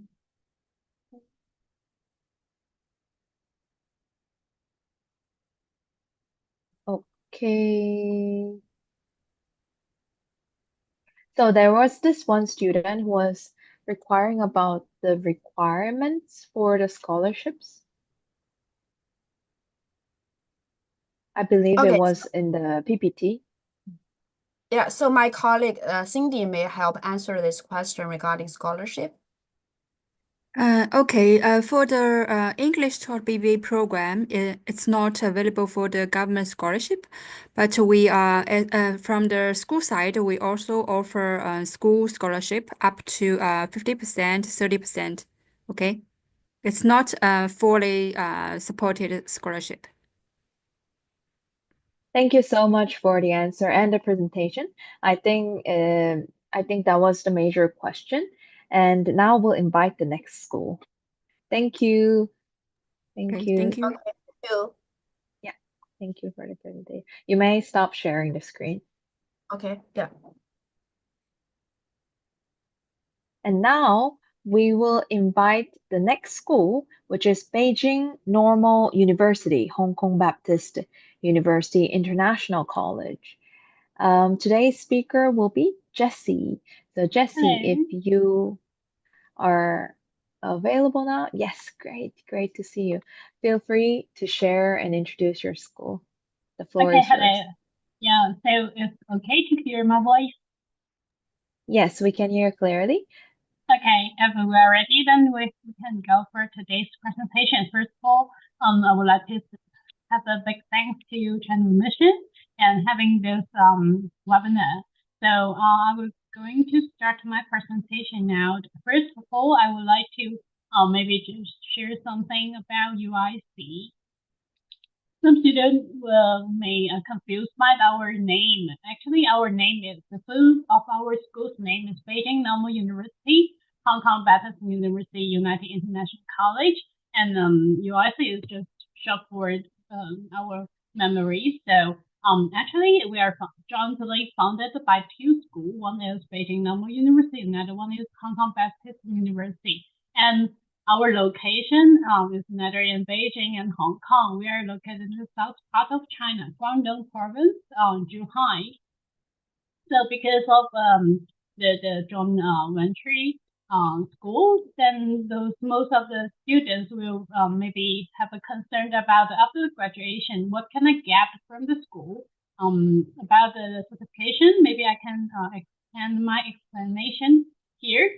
Students after graduation will receive two certifications from us. One is from our school, UIC, is the graduation certificate. Another one will be the bachelor degree from HKBU, which is the same with the degree from Hong Kong Baptist University. So after graduation, you will get two certifications from us. And back to the location, I can say UIC is not a very big campus in China, but it's very beautiful because we are located in a very beautiful coastal city called Zhuhai, and it's next to Macau and Hong Kong. Then we located in the area called Greater Bay Area, so which means you will get a lot of opportunity here, no matter the facilities on campus or the resource of the academic part and also the future career opportunities here. And you can see our school have two parts. One is the phase 1 campus. Currently, we just have the mainly teaching staff here, and the second phase campus is under construction, but the dormitory already open to our students. You can see some pictures inside about the new dormitory area. Then students may need to share with the bathroom with others in the bathroom. Then we share the sit room and also have the common room and laundry kitchen at each of the dormitory floors. And you can see some pictures inside. It's very beautiful. And because of the location, we located in the Greater Bay Area here. So we have a very famous city near us, like Guangzhou, the big city, and also Shenzhen. And just what I mentioned just now is we next to Macau, then we can just cross the border. Then you can also take the shuttle bus. It only take 1 hour to Hong Kong as well. And you can see the location, and that there is a lot of international innovation and technology hub here, and also opportunities for the internship and also the future career plan here. And because we already have the bridge connected to Hong Kong and Macau, then students may just go to Hong Kong and Macau for the city walk during their spare time or weekends. And about the tuition fee here, compared to our public institutions in China, our tuition fee may be a little bit more expensive than others. It will cost for each program will be 110,000 per year, and musical arts program will cost a little bit higher than others. Then for the dormitory fee, accommodation cost will just depends on what kind of what's the bedroom you choose. It's around 6,400 per year for 2 bedrooms, and also 4,000 a year for 3 bedrooms for each. Then maybe you can just want to change the room on your preference. It's okay. So and for 2025 intake, we also waived the dormitory fee for the first 50 students. So which means if you going to submit your application as soon as possible, then you may get a chance to waive the accommodation fee. So you don't need to pay any of the accommodation costs for 4-year study here. And about the faculty and also the students, because we are United International College, we have a lot of faculty members from all over the world, but mainly it come from China, mainland China, and also we have 1/3 of the faculty members from Hong Kong, Macau, Taiwan, and also overseas, and as well as our same as our students, most of come from mainland China, and also we have some students from Hong Kong, Macau, Taiwan as well. And for the currently on-campus students, international students, most of them are from bilingual countries and also Southeast Asia countries. And yeah, from 2024, we welcomed more Indonesian students here and also the students from Kazakhstan. And we have a full faculty and schools on campus, and we also have a 31 program for undergraduate program.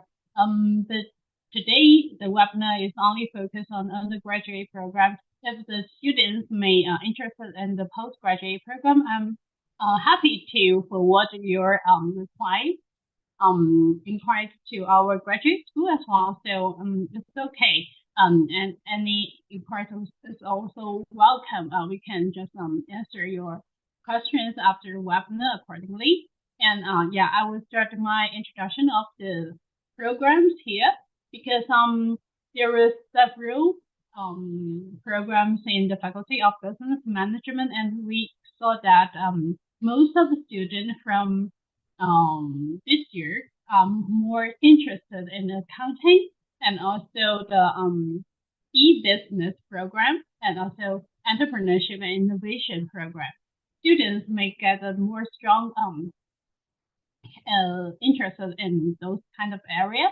And we also have the interview if you have already submitted your application. So we will invite our teachers to the interview to ask some relevant question on this. And for this faculty, maybe just asking some any previous experience in this kind of area or any plans after graduate after 4-year study in China in UIC. And about the Faculty of Humanity and Social Sciences, I can say that most of the students are focused on globalization development here. Because we received the most applications for this program. So maybe we can just encourage students or recommend students to apply this because we get more support from this program. And maybe if you are interested in others like the Chinese culture, you want to learn more about Chinese culture is also welcome. And also we have very good students from Philippines who is studying English language and literature studies, won a lot of competitions and have a very good comment by our faculty members, our teachers. And here is some programs in the Faculty of Science and Technology. And I can say that AI program, artificial intelligence program, and also the computer science and technology and data science, and also the food science technology program are very popular here because from the feedback from the students, they said maybe not too much school having this program, food science and technology program in the school. So which that's why they are submitting application for that, because they find it is unique and also have a lot of support from this program, and also see those facilities on campus, like the laboratory and also the faculty resources, academic resources as well. And so that's why they submit their application for it and want to maybe just continue their study after the graduation in UIC. And about this program in School of Culture and Creativity, you can see we have 6 programs here. And I can say that maybe students who make interest in the culture, creative management, and also the cinema and television. And also the students will like to apply for animation and interactive media, and also media art and design. For the interview, I got a tips for the students who are applying for this kind of a program. Maybe you can just provide with your portfolio, then you can let us see what you have already in hand, and also your artwork in this kind of area. Then we can see your portfolio during the interview, may get a higher chance to gain the scholarship and offer from us. And because we are the liberal arts education, besides the academic and the compulsory core courses, we also provide the students about the Chinese traditional courses and also the general education courses. I can show you some picture and information here, like those kind of sports courses and Chinese Tai class, calligraphy, and related to Chinese traditional and Western culture resources here are available on campus. About the curriculum structure, students may not only have the final examination and each semester here. For 4-year study, students may need to fulfill the 147 to 155 units. It depends what major you are taking. So students may need to fulfill their assignments, and also need to having the quiz during the semester, and also need to be asked in the group project. You need to work with our students together, maybe 5 to 6 students in a group to complete your group project, and present it maybe at the midterm or the last class of each semester. So and also we will have the final examination definitely. And about the whole person education center, we will have some program like the summer program, exchange out program, and also some short-term program in China. So students may choose their favorable, or depends on their preference to go anywhere hosted by different units in UIC for different theme of the program.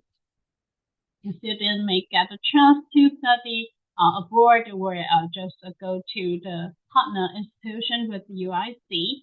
I can say that the hiking is very we got a very high ranking of the partners. So students who can just get a chance to study there for maybe 2 to 4 weeks or 1 semester or 1 academic year there. For the graduate prospect, because of the students, the graduates may just choose to continue their education after 4-year undergraduate program. They would like to continue their education, maybe in China or overseas. Most of the students that go to UK for their further study, and you can see our students are going to the QS top 100 university as well. So they're really good at that after the graduation. really did a great job during 4-year study. So they get a lot of offer in hand.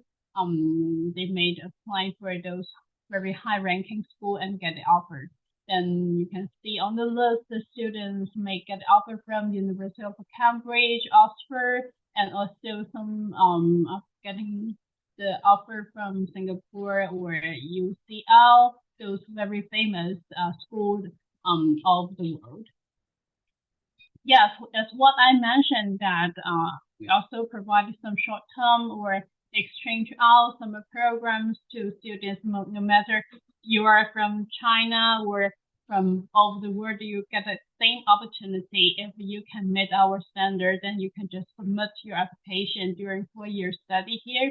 Then you got a chance to go with the group to our partner institution. We send those scripts to our partner institution over 10 years. Then student, you can see from the picture, the students who just spend 1 month there, like in Singapore or UK or USA there, then they really had a good time there. And also we will host a high table dinner. That is a tradition of UIC. And we will invite the guests to the high table dinner as well. Then you need to dress up, and we have the theme talk. And after that, you got the time to discuss with the guests as well. Then just open to the opinion from everybody.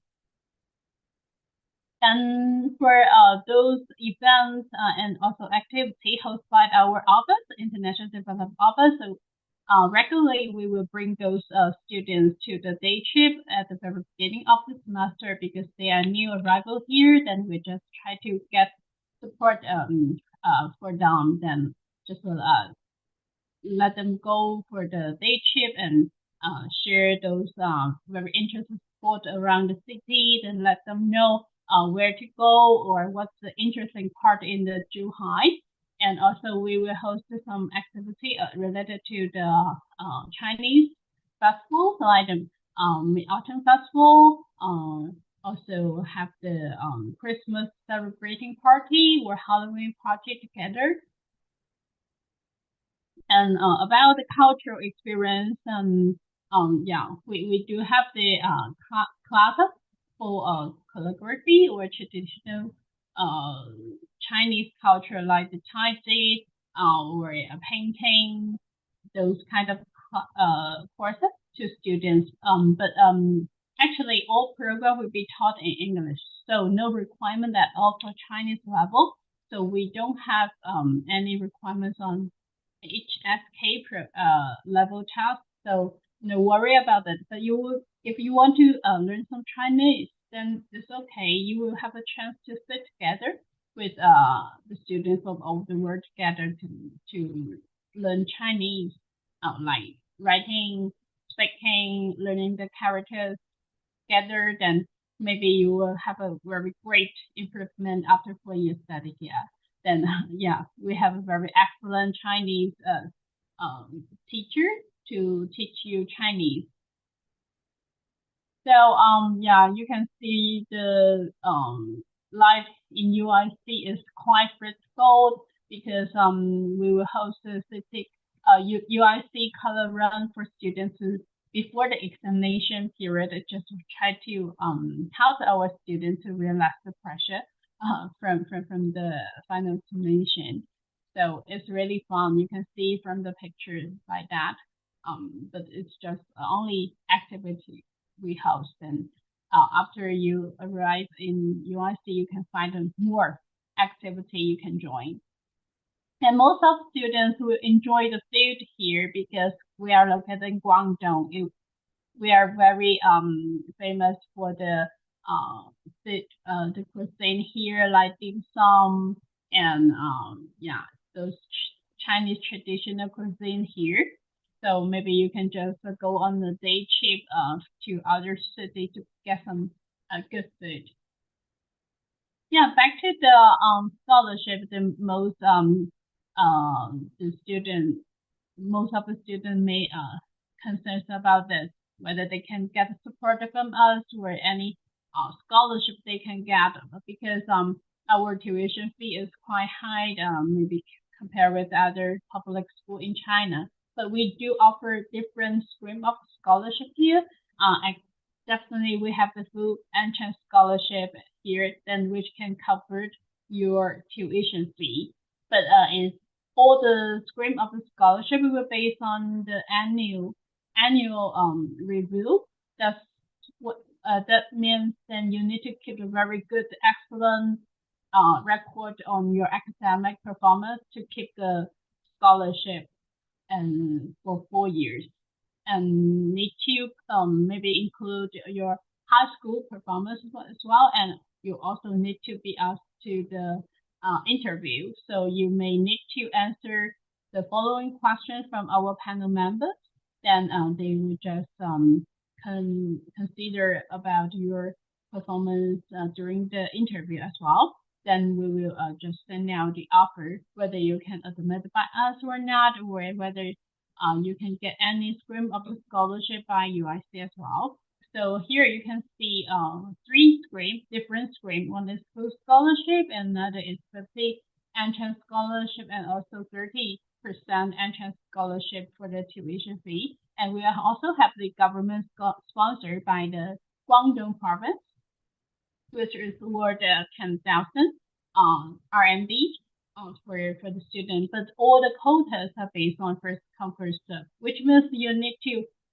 We also encourage students to submit your application as soon as possible to get a higher chance to get a scholarship if you wish to apply for the scholarship quotas. Yeah.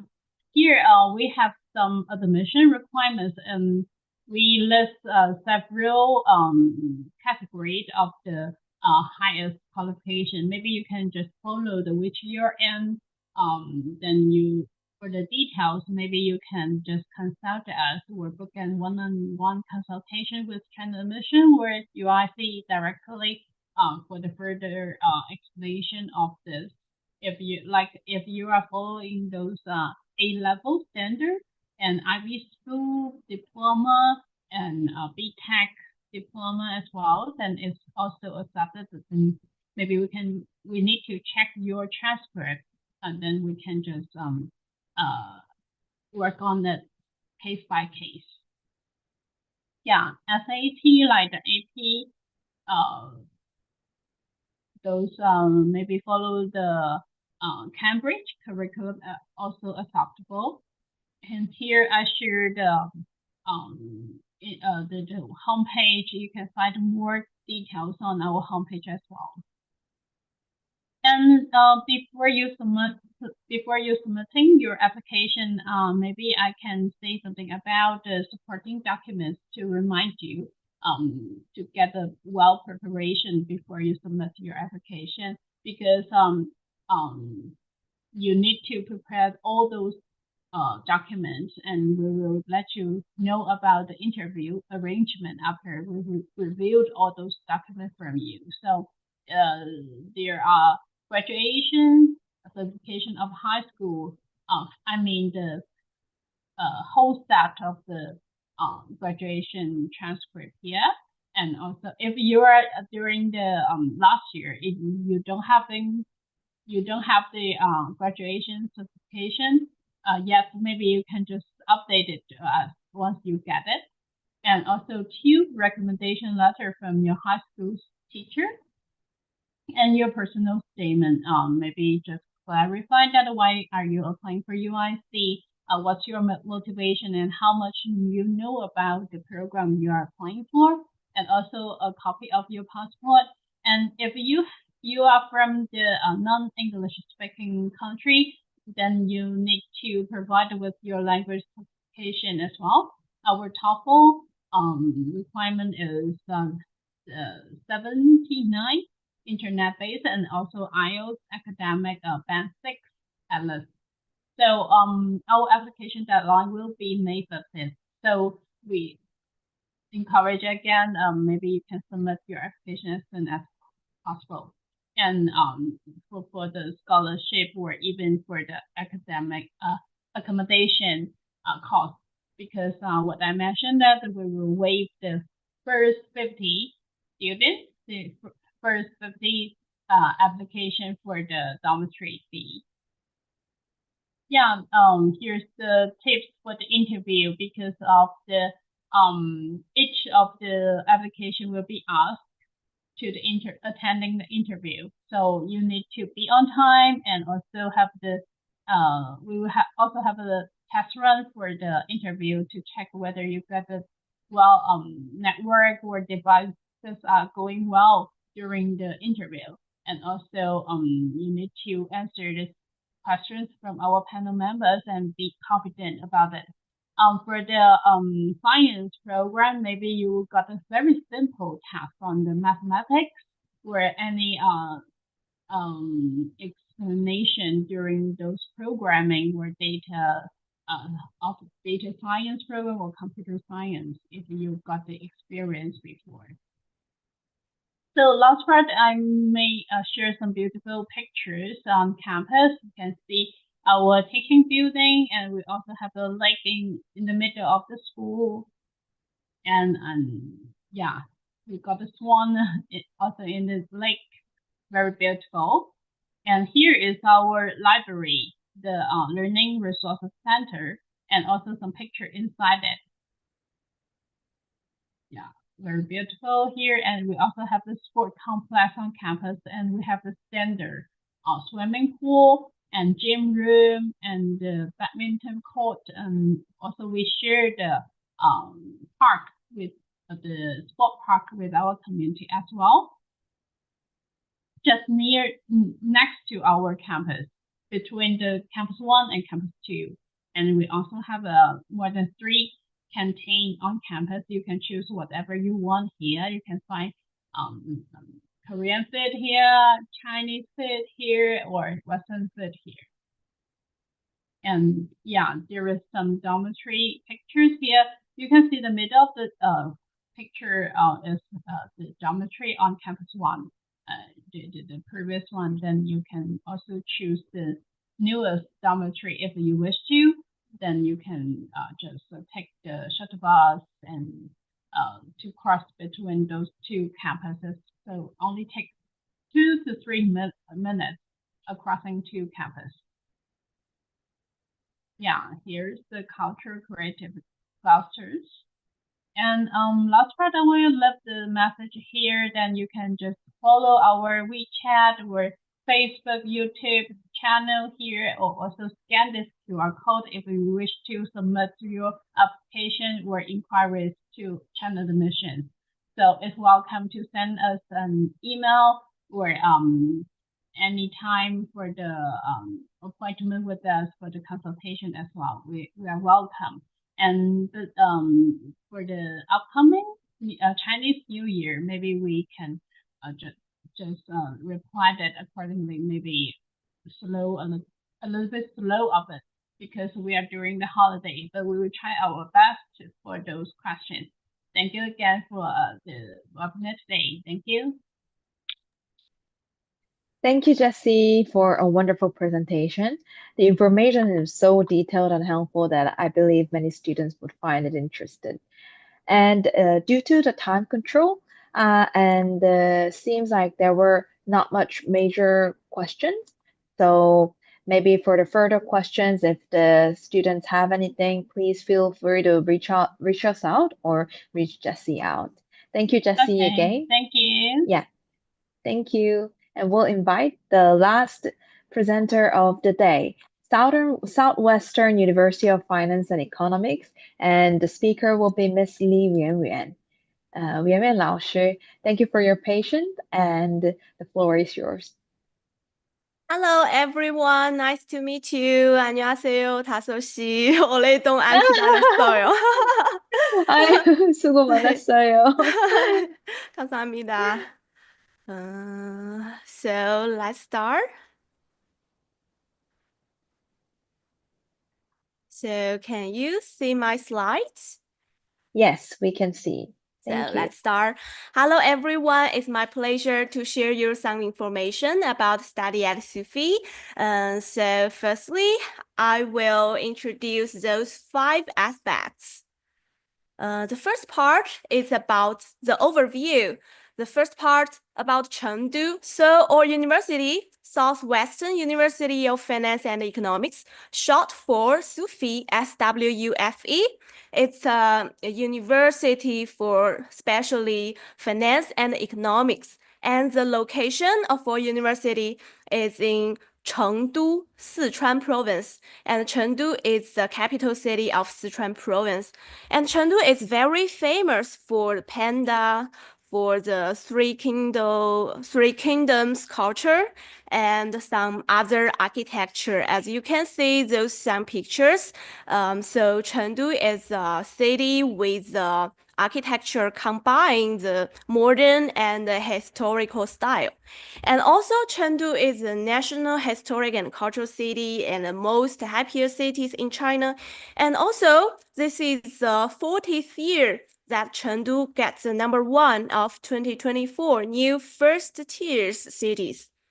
And because our university is the University of Finance and Economics, so how about the economy in Chengdu? So Chengdu's GDP ranks #7 among Chinese mainland 333 cities, and also ranks #35 of a global financial center city.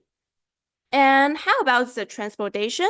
As an international student, I think the public transportation is one of the most important aspects to consider which city or which university to study.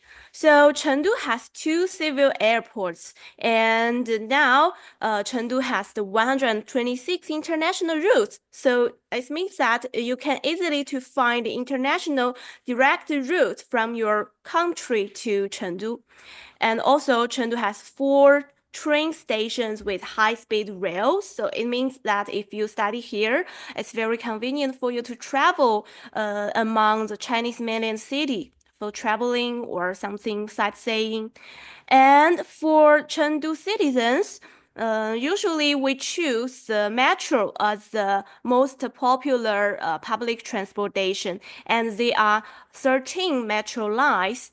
So usually, or SUFE, I mean the students of our university choose the metro to transit or from this campus to another campus.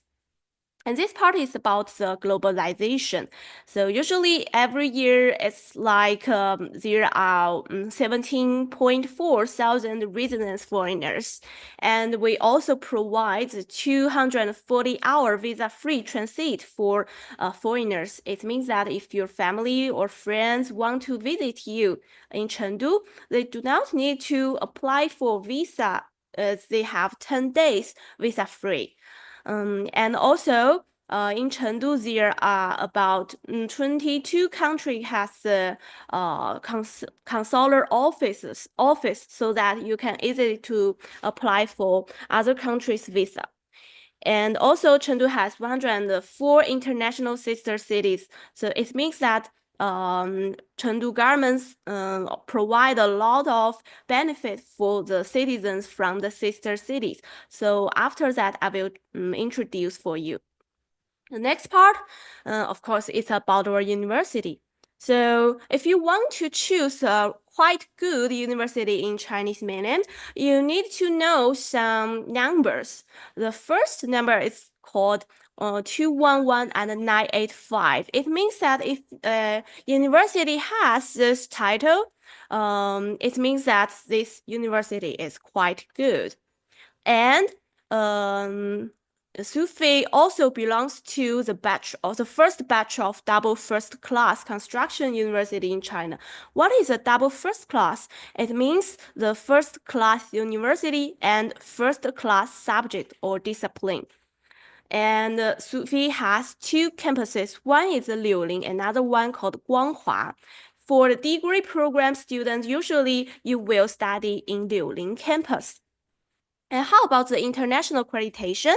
So firstly, this one, ACRES, it's about the major of Chinese business administration. And this one, ASSB accreditation. And our university is the first university in Chinese mainland who obtained both ASSB business and accounting accreditation. And up to now, only 2 cities in Chinese mainland have obtained dual accreditation, and our university is the first one. So how about the worldwide ranking? As our university is not a comprehensive university, so we usually focus more on the ranking about the subjects. For example, our best performance is honoring the US news. In 2024 US news, honoring the subjects of economics and business, our university ranks number 23 in Best University of Economics and Business. You can see this screenshot. Our university ranks number 3 among all universities in Chinese mainland. And the top 1 and top 2 is Tsinghua University and the Peking University. SUFI ranks number 3 and ranks number 1 among Chinese universities of finance and economics. So if you really want to study in economics, business, accounting or something, our university is one of the best choice for you. So how about the employment? So the estimated employment rate of the year of 2023, the employment rate is about 95%. And usually after the graduation of the undergraduate, the students want to study further, so they choose the good university in both China or overseas. And this picture is about the employment of our international alumni. So as you can see, if the alumni just gets the bachelor, usually they hunted a job in a business trade company or the local government department. But if they want to hunt the job in the university, usually they get the PhD in SUFI. Like this alumni, he hunted a job in University of Malaya, and this university is the #1 public university in Malaysia. So it's just that simple for you. So before I continue, I think maybe some of you feel tired, so I would like to interrupt for a while and share you a video. It's a promotional video of our university.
So thank you so much, and we will continue the slides. So next part is about your majors and the discipline. As we provide over 100 majors from the bachelor to PhD, it's very limited for me to show you all majors. So this page, I just listed all the undergraduate majors. So there are 42 undergraduate majors. Most of them are written in Chinese because they are Chinese medium program. Only this one, the school called the Research Institute of Economics and Management, is very special here because all the majors provided by this research institute are taught in English, and all professors and officers have the overseas academic background. So if you are admitted by this school, you will study together with both Chinese and international students. And when Chinese students enter our university, after 1 year, they have to take the examination among all universities, and we will choose the top Chinese students to participate this research institute. So it means that your classmate will be very good. And in bachelor, we provide those 4 majors taught in English. So let's have a look. So in undergraduate level, those 4 English taught majors are economics, accounting, business administration, and finance. And when you watched the video, I just looked through the comments, and I saw that some students would like to know more information about the finance and the business. So here is the page for you. I need to emphasize that if you want to study in accounting, you may have a plan that you want to hunt a job in China or in your own country, because maybe in your own country, the accounting framework and regulations are very different from China. So you have to make your plan carefully before that. So you can see I just listed some core courses. Usually you will have the macroeconomics, and some management related courses. And if you want to know more details about other majors, you can contact me, and I will give you my contact later. So next part is about life in Sufi. The first part is the food, as our university is located in Sichuan, Chengdu, which is famous for hot pot, spicy food. So some international students may have the problem that if every canteen in Sufi only provides the spicy food, they cannot be familiar with this Sichuan cuisine. But don't be worried, because our university, even for Chinese students, we recruit the Chinese students from other cities, so that we have to provide many flavors of cuisine. So don't be worried about it. And the next part is about the room, the dorm. We Sufi only provide the international students with a single room. You can have a look. Those pictures, it's about the true photos of the international students. And in your dorm area, you can easily to find the public kitchen, the refrigerators, and the auto selling machine for your daily life. So it's also very convenient for you. The next part is study. So this picture is the Sufi library. And this one, the clock tower, is one of the Sufi's landscape. And this one actually is an on-campus dorm called Financial and Banking Museum. It's only opened for students. And this part is sports. So as we have 2 campuses, Sufei provide 2 swimming pools, 2 gyms, 3 playgrounds, and also you can easily to find even a climbing wall and badmintons and tennis courts. So it's all open for students. So if you want to stay at home but visit our university online, you can also take a picture or get the screenshot of this page. So easily scan the QR code and visit Sufei on Clouds. And next part is about student clubs. As we provide in totally 82 student clubs, you can easily to find the club about the language hobby or sports hobby or cooking, something like that. And we also provide special activities for international students. For example, this page is about the New Year ceremony. And this page is an international student cooking, starting to cook Sichuan cuisine. And next part is about scholarship. In order to show you clearly, we made a picture that different programs can apply for different scholarship. For example, Chinese taught bachelor program, you can only apply for CSC A and the Sufei the Belt and Road Scholarship, or we call Sufei University Scholarship, and the Chengdu Government Scholarship. And I will give you more details about different scholarships. The first one is CSC, or we call the Chinese Government Scholarship. It's divided into type A and B. Please notice that the type A, if you are the bachelor applicants, you can only apply for type A for Chinese medium program. What does that mean? It means that if you want to apply for English medium bachelor program, you cannot apply for any CSC scholarship. So,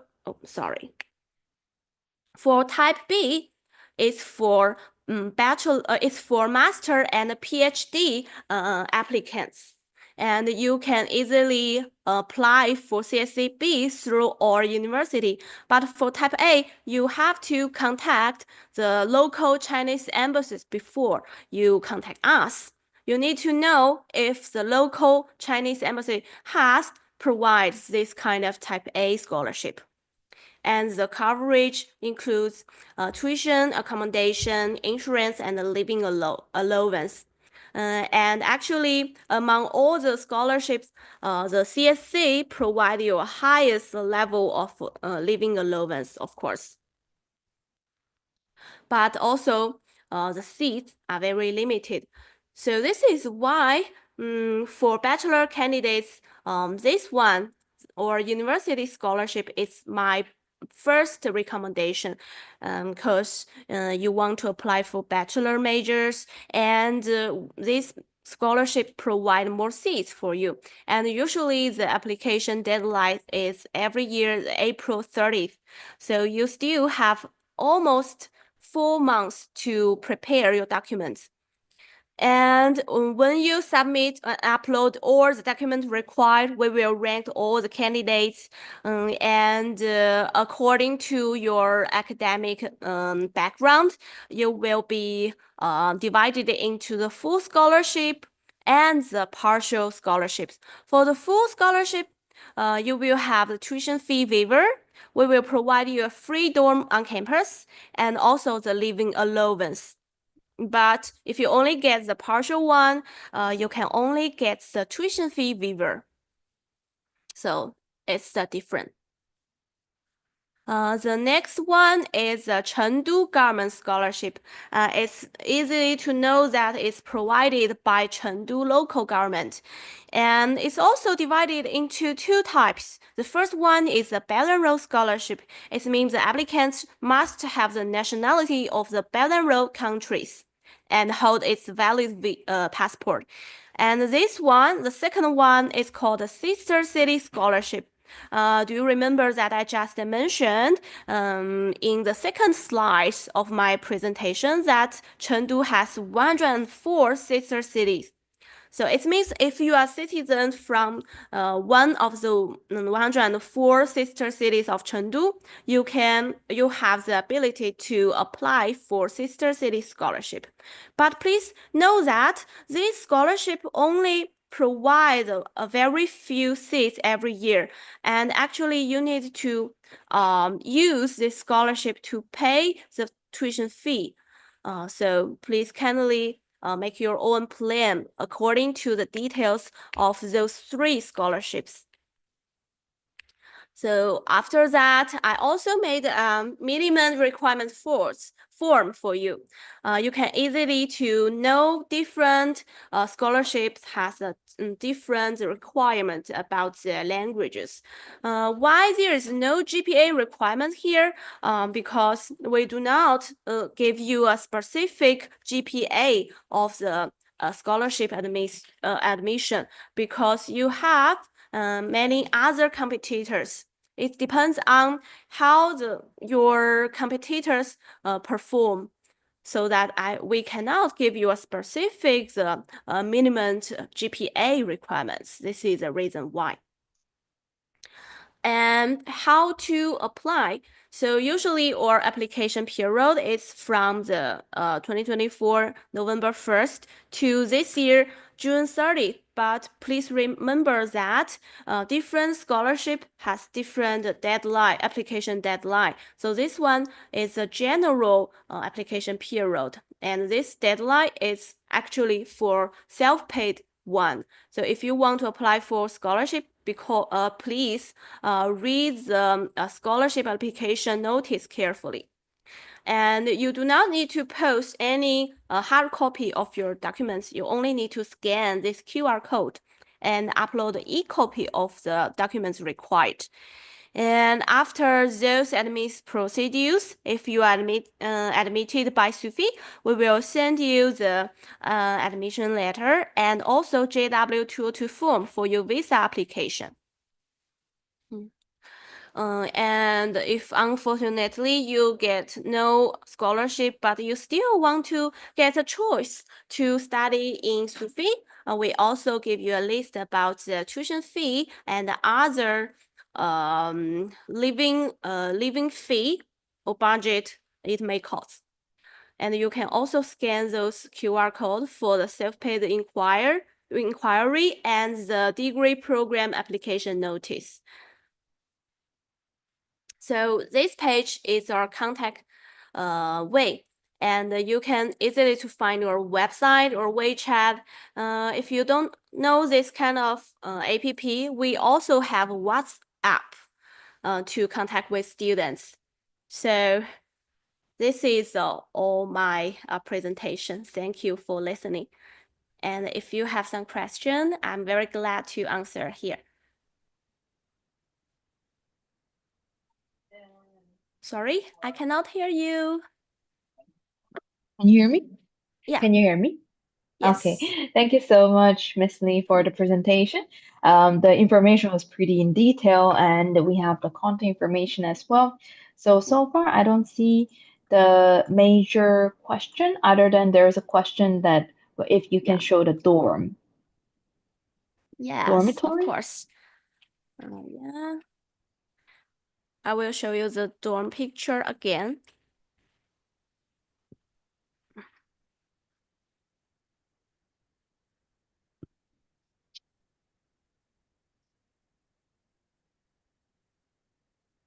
Here. As I mentioned before, we only provide a single room for international students. You will not share your space with any roommates. Thank you for sharing this again. And it was really pleasure to have you here. I hope that many students find it helpful and visit and study in Sichuan, very famous place in China. Well, thank you so much. And now I saw some questions for me.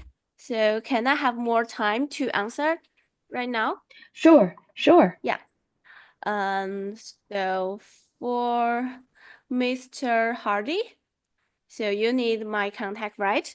I don't know if you get the screenshot of the last slide, but I will give you our email address again here.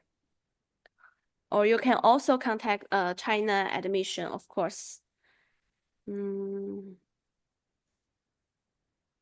Finance program. I just share the details of major in finance, and which school can give me fully funded scholarship for applied linguistics as a bachelor's degree? Oh, this one. As I mentioned, so you have those scholarship to choose. For linguistic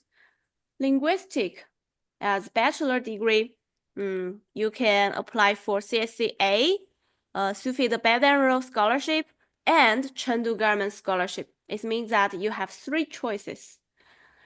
And the next one, ask you about recommendation letter for PhD. Oh yeah, if you want to apply for PhD majors, you need to upload 2 recommendation letters from your professors in your master level, so that we ask for 2 recommendation letters. Yeah. Thank you so much. I feel very pleasure that you have an interest to our university. There is need to contact professor for acceptance letter. Okay, this one is not compulsory. Actually, you do not need to contact the professor in Sufi before you are admitted, because if you get our admission letter, we will deliver the proper professor for you. And does it matter if some student has a few years of study gap? It doesn't matter. Feel free to upload your application.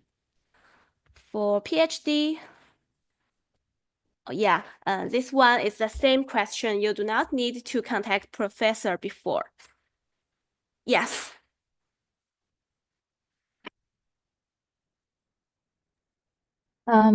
Great. We also have one last question, which is if the lowest TOEFL score is 77, can he or she still apply? Here is the minimum requirements of your language. So it's like it depends on which level you want to apply for. For example, master and PhD, and this scholarship we ask for over 90 points in TOEFL. Yeah. Thank you for answering. Yeah. I think we've covered major questions, and let's see. Yeah, let me see. Oh, there's another question about Duolingo test score, if that is acceptable. Duolingo, yeah. Duolingo test score is also available, but we have official form to calculate the equivalence between the IELTS, TOEFL, and Duolingo. For 95 points, let me check very quickly. Please wait me for a while, because we have this form.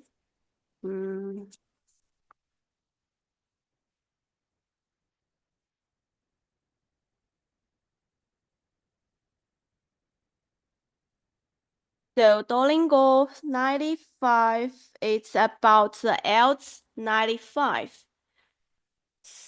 So it means that the Duolingo scores 95 is almost equal to the IELTS 6.5.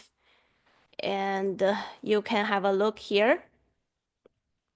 With this Duolingo score, you are able to apply for this one, the Belt and Road Scholarship. Yeah. you can apply for all scholarship with these scores. Yeah.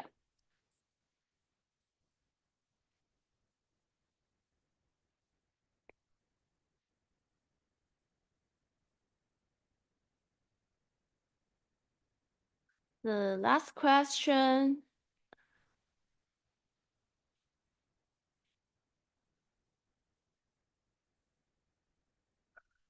Actually, if you want to apply for the PhD majors, you need to find a full English taught PhD major. Actually, I remember we provide 5 English taught PhD majors.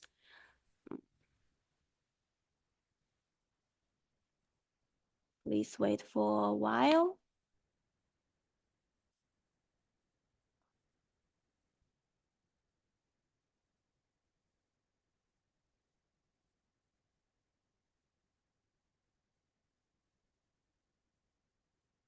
Because I just listed the partial major list, and now I want to show you the majors you want to see.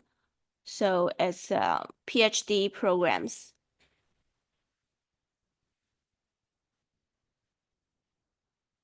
Here.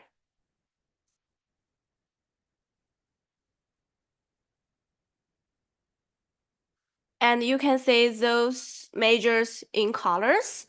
There are 5 full English taught PhD programs. I hope one of them is your favorite. All right.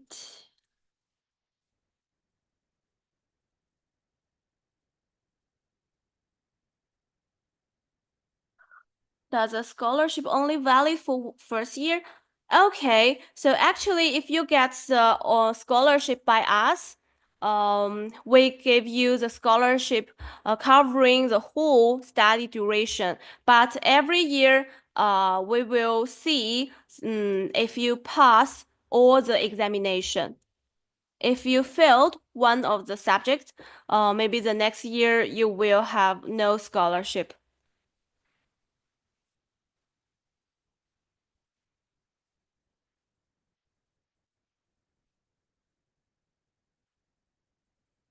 So I think that's all.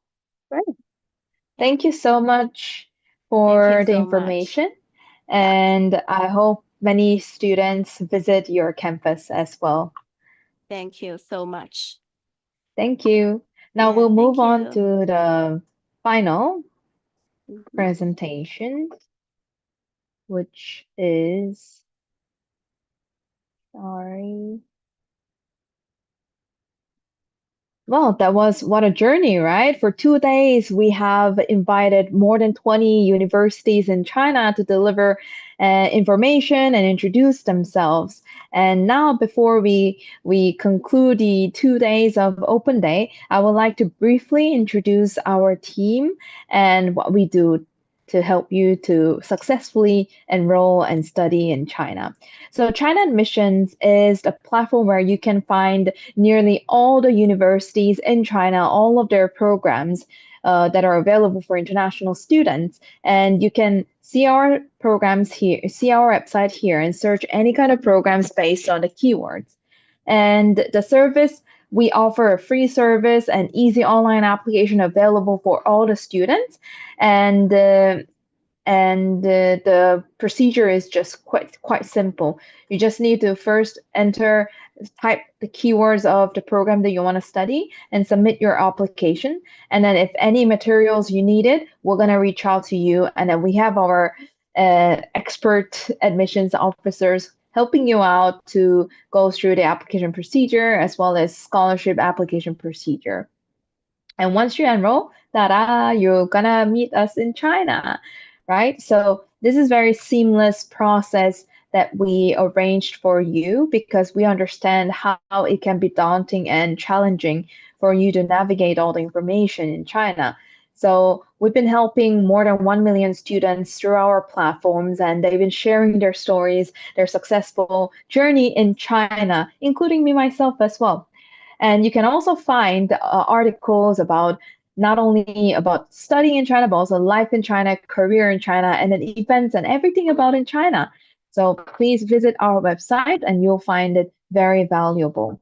We also have available on all the social media channels, including YouTube channel. And this session is on live streamed on YouTube. So feel free to go check it out and you can find a lot of other podcasts and useful information. And here, grab your free copy for the guidebook. This is for people who is moving to China for the first time, starting from what to pack and what to prepare before your departure and what to expect when you arrive and what do you need to go through after arriving. So feel free to scan the QR code. It's an ebook, which is very interactive ebook. You can click the articles and videos inside and watch. So feel free to scan and download. And also, if you have no idea which program, which universities to search, but you just want to study in China, you just want to get scholarship, just scan the QR code, fill out the quiz, and we'll recommend you the most suitable program for you. So scan this QR code and take a quiz. It might be a quick, and you get a list of degree programs or non-degree programs that are suitable for you. And finally, if you have any additional questions that hasn't been answered, feel free to scan this to reach out to our admissions experts in our team who can give you free advice on studying in China. So don't hesitate and reach us out. Thank you so much for the past 2 days. Thanks to all the teachers and all the participants who participated this event and make this event happen. We are really grateful for your presence and look forward to meeting you again for the next open day. And then until then, see you there. Bye-bye.